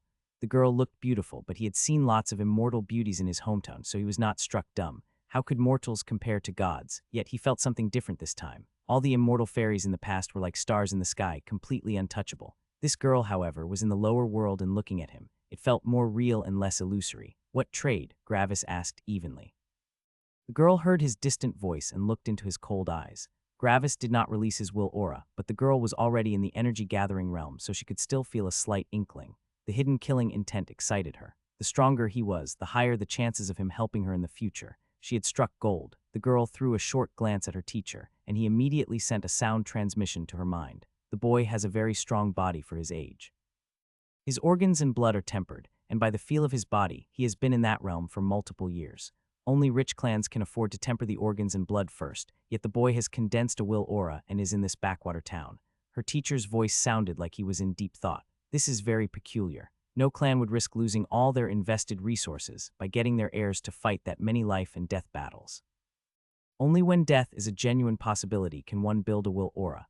Also, his skin is about 60 tempered, yet he is not currently training. Instead, he is in a hunting guild. The old man furrowed his brows, but he slowly got an inkling about what was happening. He is probably desperately trying to get enough money to temper his skin for the yearly entrance exams for the proxy elemental guilds. The old man sighed bitterly in his mind. But because of his strong body, his skin needs around 20 skin pills for a full tempering. One hunting guild can't spit out that much money. Slowly, a sly smile was forming on the old man's face. I think we arrived at the perfect time. All of the old man's ramblings reached the girl in the span of 5 seconds. The hall was silent, everyone looking at the old man's face contorting into different emotions in the span over 5 seconds. Did the old man have dementia? If Gravis knew that the old man basically found out everything about him in just 5 seconds, he would be shocked beyond belief. Just seeing through his cultivation required a spirit that would be able to leave one's body. This would mean that the old man had at least reached the third major realm, the spirit accumulation realm. This person would be one of the most powerful people in the lower world. The girl grew even more excited inside. Paying for around 8 skin pills was a little much, but she could handle it. This guy went through the most dangerous part on the journey to becoming an expert, condensing a will aura. Now the young man would only need resources to get to the higher realm. Let me introduce myself, she chirped. My name is Joyce and I am collecting favors, she announced with pride. The hunters looked a little confused. How can one collect favors? Gravis narrowed his eyes in uncertainty. What do you mean? He asked. Joyce just continued smiling cheerfully. Simple, I am traveling from town to town, searching for talented young people in trouble. I solve their trouble, but they need to repay me if they ever reach a similar strength to me. Joyce nodded in confidence. This was her great idea, just spent some change to get a potential favor. She was practically sending coal to people in winter. Gravis was surprised. Joyce was very direct and honest. She didn't try to sneak her way into him owing a favor, but directly announced it. Gravis liked honesty and directness. It was uncomplicated, and it was easier to trust such people. Gravis felt refreshed. The world had greedy bastards like the bandits or that one youngster at the waterfall, but it also had honest and friendly people like Joyce or Anthony. People really came in all colors and forms. So in exchange for something I need, you want me to help you with something when I reach sufficient strength? Gravis asked for confirmation. Joyce nodded. Yep, how strong would I have to be to repay the favor? Gravis asked. Joyce continued smiling. When you reach the central continent by your own strength, you should have enough strength, she explained. Gravis was not even sure where he currently was in the lower world. It probably was not the central continent. Just by the word central, he could guess that it probably was the core of the lower world. That meant that he probably needed to be around the spirit accumulation realm. This was far away from him. Seeing that Gravis was silent for a while, Joyce continued. So what do you need? She asked eagerly. Gravis gritted his teeth. Around 50 gold, he said. He knew that it was a lot of money, but she probably had enough money. Joyce released a sly grin. All right, she took out a sack of gold, and everyone in the hall gasped in shock. The girl took out 50 gold like it was just some change. She offered it to Gravis. He looked at the gold with excitement and stretched his hand toward it, but suddenly stopped. Joyce looked confused. Gravis gritted his teeth as he remembered something. Just when Gravis had gotten close to Anthony, he was smacked by the door. It was not dangerous, just bad luck. But exactly that was the issue. Others might think it was just a coincidence, but Gravis thought otherwise. Heaven was probably warning him that he should keep away from others. Heaven could reclaim all the karmic luck of others, but then it would throw away resources in the form of cultivators. Gravis heard from his father that Heaven was collecting energy with cultivators as a medium. His father did not elaborate further, but he told Gravis that this was the reason why he killed so many people back then. In his own words, he was basically destroying unripe crops from Heaven's farm. If Gravis accepted the money, Heaven would probably steal all the karmic luck of Joyce and the old man. This helping hand was just too strong. Gravis gritted his teeth furiously. Someone came here to help him, and Heaven was threatening him with his savior's life. This was beyond despicable. Gravis furiously clenched his fist and retracted his eyes. I can't accept this, he spat through clenched teeth. Joyce was confused. First, Gravis seemed very happy to accept, but then he became angry and declined. This didn't make any sense. The old man also furrowed his brows. Despite all his experience, he still couldn't think of a reason for the sudden change in attitude. Why not? Joyce asked. Gravis was still gritting his teeth. He couldn't possibly explain the concept of karmic luck. It was not because the concept was too complex, but because if they knew how karmic luck worked, they would know some of heaven's inner workings. Heaven wouldn't allow that and would do everything to keep its workings secret. I can only accept an opportunity, not direct help, he said after mulling over his words for a while. If he earned the money fairly, everything would be all right. Of course, I would treat this opportunity the same as if you helped me directly. I will still engrave this favor in my heart. Joyce grew even more confused by his words. Was this his pride getting in the way of benefits? That seemed idiotic. The old man also didn't know why Gravis said what he said, but the old man had a feeling that this was the best way. He didn't know why, but he somehow felt like the youngster was helping them and not the other way around. But that's impossible, the old man thought. The youngster didn't even have tempered skin, so how could he possibly help them? On top of that, they were not even in danger. The old man was trusting in his gut feeling, but this seemed entirely contradictory to logic. His instinct had mostly proven true in the past, but it was never this contradictory to common sense. What was going on? In the end, the old man fell into deep thought. The girl, on the other hand, didn't agree. Are you serious? This is an equal trade. I give you gold and you give me your help in the future. What opportunity? Forget your pride. Let's just finish the trade and you can repay me in the future, she shouted in anger. Was that young man trying to downplay the favor he owed by getting her money fairly? She had never seen someone as shameless as him. Gravis gritted his teeth even more. I'm really sorry, but I can't accept the money like this. I can't tell you why, just trust me on this, he urged. Joyce's anger rose, but before she could say anything further, she heard her teacher's voice in her head. Wait a second. I don't know why, but I think we should believe him. I don't feel any falsehood from him. I see only bitterness, helplessness, and fury. Someone on his level can't fool my eyes. I am pretty sure that what he is saying is the truth. Joyce's anger lessened again, but her confusion grew. But why? She asked in her mind. The old man shook his head. I don't know why, but I trust my instinct. The more the old man believed his feeling, the stronger it grew. He felt like something beyond his control was happening. It felt like something very profound was taking place. It also felt like he had evaded a calamity. The old man never felt this way before, and slowly he lost himself in the sensation. The hunters looked at the old man like he was crazy. His expression was changing by the second. Joyce slowly took back the money and furrowed her brows. How could she exchange 50 gold fairly? She started looking around the hall. Suddenly, she got an idea. This is a hunting guild, right? She asked Gravis. Gravis nodded. Joyce began to smile slightly. How much is a low-grade demonic beast worth? She asked Gravis. Gravis realized what she planned. The carcass is between 8 and 10 gold, while a mission is a further 10 gold, he explained. Joyce frowned a little. In order to give him 50 gold, she would need to request 3 missions for low-grade demonic beasts. The money wasn't the problem. The problem was that she didn't know of any low-grade demonic beasts in the area. She knew of one demonic beast, but the old man suddenly perked up and looked at Gravis with intense eyes. Gravis felt like he couldn't move. That wasn't the pressure of a will aura, but the pressure of absolute power. He didn't know how he had offended the old man. The old man noticed that he had accidentally lost control of himself and returned to his smiling self.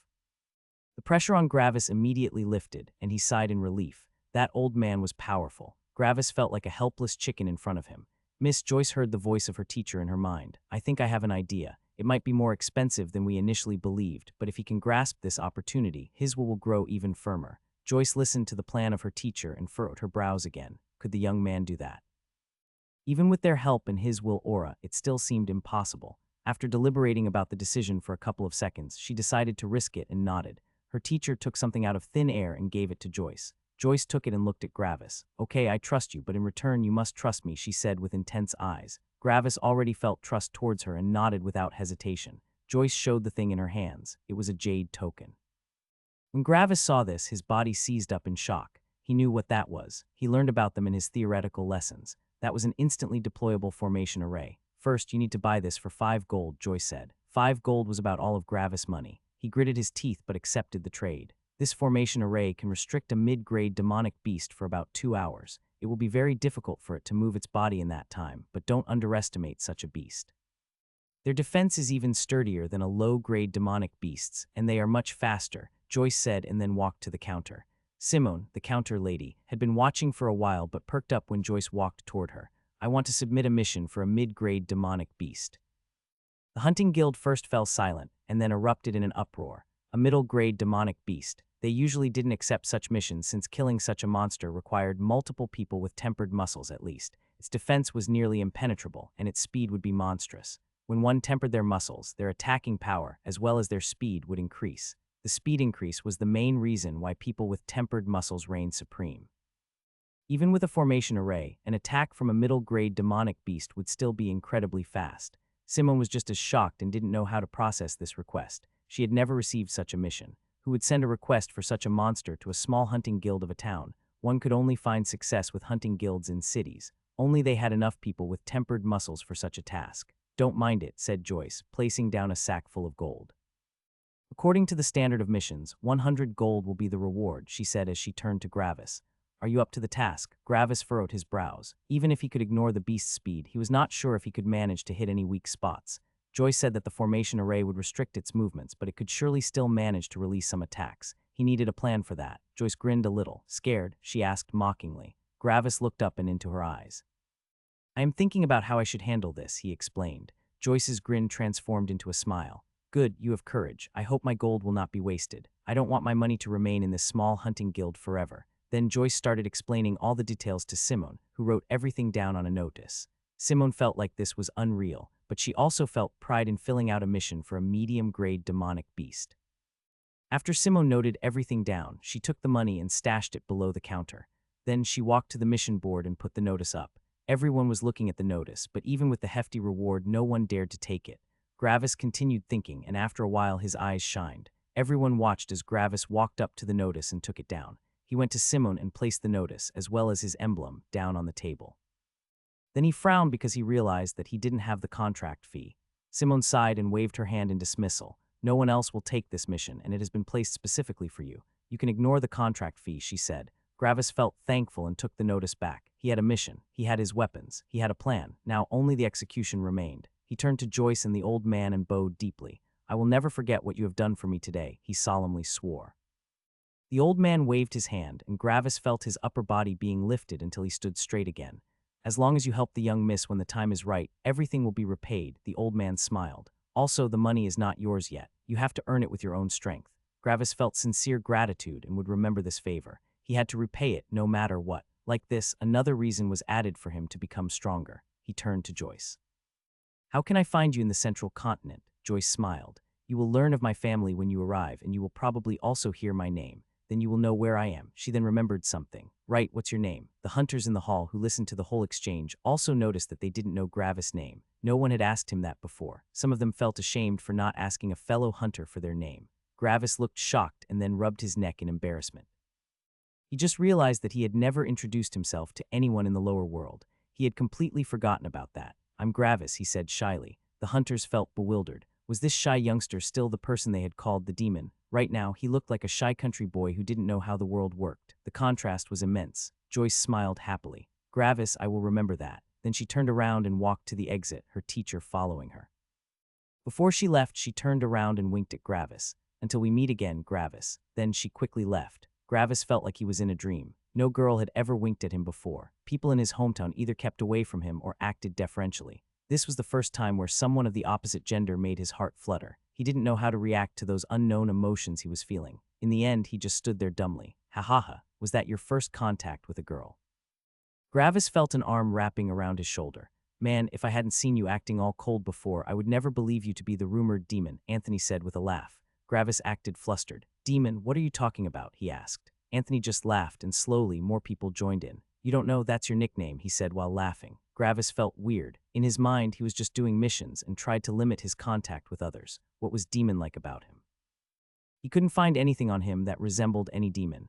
Anthony then pulled Gravis by the shoulder to a table. "Come on, we never got to know you, Gravis. Let's drink together," he shouted. Gravis felt a deep warmth inside, but he stopped halfway to the table. He clenched his fist in bitterness. If he grew too close, there would be a high chance that heaven would forsake them. The friendlier people were to him, the more it hurt to push them away. He couldn't accept their friendship because the end result was their death. "I'm sorry," he quietly muttered. Anthony looked surprised. "What? I'm really sorry," Gravis shouted and ran out of the hunting guild. Before anyone could react, Gravis was already gone. They didn't know what had happened. "Hey, wait," Anthony shouted as he raced out of the guild, but he couldn't see Gravis anymore. He was already gone. After a while, Anthony sighed and went back into the guild. Gravis, meanwhile, ran to the direction of his mission. The feeling of isolation he felt was overpowering. He cursed heaven and he cursed his luck. After a while, he clenched his teeth again. The only way out of this situation was strength. He could not falter now and wallow in self-pity. If he gave up now, he would be suppressed by heaven forever. Gravis took out the notice, new motivation shining in his eyes. Target, the demon middle-grade demonic beast. Some hours after Gravis left the hunting guild, he arrived at a destroyed village. All the wooden huts were broken into pieces and piled into a hill. This was the demon's lair. No one could afford to place a bounty for a medium-grade demonic beast around these parts, so most of the villagers had fled the village, while only the old, stubborn villagers remained. Sadly, by the looks of the destroyed village, their end was not peaceful. The demon had made its nest out of the remains of the village to demonstrate its dominance. Humans had exclusive living space and were the overlords of this world. Only in the wilderness could beasts thrive. By occupying an exclusive living space of the humans, the demon was demonstrating its dominance. Gravis spotted parts of the demon poking out from beneath the rubble. The demon was a gigantic centipede, about 30 meters in length. Hooked legs grew from the centipede's segmented body, which they could use to stab and grip their prey. Their relatively small front, together with their many legs, made them incredibly fast. On top of that, every section of its body was encased in thick armor. Their bite was also incredibly venomous. Speed, defense, power, and venom. All of this made the demon a fearsome opponent. It was probably very powerful, even for a medium-grade demonic beast. All parts of its body were made to kill. At the start of their lives, centipedes were small and weak, which meant that this specimen had to work hard to get to its current strength, so it would also be very robust. Under normal circumstances, Gravis couldn't even hope to scratch the centipede. It would outspeed him and surround him with all its legs. At that point, only death would await him. There were only two things he could rely on, his formation array and his elemental synchronicity. Gravis quickly retreated to the nearby forest and began his preparations. About an hour later, he came back to the village. He could not win against the demon in a fair one-on-one fight. This time, he had to use his smarts. Gravis slowly entered the village's vicinity. When he felt that he was close enough, he instantly released his will aura and ran away as fast as possible. His will aura would provoke the demon into attacking him since he had so arrogantly displayed his killing intent in its nest. Just as he had thought, the mound in the village grew restless, and a big head with two humongous mandibles rose. The demon felt the direction the will aura was coming from and sprinted to it, not making a single noise. Gravis ran with all of his power, but the demon was about 3 times as fast as him. If it caught him before he reached the forest, he would die. Gravis felt the demon coming closer, and cold sweat came rushing down his back. He hadn't been this afraid since his fight with the tortoise, and he felt like he would die soon. When Gravis went past the forest's edge, the demon was only 20 meters behind him, and it was gaining ground fast. Gravis continued sprinting into the forest, and soon the demon entered as well. It quickly reached Gravis and tried to bite him. "This is it," Gravis shouted and jumped upward with all his strength. The bite barely missed him, and the centipede quickly surrounded the landing spot of Gravis, its legs ready to strike. "Let's hope this works." Gravis shouted and threw the jade token with all his strength in the middle of the surrounded area. The jade token exploded, and many lines and drawings encompassed the surroundings in a 10-meter diameter. The centipede was completely boxed in since it had curled itself into a ring while surrounding Gravis. The centipede felt something was wrong, and a shrill screech left its mouth. Gravis quickly took the chance, while the centipede was confused and jumped through a gap between two of its legs. One leg completely bisected his left triceps, while the other one tore a massive gash into Gravis' other side. Gravis was badly hurt and couldn't release his full power anymore, but that didn't matter now. The deed was done, and the remainder of his plan would not require his combat power. Gravis quickly ran around the forest and cut down tree after tree. Then he threw every tree into the formation array. The demon was busy trying to break through the formation array and ignored the wood. Over a couple of minutes, Gravis filled nearly the whole restriction with wood. After he had filled the restriction, he cut some more trees and laid them beside the formation. That took him another couple of minutes. After a while, he had created multiple streets of trees that led to the formation array. Now all preparations were finished. Gravis looked around and saw that a couple of trees had started burning already. In the hour where he had retreated after initially seeing the village, he had created multiple campfires in the forest. After all this time, some trees had started to ignite. Now it was showtime. Gravis quickly controlled the flames and made them burn more ferociously. He expedited their fire, which made the flames grow hotter and bigger. He willed the flames to start burning the streets of trees he had created, and slowly, the fire crept to the formation array. It took a little over a minute until the roaring flames started igniting the wood inside the formation array. The centipede grew frantic as the heat increased, and started thrashing around its body to throw away all the burning wood. It had some success, but somehow the fires were still angled towards the formation array, even if the wood remained outside. Just beyond the range of the formation array, lots of burning wood was placed, with their flames angled towards the formation array, like they were in an intense storm. The demon tried everything to throw those logs of burning wood away, but it couldn't touch them since they were beyond the formation array's boundary. After a while, it compressed its body into a tight ball and remained in the middle of the formation array. Gravis saw this, and his brows furrowed. The centipede might survive like this. He did not know how effective the surrounding heat was, but the centipede did not touch the flames directly. This could be problematic. Gravis quickly got another idea and started digging up the dirt around the formation array. Just as he had thought, the formation array was enclosing the centipede not in a dome, but in a ball. The formation array included the top and the bottom. Using his elemental synchronicity, he broke the hard soil and began to move it away in vast swaths. Even with his elemental synchronicity and his incredible strength, it still took him about an hour to remove the soil completely. Now the formation array looked like a flying ball. Half of the ball was filled with dirt and the other half had the centipede. Gravis quickly willed for the dirt to leave the formation array. He had control of the formation array, and he could decide what could leave. His newly dug hole was nearly full of dirt again, but now the centipede was the only thing left in the ball. Gravis cleared the dirt away again, but this time it only took some minutes. He had already broken down the earth on the underside, and it was not hard to push the dirt up the slope again. Gravis grew more frantic, as he only had about 30 minutes left until the formation array would stop working. The fire still raged, and Gravis threw more wood into the empty pot of earth. When he had finally filled the pot, only 20 minutes remained on the formation array. Gravis was breathing heavily. He had used all his strength for over 1.5 hours, but finally it was done. Gravis sat down and willed the flames to burn the wood under the centipede. It didn't take long until an absolutely furious pillar of flames was created under the centipede. The demon was madly twitching and moving around, but it could not grip or stab the formation array, so it could not climb it. This scene continued for multiple minutes. Finally, after 15 minutes, the centipede lost its strength and it fully collapsed into the flames. Gravis didn't want to take any chances, so he continued burning the centipede until the formation array collapsed. 5 minutes later, the formation array collapsed and the demon fell onto the burning wood. Gravis watched it, and only when it didn't move for another minute did he go closer. Gravis was immune to the flames, so he simply waltzed through them. He took a closer look at the centipede and saw that its insides broke through its shell on multiple places.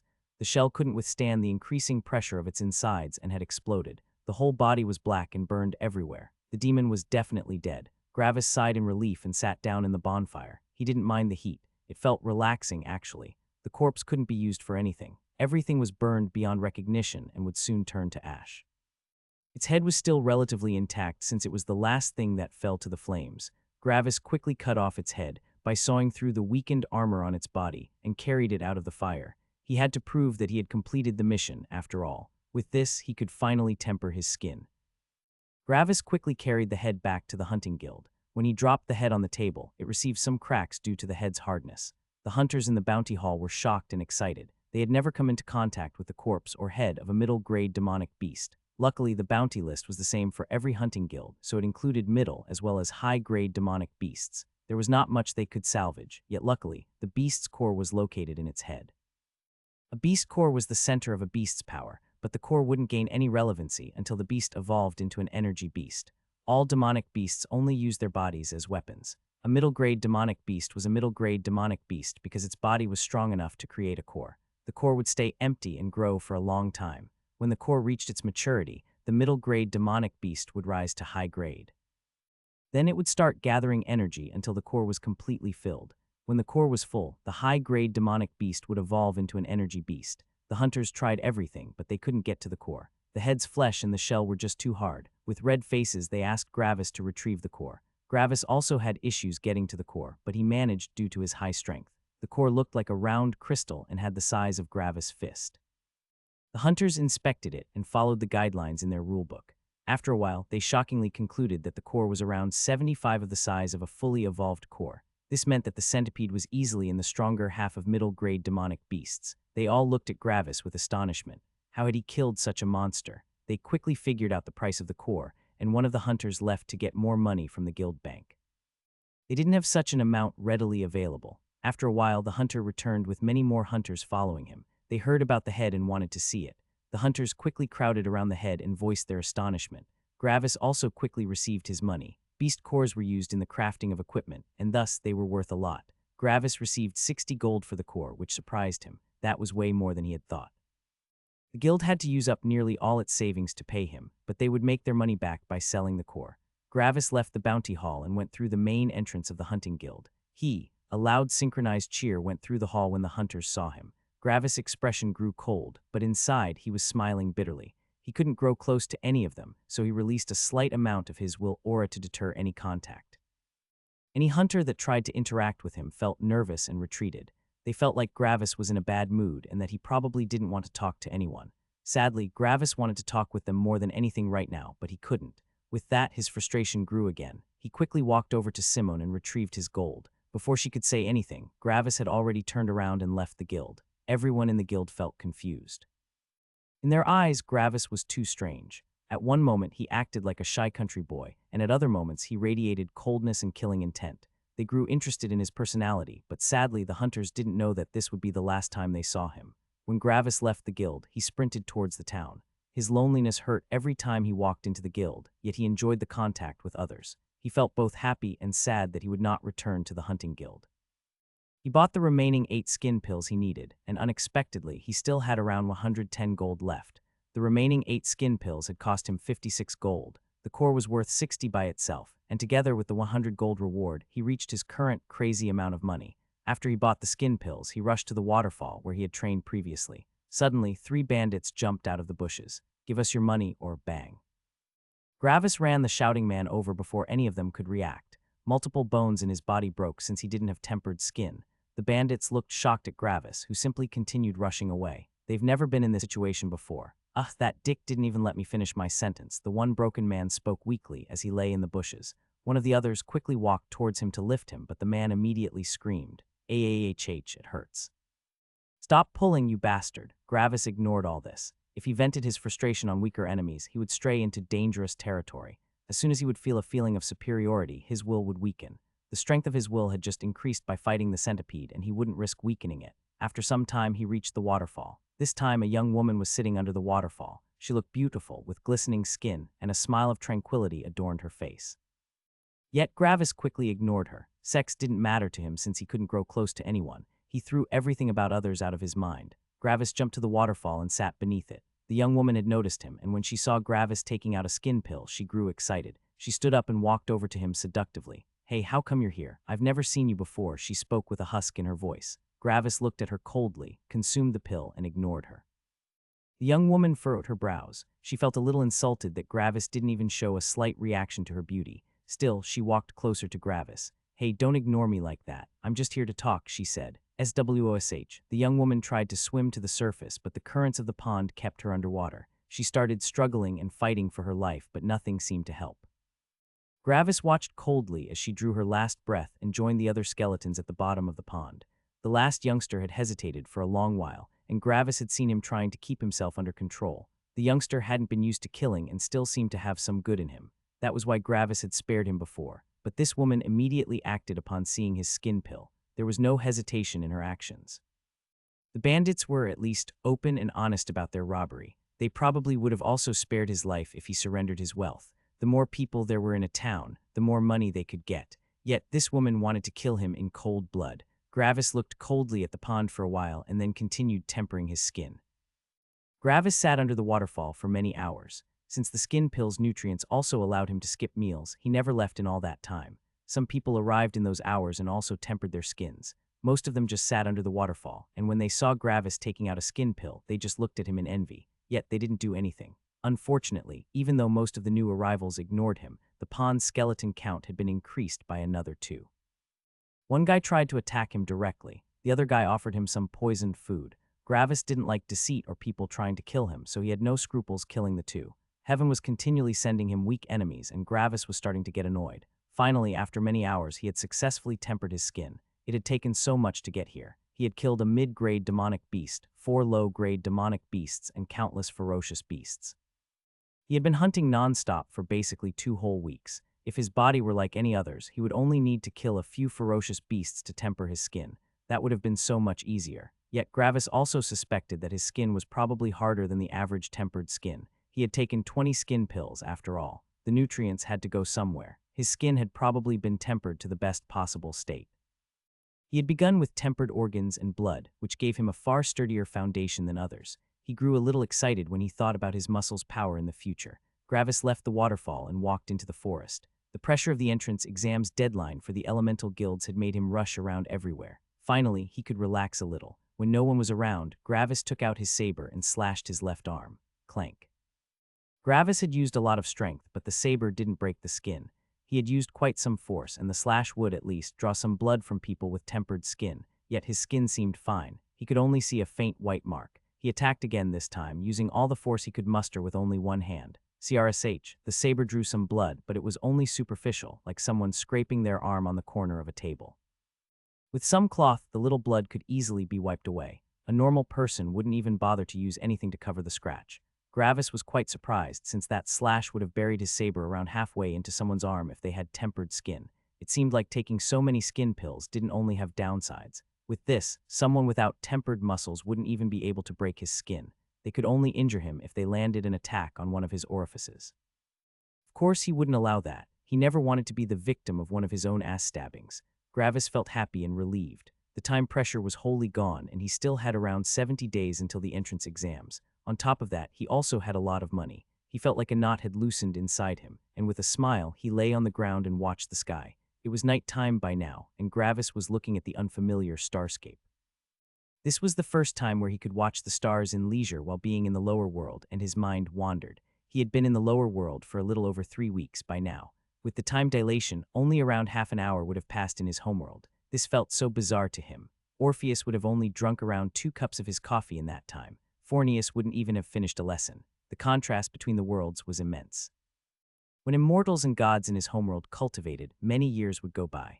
Gravis couldn't imagine how much a low world would change in that time. Empires would rise and fall. Generations of families would sink into oblivion. Maybe even new kinds of beasts would evolve. Mortals would rise to immortality, and immortals may even ascend into gods. Yet all this changed nothing in his homeworld. The lower worlds could exist for as long as they wanted. His homeworld wouldn't care.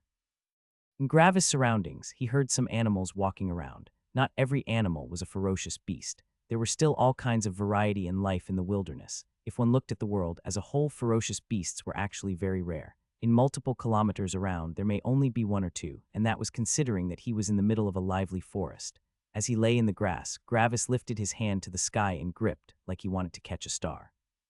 Someday, he muttered to himself, "For the first time in my life, my realm has increased. I've been fighting so much. The practical tests, the bandits, the beasts, I went through so much just to take my first step towards strength." Then Gravis smiled sheepishly. "Well, I have a will aura, and I have incredible amounts of fighting experience. I've also had tempered organs and blood for around 16 years by now. I'm not sure if there is anyone who has such a solid foundation like me."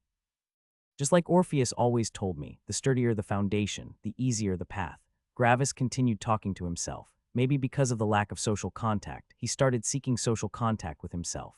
He started talking and narrating his experiences like someone stood beside him and listened. Some may think he was crazy, but others would understand him and empathize with his plight. He wanted companionship. He wanted friends, brothers, sisters, uncles, his mother, his father, and maybe even a relationship. Yet in this lower world, he was alone, completely alone.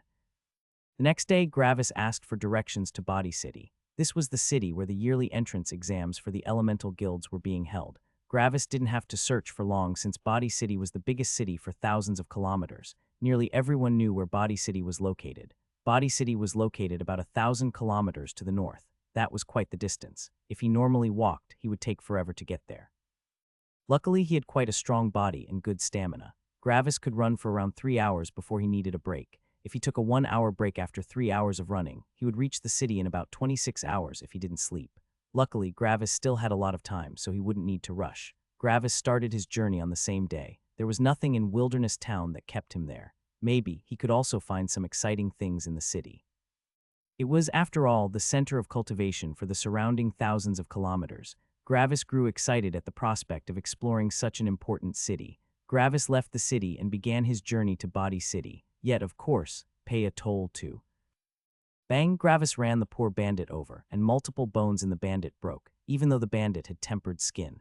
If it were before Gravis had tempered his skin, the bandit wouldn't be this injured. Yet with the added hardness of Gravis' new skin, the impact was harder. The bandit flew for over 5 meters into a nearby tree and hit it, leaving a huge dent in it. Ah, Gravis could only hear a small whimper of pain from the bandit's voice. Dick, Gravis heard the bandit shout. With that, he stopped and turned around. He quickly ran back to the bandit, who was lying weakly before the tree. You try to rob me and you call me a dick, Gravis asked with a sneer. Spite filled his voice. How shameless could a person be? The bandit weakly sat up, leaning on the tree. You didn't even give me the courtesy to finish my phrase. The bandit weakly rubbed the back of his neck and groaned in pain. What does it matter? Gravis asked flatly. Oh, come on, man, that's how things work. I jump out and say, pay a toll to pass or face death, and the other side either pays the toll or not.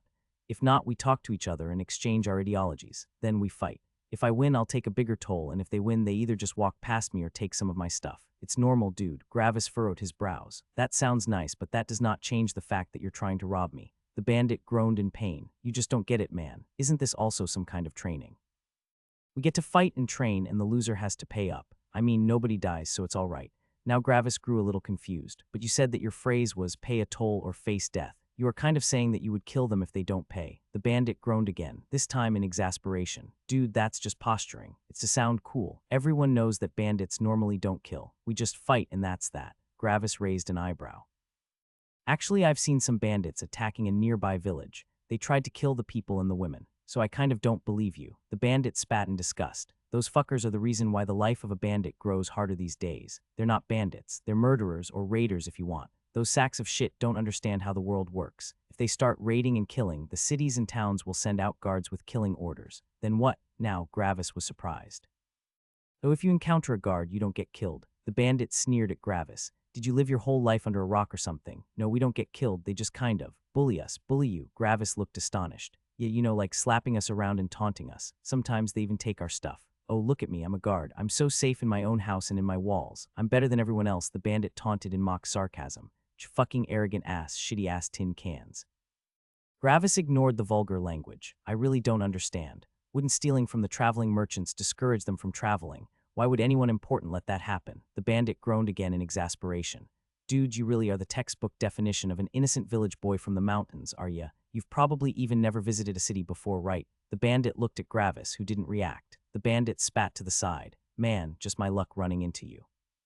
Suddenly, the bandit looked surprised as he got an idea. Or you running into me, ha ha ha ha, he laughed wildly. Gravis just looked at him in indifference. Oh, come on, it's a fucking joke, asshole. Don't just fucking look at me with that deadpan ass, corpse ass stare of yours. Gravis did not comply. The bandit grew increasingly annoyed. What? Say something, he shouted. Instead, Gravis just lifted his right hand to his chin in thought and continued watching. Gravis had a particular feeling right now which concerned him. He kind of liked the guy. Even though the bandit was continuously insulting and disrespecting him, it bizarrely made Gravis feel like they were growing closer. This was so strange. No one had ever talked to him like this before. This was a completely new experience for him. Gravis looked up into the sky and thought, what, you estimating how far you can throw that stick in your ass? Shit's gonna pierce the heavens probably by how hard and stiff it looks, the bandit continued. Gravis just continued thinking. The bandit spoke without restraint. He spoke without social norms and without any care of what others might think. In Gravis' eyes, the bandit was following his own emotions and desires without restraint. Wasn't that precisely what Gravis wished? Didn't Gravis wish for a free life without restraints? Hey, did that stick pierce your brain too, or did your parents not find? Suddenly, Gravis felt incredible fear. He didn't understand why, but it felt like if he remained here, he would die. Without hesitation, Gravis sprinted as far away as possible. A toilet to shit in, so... Bo! Gravis was already 30 meters away from the bandit, yet a gigantic shockwave hit him in the back and threw him away for over 100 meters. His insides churned and the world turned white. Incredible heat was melting the surroundings, while the shockwave threw everything far away into the distance. Gravis hit the ground and slid for a while until he finally stopped. For the most part, his skin was fine, and his bones and muscles only hurt a little. If he didn't have tempered skin, he would have been heavily injured. Gravis slowly got up and looked at the spot where the bandit was. His eyes grew wide at what he saw. What the hell? Gravis saw a round crater with a diameter of nearly 100 meters. Everything had been swept away, and the still-standing trees at the crater's border were burning fiercely. In the middle of the crater was a round rock around 1 meter high. The rock sat at the exact position where the bandit used to be. A meteorite, Gravis concluded. Out of nowhere, a meteorite had struck the bandit. When the bandit and Gravis were initially speaking, they stood at a distance of a couple of meters. What were the chances that a random meteor just suddenly struck the exact position of the bandit? This was no mere bad luck. This was a deliberate action. On top of that, Gravis had felt an unimaginable fear before it happened. Gravis wasn't delusional. He knew that he didn't have any kind of secret, highly advanced sense of danger. Such a sense would take forever to develop, and his cultivation realm was way too low for that. This sense of fear was a deliberate warning. A sudden meteorite and an unexplainable feeling of fear. Only Heaven could do something like this. For some reason, Heaven wanted to kill this bandit immediately and not implicate him. Gravis also understood why Heaven warned him, even though it really didn't like him. If Heaven could just kill him like it pleased, with a meteor or a lightning strike, for example, then there was no fair chance for him. Heaven had only stolen his karmic luck and used soft tactics up until now. There were surely rules that it needed to follow. Also, if Heaven could just straight up kill him, Gravis' father would have never allowed him to cultivate. As Gravis thought more about it, he got another idea. Maybe it wasn't the rules stopping Heaven from killing him. It had killed the poor bandit just fine. Maybe it was because of Gravis' father. Heaven could bend its own rules however it pleased with others, but if it bent the rules with Gravis, his father would probably grow furious. Gravis had heard from Orpheus that not every world had the same heaven. Heaven in his homeworld was its own entity and only cared about its own earth. Heaven of his homeworld was the strongest heaven of all, and every other heaven was below it. This meant heaven of this lower world was not the same heaven as his homeworld. On top of that, it was obviously way weaker than heaven in his homeworld. Since Gravis' father was as strong as the highest heaven, this heaven in the lower world was obviously much weaker. If heaven of the lower world pissed his father off, so that's the reason. Gravis remembered that the bandit wanted to insult his parents. Insulting his parents, Gravis felt like he understood how heaven felt. It was like a situation where two young kids stood beside a sleeping tiger, and one of the two watched the other one taking out a stick to poke it. The first kid immediately grew panicked and used everything to stop the other from poking the tiger. "You can die if you want, but don't pull me into this," was probably what this lower heaven thought. As his time in the lower world progressed, Gravis began to understand heaven more and more. First, the luck, then the soft tactics, now the direct interference. Gravis' father ensured that heaven would keep by its own rules. Heaven could only interfere to a certain degree regarding Gravis. Without his father, Gravis would have long died, though on the other hand, if Gravis didn't have his father, he would be way luckier than now. What an interesting contrast. So there actually was a certain degree of contrast and balance. Everything had its advantages and disadvantages. If that is true, is heaven actually fair? Gravis muttered to himself. Slowly, he began to feel like something in him brightened lightly. It felt mysterious. It felt like something that he never had suddenly appeared.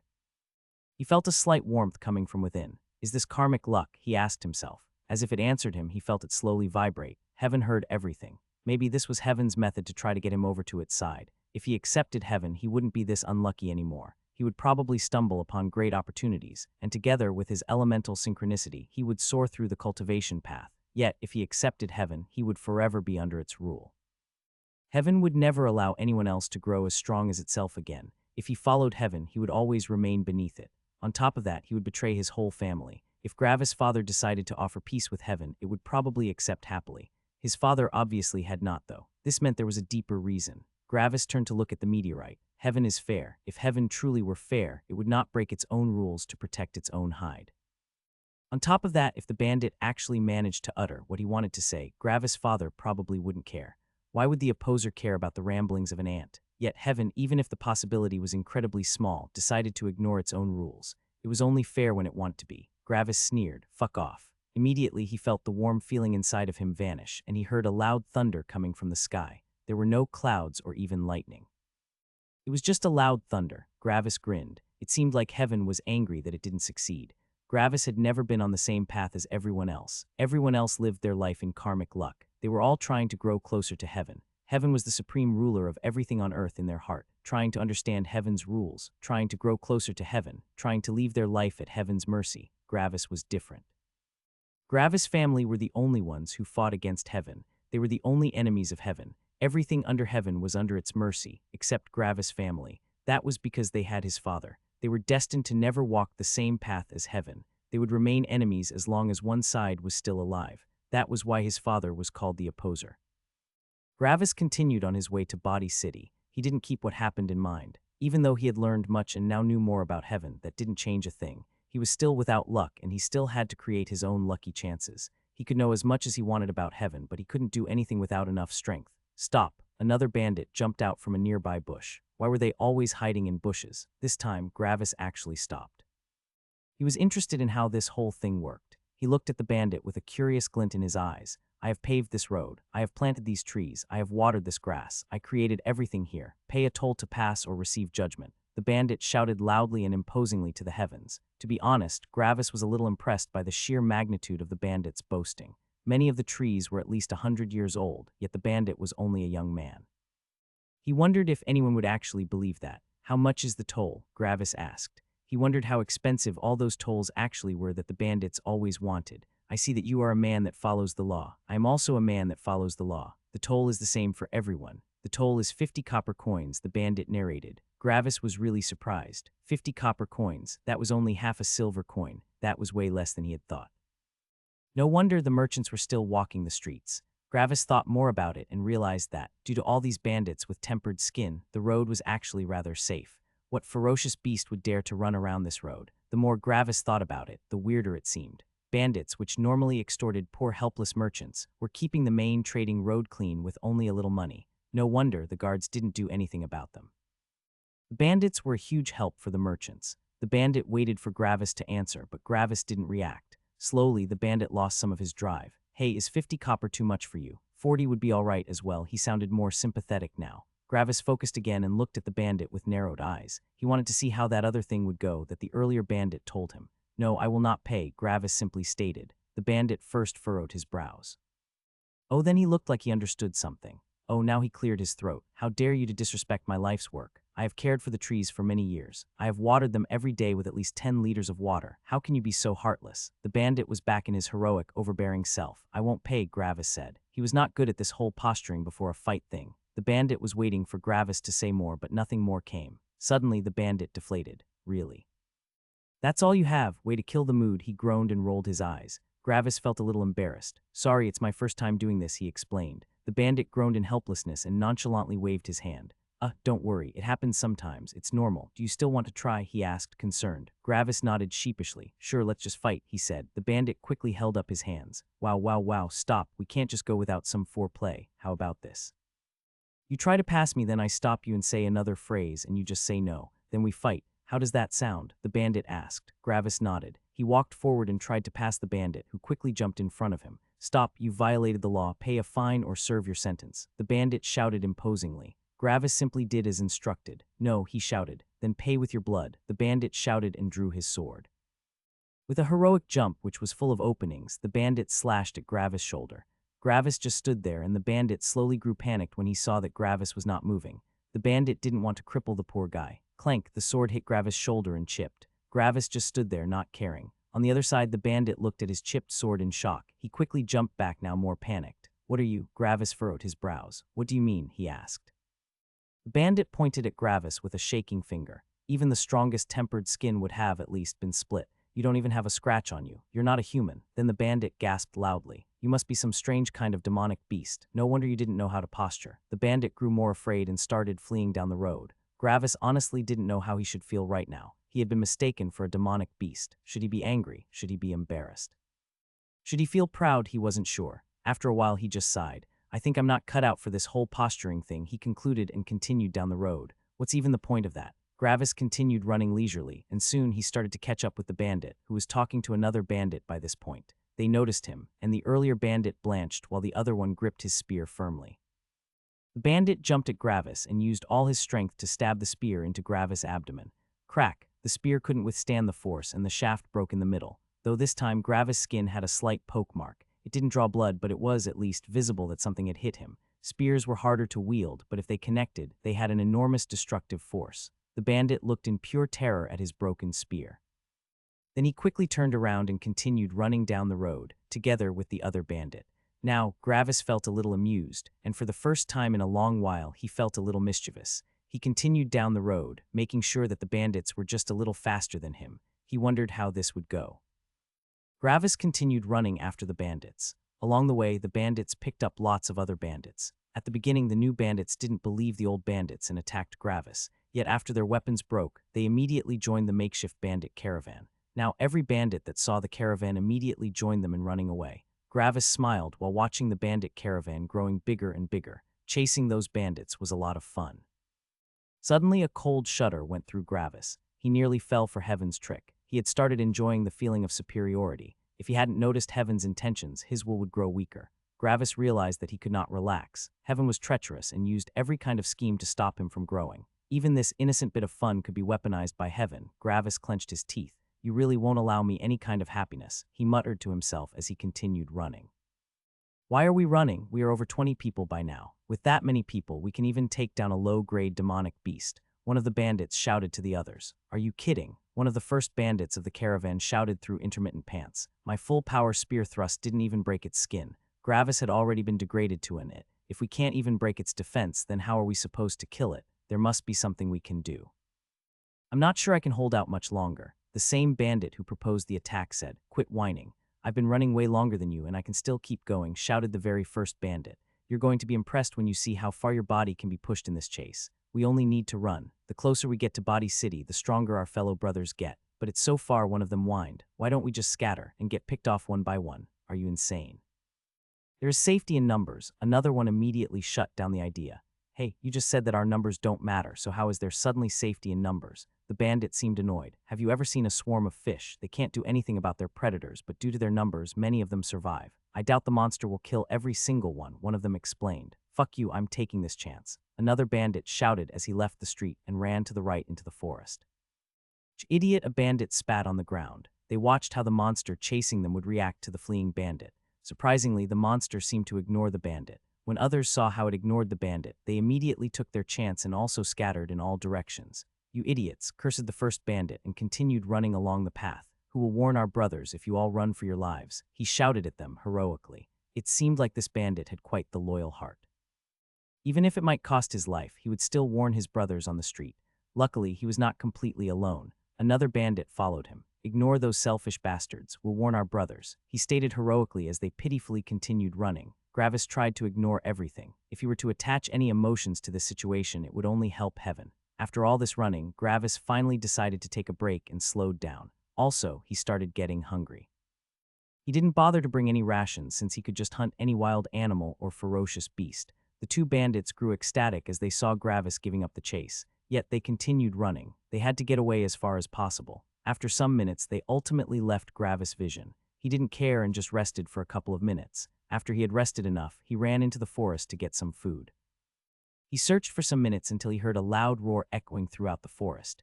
"Interesting," Gravis muttered and ran to the roar's origin. When he arrived, he saw a big clearing in the middle of the forest. There were no animals and no grass. This seemed unusual. Gravis also saw the origin of the roar in the middle of the clearing. It was a sizable badger. It was probably around 2 meters high, and its gray fur was glistening in the sun. It calmly lay in the middle of the clearing. Low-grade demonic beast, Gravis quickly concluded. After all his fights, Gravis developed a certain feeling towards beasts. Just by watching a beast, he could roughly gauge its strength. "Just what I needed," he muttered. Finally, something that could put his new tempered skin to the test. On top of that, low-grade demonic beasts in the wild always loitered around natural treasures. There was a difference between low-grade demonic beasts in the wild and the ones near human settlements. The target monsters of the hunting guild's missions always stayed close to human territory. Those monsters were using humans as a food source to keep growing. Yet the monsters in the wilderness always took the best spots. Gravis walked to the badger but didn't activate his will aura while carrying his saber in his right hand. The badger noticed him and slowly rose to its feet. Normally, it would just roar to scare anything away that was coming closer. Yet this time, there was a difference. It had started getting hungry. The badger didn't stand on ceremony and charged at Gravis, and when it reached him, it swiped one of its claws at him. Gravis wanted to try out his tempered skin and blocked the claw with his free arm. CRSH, the claws left some shallow gashes in his arm that bled. It didn't use its full power, and its claws were not its primary weapon. Gravis knew that and concluded that a normal attack would not injure him heavily. That was a significant improvement to the past. If he got hit by anything in the past, he would be severely injured. In the past, he couldn't allow for any mistakes. He always had to be perfect. It seemed like with his tempered skin, he only needed to evade the really strong attacks from low-grade demonic beasts. The pressure had lessened immensely. Yet everything had its advantages and disadvantages. While surviving grew easier now, the tempering of his will grew harder. If the pressure lessened, his will could not increase that quickly anymore. Additionally, Gravis was absolutely sure that he still couldn't take on a middle-grade demonic beast. Their attack power and speed was just too overwhelming. Tempered skin or normal skin, it literally didn't make a difference. He would get severely injured or killed either way. This left him in an awkward spot. Tempering his will grew severely harder by fighting low-grade demonic beasts, but middle-grade demonic beasts were definitely too strong for him. When the badger finished its attack, Gravis instantly released his will aura, which had grown stronger by killing the centipede. The badger immediately stiffened. It felt like a mighty beast was close and would kill it at any moment. If its enemy weren't so close, it could react properly, yet the sudden shock made it unable to move. Gravis had already guessed that his will aura would stun the badger, so he immediately jumped for its head and buried his saber into one of its eyes as far as he could. The badger couldn't react in time, and the saber cut through its eye right into its brain. The badger panicked and swiped one of its paws at the saber. Gravis simply retreated, leaving his saber stuck in its head. BRCK, the full power of its swipe struck the saber. It didn't matter from which side it struck the saber. The cutting edge was angled to the inside of its brain. If it hit it from the inside, the saber would cut through its brain, and if it hit it from the outside, the saber's blunt side would shake or destroy its whole skull. As for breaking the saber, that was impossible for a low-grade demonic beast. The swipe hit the saber's inner side, and it cut deep into the badger's brain. The badger immediately seized and fell to the ground. Its muscles and limbs were spasming out of control. Gravis jumped to the saber and moved it around in the badger's brain. Shortly after, the badger completely stopped moving. Gravis looked at the dead badger and started thinking, "My will aura has substantially increased after killing the centipede, and I can use it as a surprise attack. My skin allows me to block most attacks of low-grade demonic beasts. As long as nothing unforeseen happens, low-grade demonic beasts should not be any threat to me anymore." He sighed, "I've grown stronger. Enemies that always required me to execute a nearly flawless plan perfectly can now be killed casually." Gravis didn't feel excited. He didn't know why. In the past, he always imagined him being incredibly excited or happy when his strength increased. Yet it felt like he didn't care. Why was that? Gravis had already realized the reason, but it was hard acknowledging it. It was because he was alone. Gravis knew exactly what heaven had planned. It forced him into a life of isolation and showed him what he was missing out on by continuing to cultivate. Sarah, Anthony, the whole hunting guild, Joyce, her teacher, and even the bandits were all nice people. A vast majority of the people that he met were kind people with good hearts. Was this coincidence? Of course not. In a cruel world where everyone desired higher power, there were bound to be many selfish people. Yet Gravis had met too many good ones on his journey. They all showed kindness to him, even when he acted cold and distant. They tried to include him in their circles, yet he always had to reject them. Weak enemies and friendly people. Heaven really tried everything to destroy his motivation. Gravis knew what heaven wanted, yet it was so hard to resist. It was slowly grinding down his drive.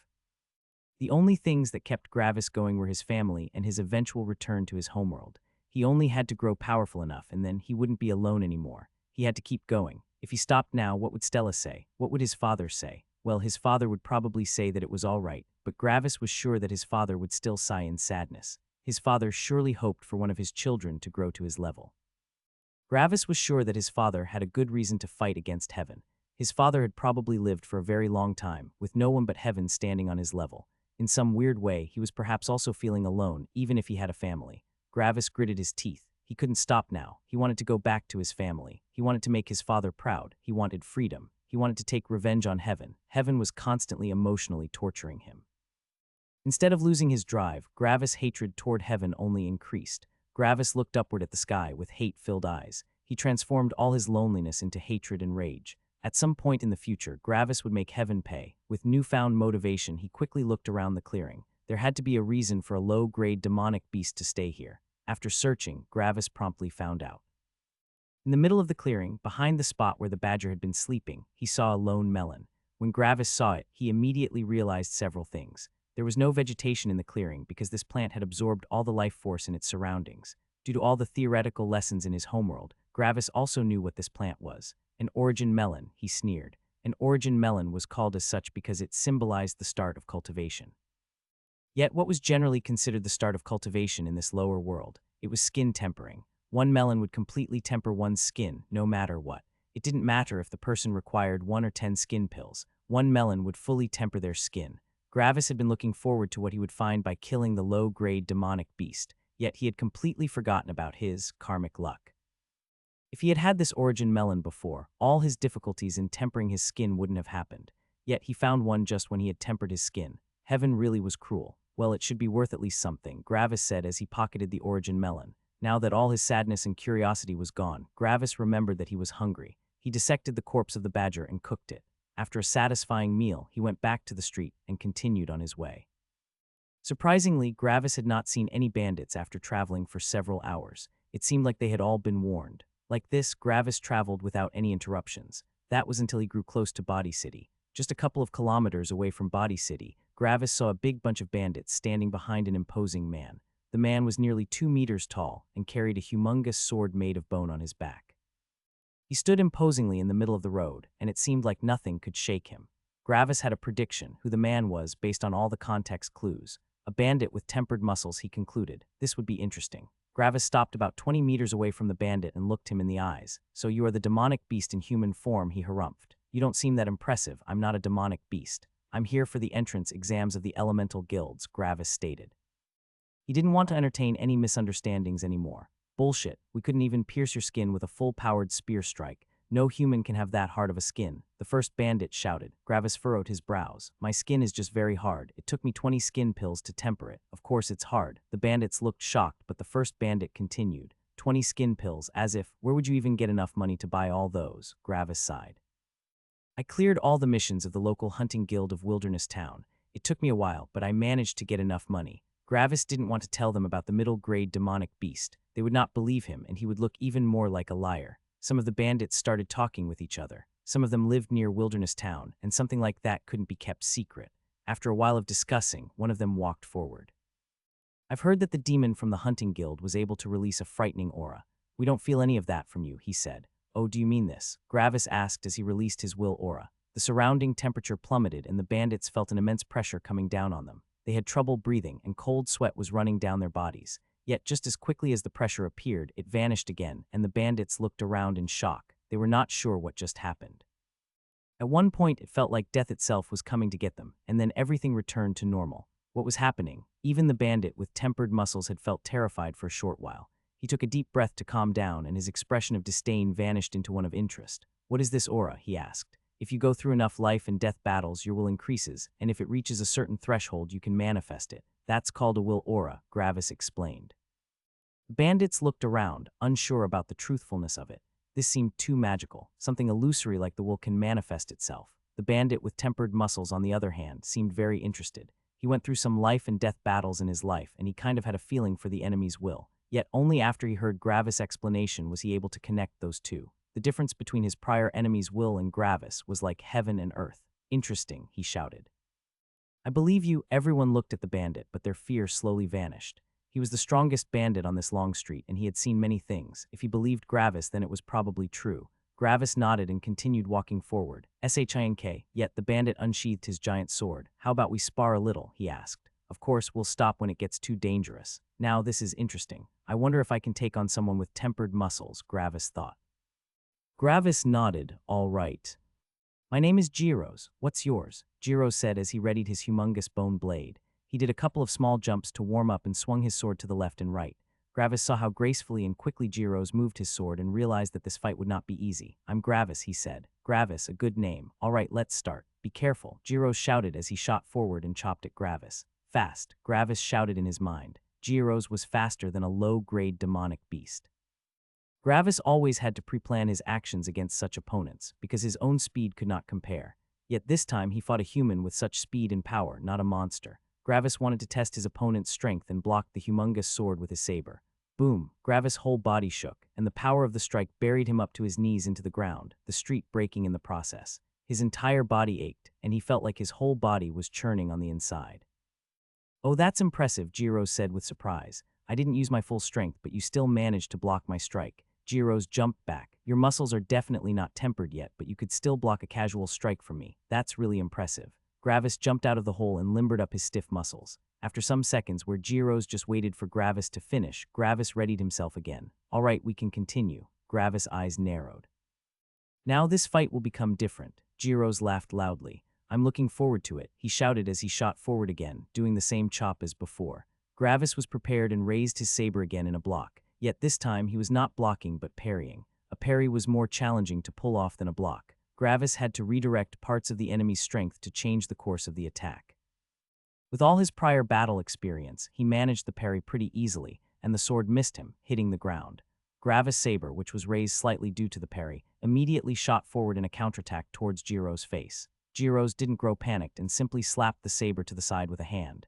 Jiro's arms moved very quickly, and even though they were further away from his face than the saber at the beginning, they quickly closed the distance.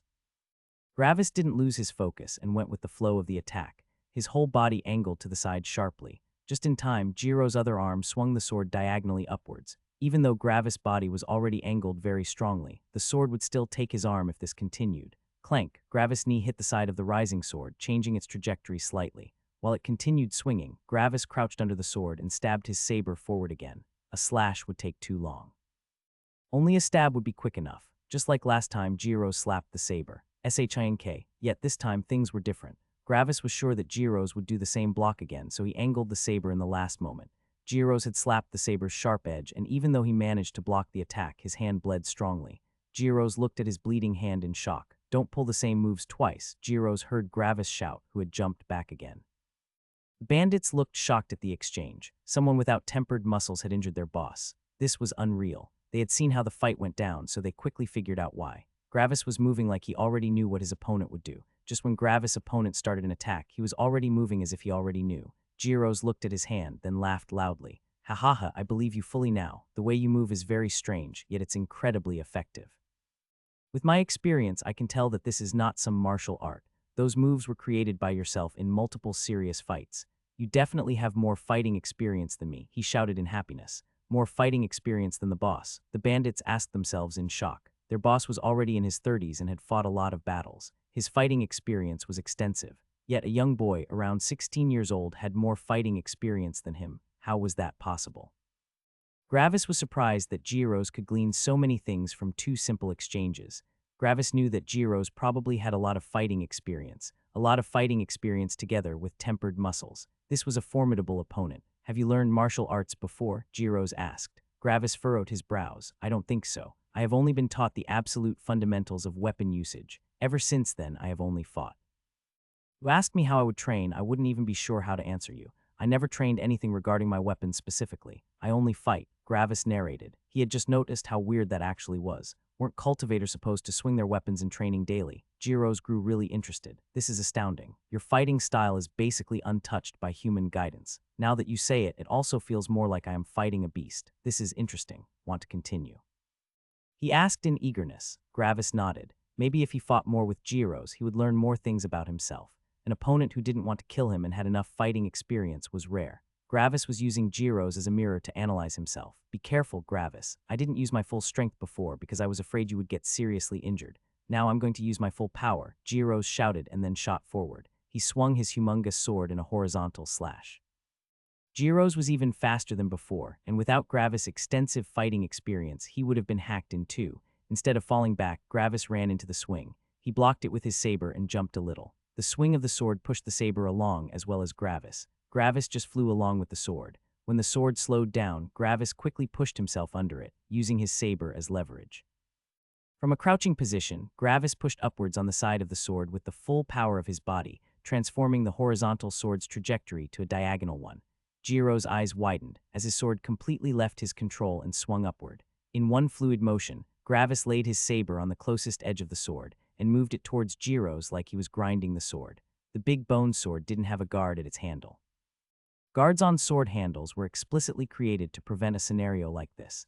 Jiro's gritted his teeth.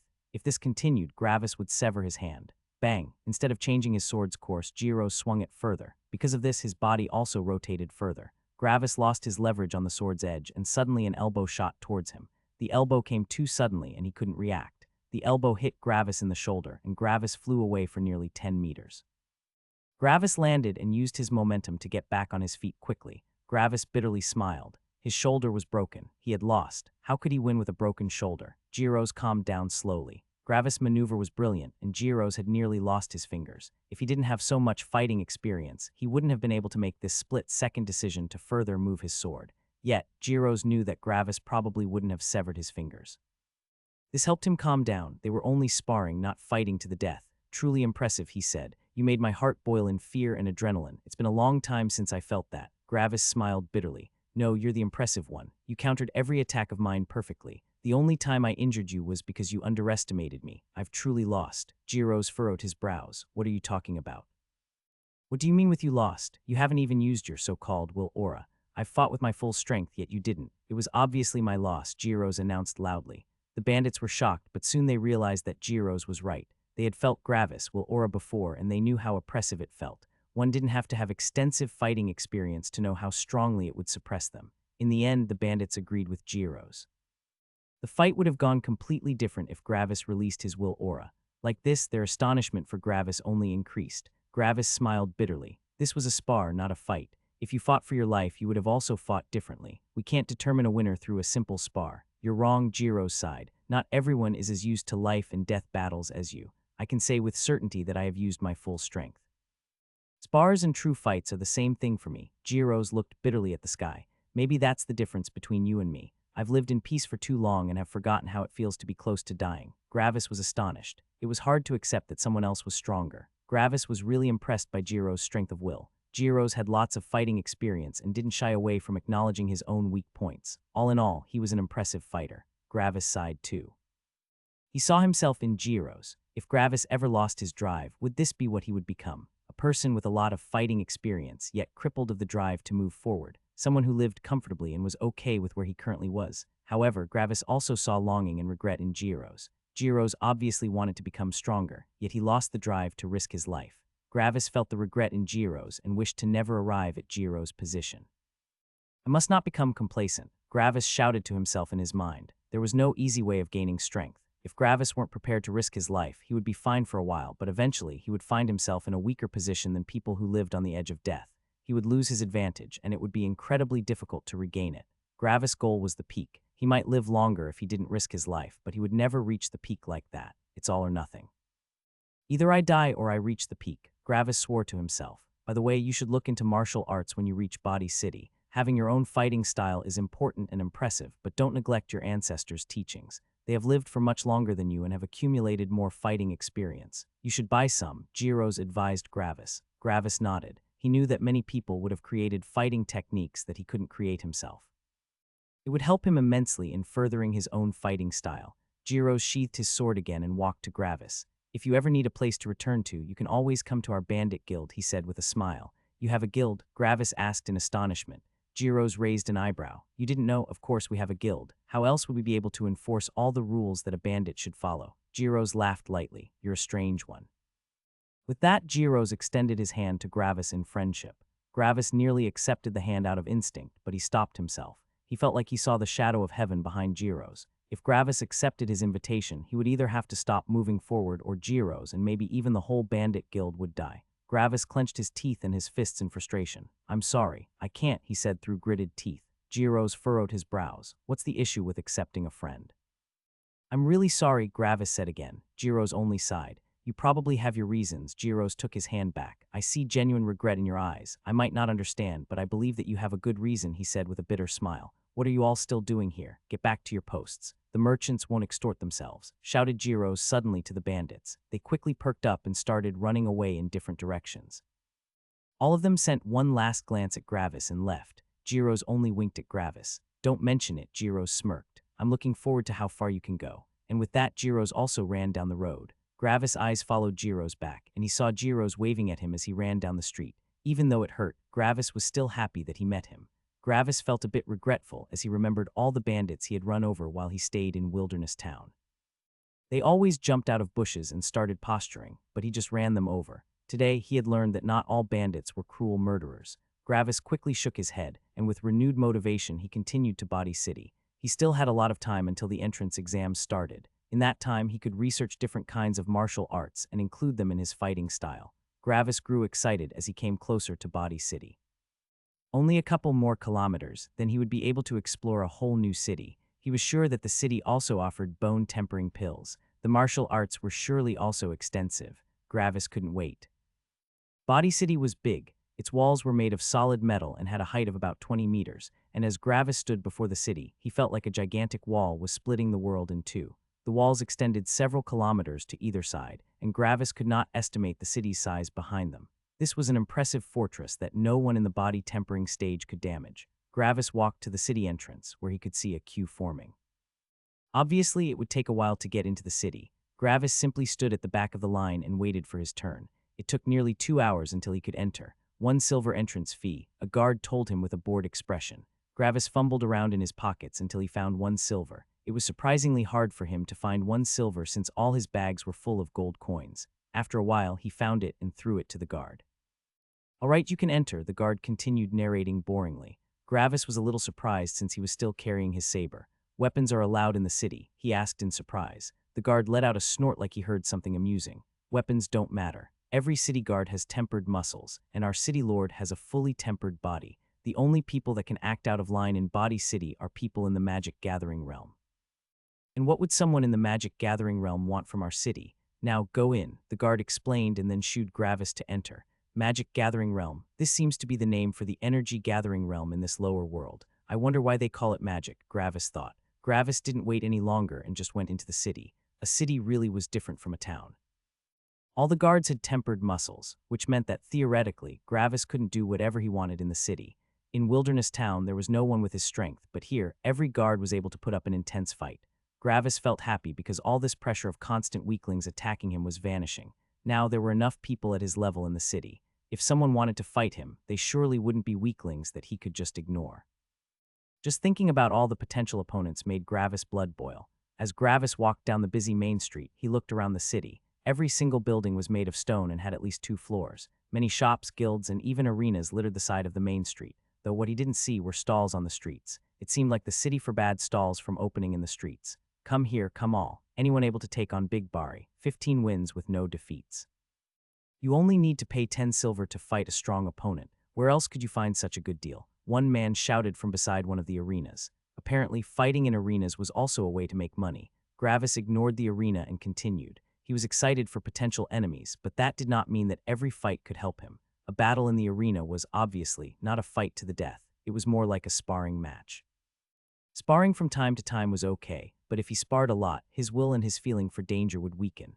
This was one of the reasons why Jiro's had become stagnant. Sparring was entertainment and learning. Fights for life and death were tempering. In Gravis' current position, sparring with someone might help him learn a little, but it was not worthwhile. He had learned a lot from Jiro's, and before Gravis had consolidated his newfound knowledge with martial arts, he did not intend to spar. His killing intent had to remain sharp. Gravis quickly arrived at a big plaza. He was quite surprised by the sheer size. It was a square plaza and it was over a kilometer wide. In comparison, the central plaza of Wilderness Town was only some 100 meters wide. On top of that, in contrast to Wilderness Town, there was not a single stall to be seen. Gravis found a familiar building in red that had a big sign above its entrance. It was another medicinal pavilion.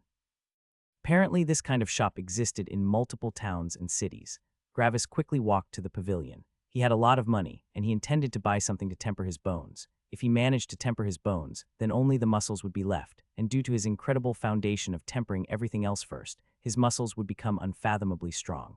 Gravis entered the store and was immediately assaulted by a variety of smells ranging from herbs to pills. Just by the smell, Gravis could tell that this medicinal pavilion was superior to the one in Wilderness Town. Many customers roamed around the store, talking with different employees. Gravis didn't care and walked to a free counter where a middle-aged man stood. "Hello, young man, how can I help you?" asked the middle-aged man with a smile. "Hello, I have an origin melon that I would like to sell," Gravis said. He first had to see how much money he had exactly, so he could estimate how much he could spend. "Oh," the man said in slight surprise. "Would you mind showing me? We need to estimate the quality of the melon," he asked. "Doesn't every origin melon temper skin completely? Why is the quality relevant?" Even though Gravis asked that, he had already taken out the melon and placed it on the counter. Even though the tempering will be successful, the advantages of tempering the body with a natural treasure compared to pills is that children can also successfully refine them.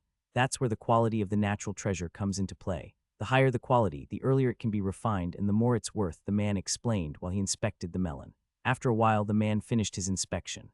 "All right, the melon has around 80 natural quality. That's not bad.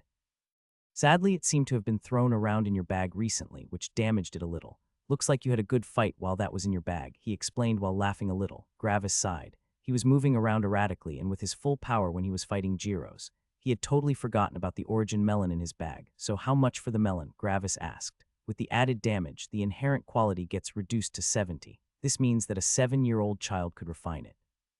"That's still pretty good. We sell origin melons on that level for around 25 gold, the old man explained and laughed lightly. "Though we have to make a profit. So how does 20 gold sound?" he asked. Gravis was surprised since that was way more gold than he had anticipated. He had thought he would maybe get 10 gold. One skin pill in Wilderness Town was worth 7.5 gold, and not everyone needed 2 of them. 10 gold seemed like a fair price, yet they were selling for 25 gold in this city. How come Origin melons are worth so much? I only expected it to be worth around 10 gold, Gravis asked. The man continued smiling as he had already expected the question.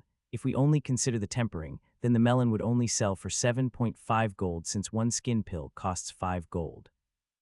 Yet many strong families, who are afraid of their enemies and want to give their heirs a good start in life, are ready to spend a fortune to temper the skin of their young heirs. A 100 natural quality Origin melon even goes for 50 gold. Gravis was surprised due to multiple reasons. First of all, the amount of money that families were willing to spend on their children, even though they could just wait for them to grow older and take a skin pill. The second reason was the price for the skin pills the man had quoted. He had said 5 gold. In Wilderness Town, a skin pill went for 7.5 gold. Gravis had thought that the prices would increase with the city's size, but it decreased instead. All right, deal, Gravis said. The man took the melon and wrapped it in some kind of paper. Then he smacked his table twice, and a young girl quickly ran over and took the melon. 519, 770, the man spoke. Gravis was confused about what the man said, but the girl nodded and ran to the back of the store with the melon. The man took out a bag of gold and counted. When he had finished, he laid the bag before Gravis. Anything else I can help you with? He asked with a smile. Gravis looked over his finances. He had around 135 gold in total. How much for a natural treasure that tempers bone? The man grew excited when he heard Gravis ask about natural treasures for tempering the bones. Do you have any? He asked. Gravis felt a little confused. No, I'm looking to buy, he explained. The middle-aged man deflated inside. Sorry, out of stock, he confessed. Out of stock? Gravis asked in surprise. The man sighed again. Yeah, about a week ago, a fire broke out in one of our storage rooms and ruined all the natural bone-tempering treasures. The other treasures were fine, luckily. No one knew how the fire started, but when we noticed, it was already too late. On top of that, we normally get like 3 of those treasures per week, but for some reason, we have not received any since the fire. This is really some bad luck. Bad luck, eh? Gravis thought. About a week ago, Gravis had killed the centipede. It seemed like Heaven's plan fell flat with the centipede's death, and it immediately used its contingency plan and destroyed all easy ways for him to temper his bones. Heaven saw everything, and it knew that Gravis would go to Body City for the entrance exams of the elemental guilds. Of course, it also knew that Gravis would want to temper his bones. Heaven was really showing its ruthless side by destroying all easy ways to temper one's bones for an entire city. Gravis clenched his fist again when he thought about Heaven's actions. He could probably also forget about finding any of those treasures anywhere else in the city. Heaven would not allow for such an oversight. He had to take the hard path yet again. Okay, do you at least have pills for tempering bones? Gravis asked. The man waved nonchalantly. Of course, even if they burn down, we can just make more. You don't have to worry about that, the man explained in confidence. Okay, how much for a pill? Gravis asked. 1 bone pill is 10 gold, the man said, his smile back on his face. Gravis did some math and realized that he could buy about 13 pills. Gravis was absolutely sure that he would need just as many bone pills as he needed skin pills. If I buy more than 10, could you reduce the price? Gravis asked, hopefully. First, the man was shocked. Who would buy so many pills? Then he grew excited. This was a big customer. Sure, we can reduce the price to 9.5 gold if you buy more than 10, he offered. The supply of bone pills was endless, so it was no issue to give such a big spender a discount. They wouldn't run out even if Gravis bought hundreds. Gravis did some math and realized that he could buy 14 now and still have around 2 gold left, though he also wanted to look into martial arts, so he decided to buy 13 instead. All right, I'll buy 13 then. The middle-aged man grew excited. All right, 13 pills cost 123.5 gold, the man said with a delighted grin. He knocked on the counter again and told another set of confusing numbers to his assistant, who quickly ran away to fetch the pills. Gravis took out 123 gold and searched for the remaining 50 silver but couldn't find any. You got change for a gold? He asked the man. Gravis turned around but stopped. Do you know where I can buy martial arts? He asked. The man pointed to the exit. Across the plaza is a big dark blue building with lots of ornamental weapons. That's the martial hall. You can find all the martial arts you need in there. Arg, Gravis heard from behind him. He turned his head just to see a man trying to pull on the wooden case from under Gravis' arm. Obviously, the would-be thief didn't have enough strength, though Gravis was really surprised since he hadn't noticed the guy until he made those noises of exertion. Suddenly, a guard bodied the thief and held him down. Maybe that's why the city is called Body City, Gravis snickered to himself.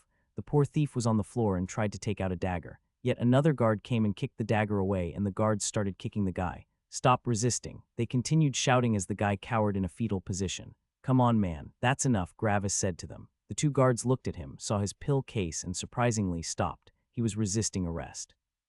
"We were only fulfilling our duty." The guard spoke with confidence and then looked at the poor thief. "Well, he stopped resisting now. Boys, let's get him to HQ," he shouted to the newly arrived guards. One guard lifted the thief above his head and ran off. Gravis was not sure how he should feel about this. Thieves were a problem in a city, but the guards went a little too far. Gravis sighed as he realized that might truly made right. Weak people were often suppressed by stronger ones, just because they were weak. Though Gravis felt pity for the thief, he didn't intervene. The thief had tried to take out a dagger previously, and he was still alive and not injured too much. The guards apparently held themselves back. If they were serious, just one kick from the guards would distribute the thief to different parts of the surroundings. Gravis continued walking to the martial hall now, being more careful about his case of pills. He quickly arrived and entered. The inside of the martial hall looked different than the medicinal pavilion. It had a long wooden floor, and Gravis could not see any display cases. There were also no counters. The only thing of note that Gravis could see were multiple people comfortably kneeling on cushions at the opposite wall. Some others were sitting before those people and spoke to them. This was probably how the martial hall conducted business, and it surely was different than Gravis had imagined. He quickly went to a free spot and sat before a vigorous young man with sharp eyebrows. The young man opened his eyes. "What do you require?" Gravis wanted to say martial arts, but that seemed kind of obvious. "I'm not sure how you conduct business around here. It's my first time in a martial hall. I'm looking for different kinds of martial arts to supplement my fighting style," Gravis explained. The young man immediately stood up in fury and shouted, "How dare you!" The whole martial hall fell silent as everyone got startled and looked at the angry young man who had just shouted. Gravis was just as startled as everyone else. What was wrong with what he had said? "Who do you think you are? Are you trying to blaspheme our ancestors' teachings?" The man shouted, his head already reddening by all the anger he felt. Silence. An old yet imposing man walked in. He wore rough brown robes and his muscles showed through the opened front. He had a long mustache which extended beyond his face and fell down to his chest. "This is not a place where you can lose your control." The man roared loudly with anger in his voice and pointed at the young man. "You still require more training. Go to the tranquility pools and stay there until I call you, but master."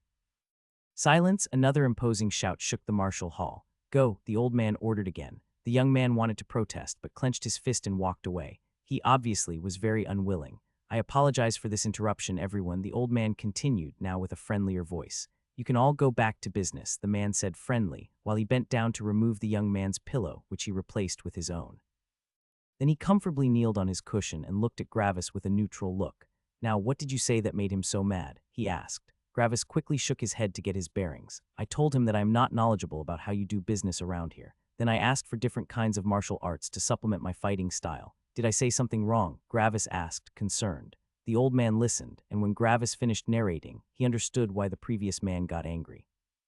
He looked into Gravis' eyes and then sighed. "What you have said could be interpreted as cursing our ancestors," he explained. Gravis was shocked. Was the young man actually justified in getting angry? "I'm sorry. That was not my intent," Gravis quickly apologized. The old man sighed again. "I know, I can read it in your face. By saying that you have never visited us, you have basically said that you don't need martial arts. This, by itself, is not bad. Yet with your second sentence, you have said that you want to use martial arts as a supplement for your fighting style. By saying this, you have proclaimed that all our martial arts, which were created by our ancestors, were below your self-taught fighting style," the old man explained with patience. Gravis now understood why the young man had got angry. Though Gravis also truly believed that many martial arts were worse than his fighting style, he might have accidentally let his prejudice show itself. "I'm sorry. I did not intend to disrespect your ancestors," Gravis slightly bowed. The man waved him off. "Actually, I would also feel a little insulted if someone else said those things. Yet it is different coming from you." Gravis narrowed his eyes. "Why is it different coming from me?" The old man laughed lightly. "I was drinking tea with an old friend of mine in the back room when all this happened. He told me about the fight you had with him and also told me that you would probably come to visit." Now Gravis understood. "Are you speaking about Giro's?" he asked. The old man laughed lightly and nodded. "Yes, he couldn't stop talking about your fight with him and how you seem to have your very own fighting style created by only fighting for your life. He also said that your fighting style was very effective and something he had not seen before. Of course, that has also piqued my interest. Yet, before I could think about how I should meet you, this incident happened," the old man narrated with a smile. Gravis rubbed the back of his neck in embarrassment. "Giro's is incredibly strong. I still believe that he had not shown his true strength, even though he said that he had gone all out." Gravis scratched his chin in thought.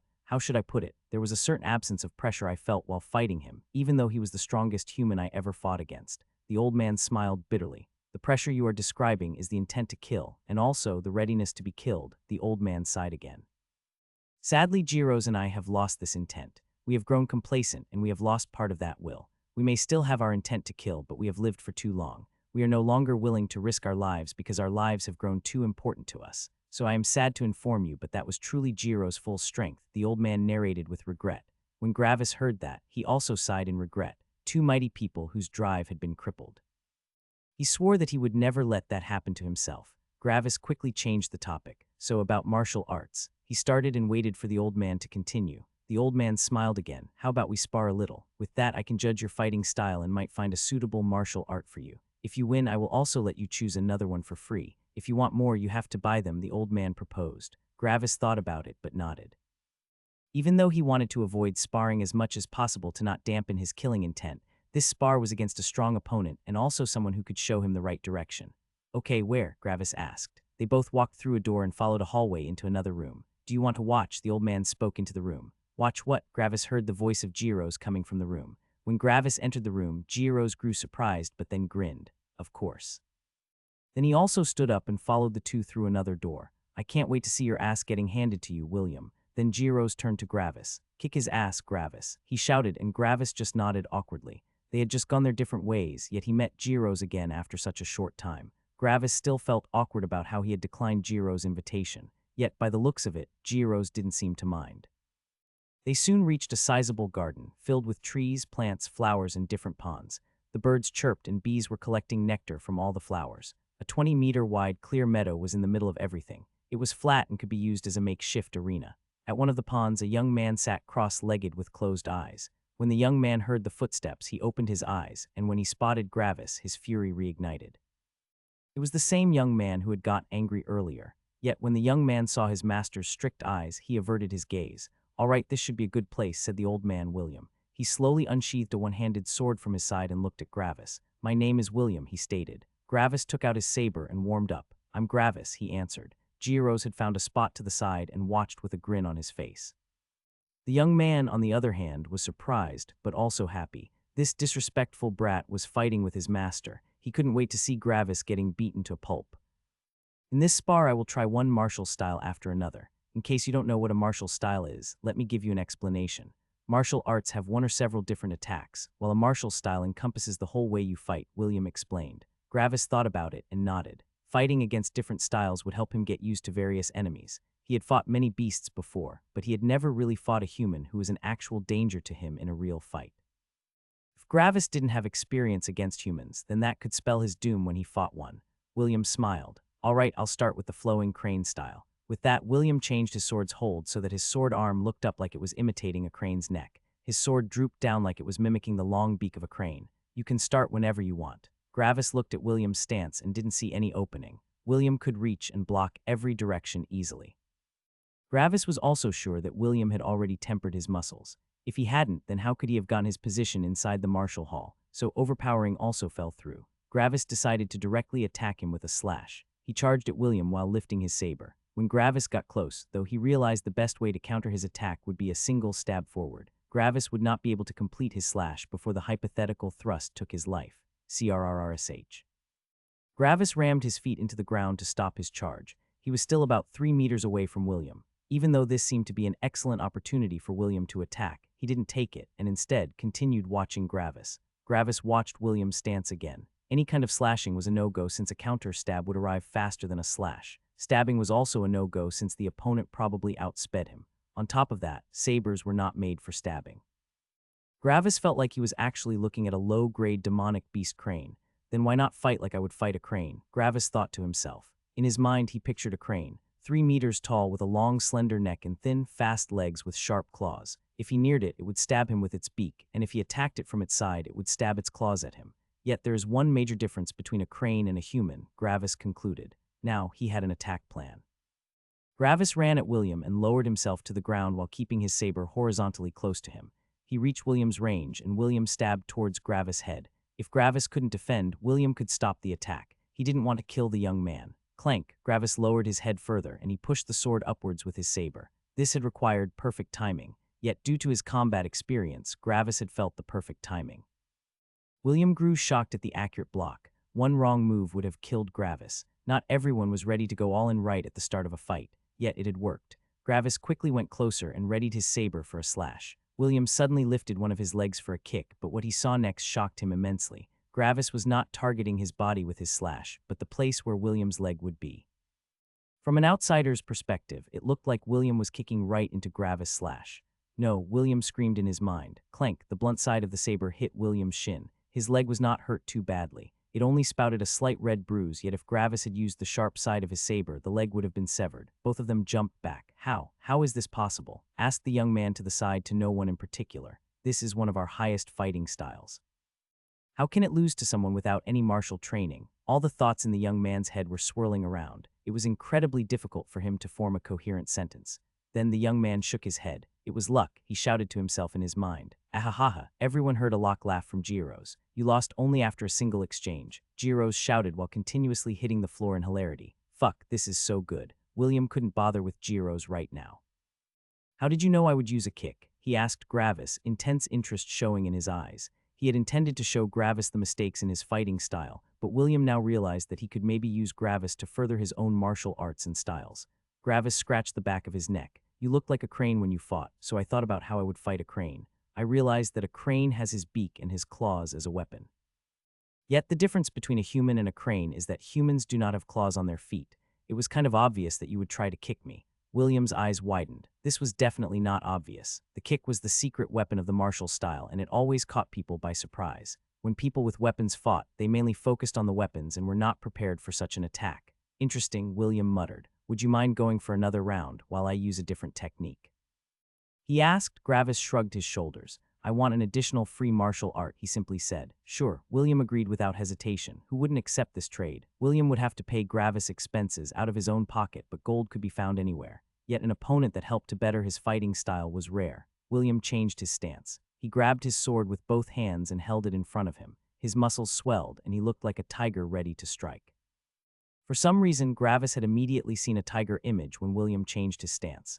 So, it's a tiger now, Gravis smirked inside. Gravis had the most experience fighting big cats. The lion and the tiger popped into his mind. This would be easy. This time, William was the aggressor and charged at Gravis with unbelievable speed. Gravis felt like he was fighting the tiger from Wilderness Town again. William lifted his sword and chopped down, imitating a bite coming from a tiger. Gravis also ran forward and slid on the ground again, just like when he fought the lion in the last practical test. He timed it just perfectly and wasn't hit by the chop. Without losing his cool, Gravis simply lifted his saber to his left side. Shink. William's right knee had immediately moved to the left, imitating a claw strike from a tiger. If that had hit Gravis, he would fly for several meters since all of William's weight was behind that knee strike. Yet William had only hit the sharp side of the saber, which drew blood. Gravis had not held the saber in place and it flew away. If he had actually resisted with his power, William's knee would have left his body. Gravis couldn't do what he just did against a tiger. Ducking under its bite would leave him open to a claw strike, and those were dangerous. Yet humans didn't have claws. The young man's eyes widened again, and his thoughts transformed into static. Ahahaha. 20 Jiros shouted from the side. Man, you can't even put up a defense against him. You always lose in one exchange. I'm so happy to see that, he continued, slamming the ground in hilarity.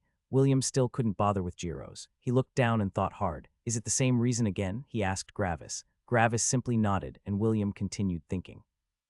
His thoughts swirled around in his head, and he was trying to understand the reason why his martial styles didn't work against Gravis. Actually, William heard Gravis say and looked up. I have a question, Gravis stated. William nodded for Gravis to continue. Why are you fighting like a beast, even though you do not have the beast's weapon? Gravis asked. You don't fight like a human. You imitate beasts and their strengths without having their strengths, yet you don't make use of your strengths as a human.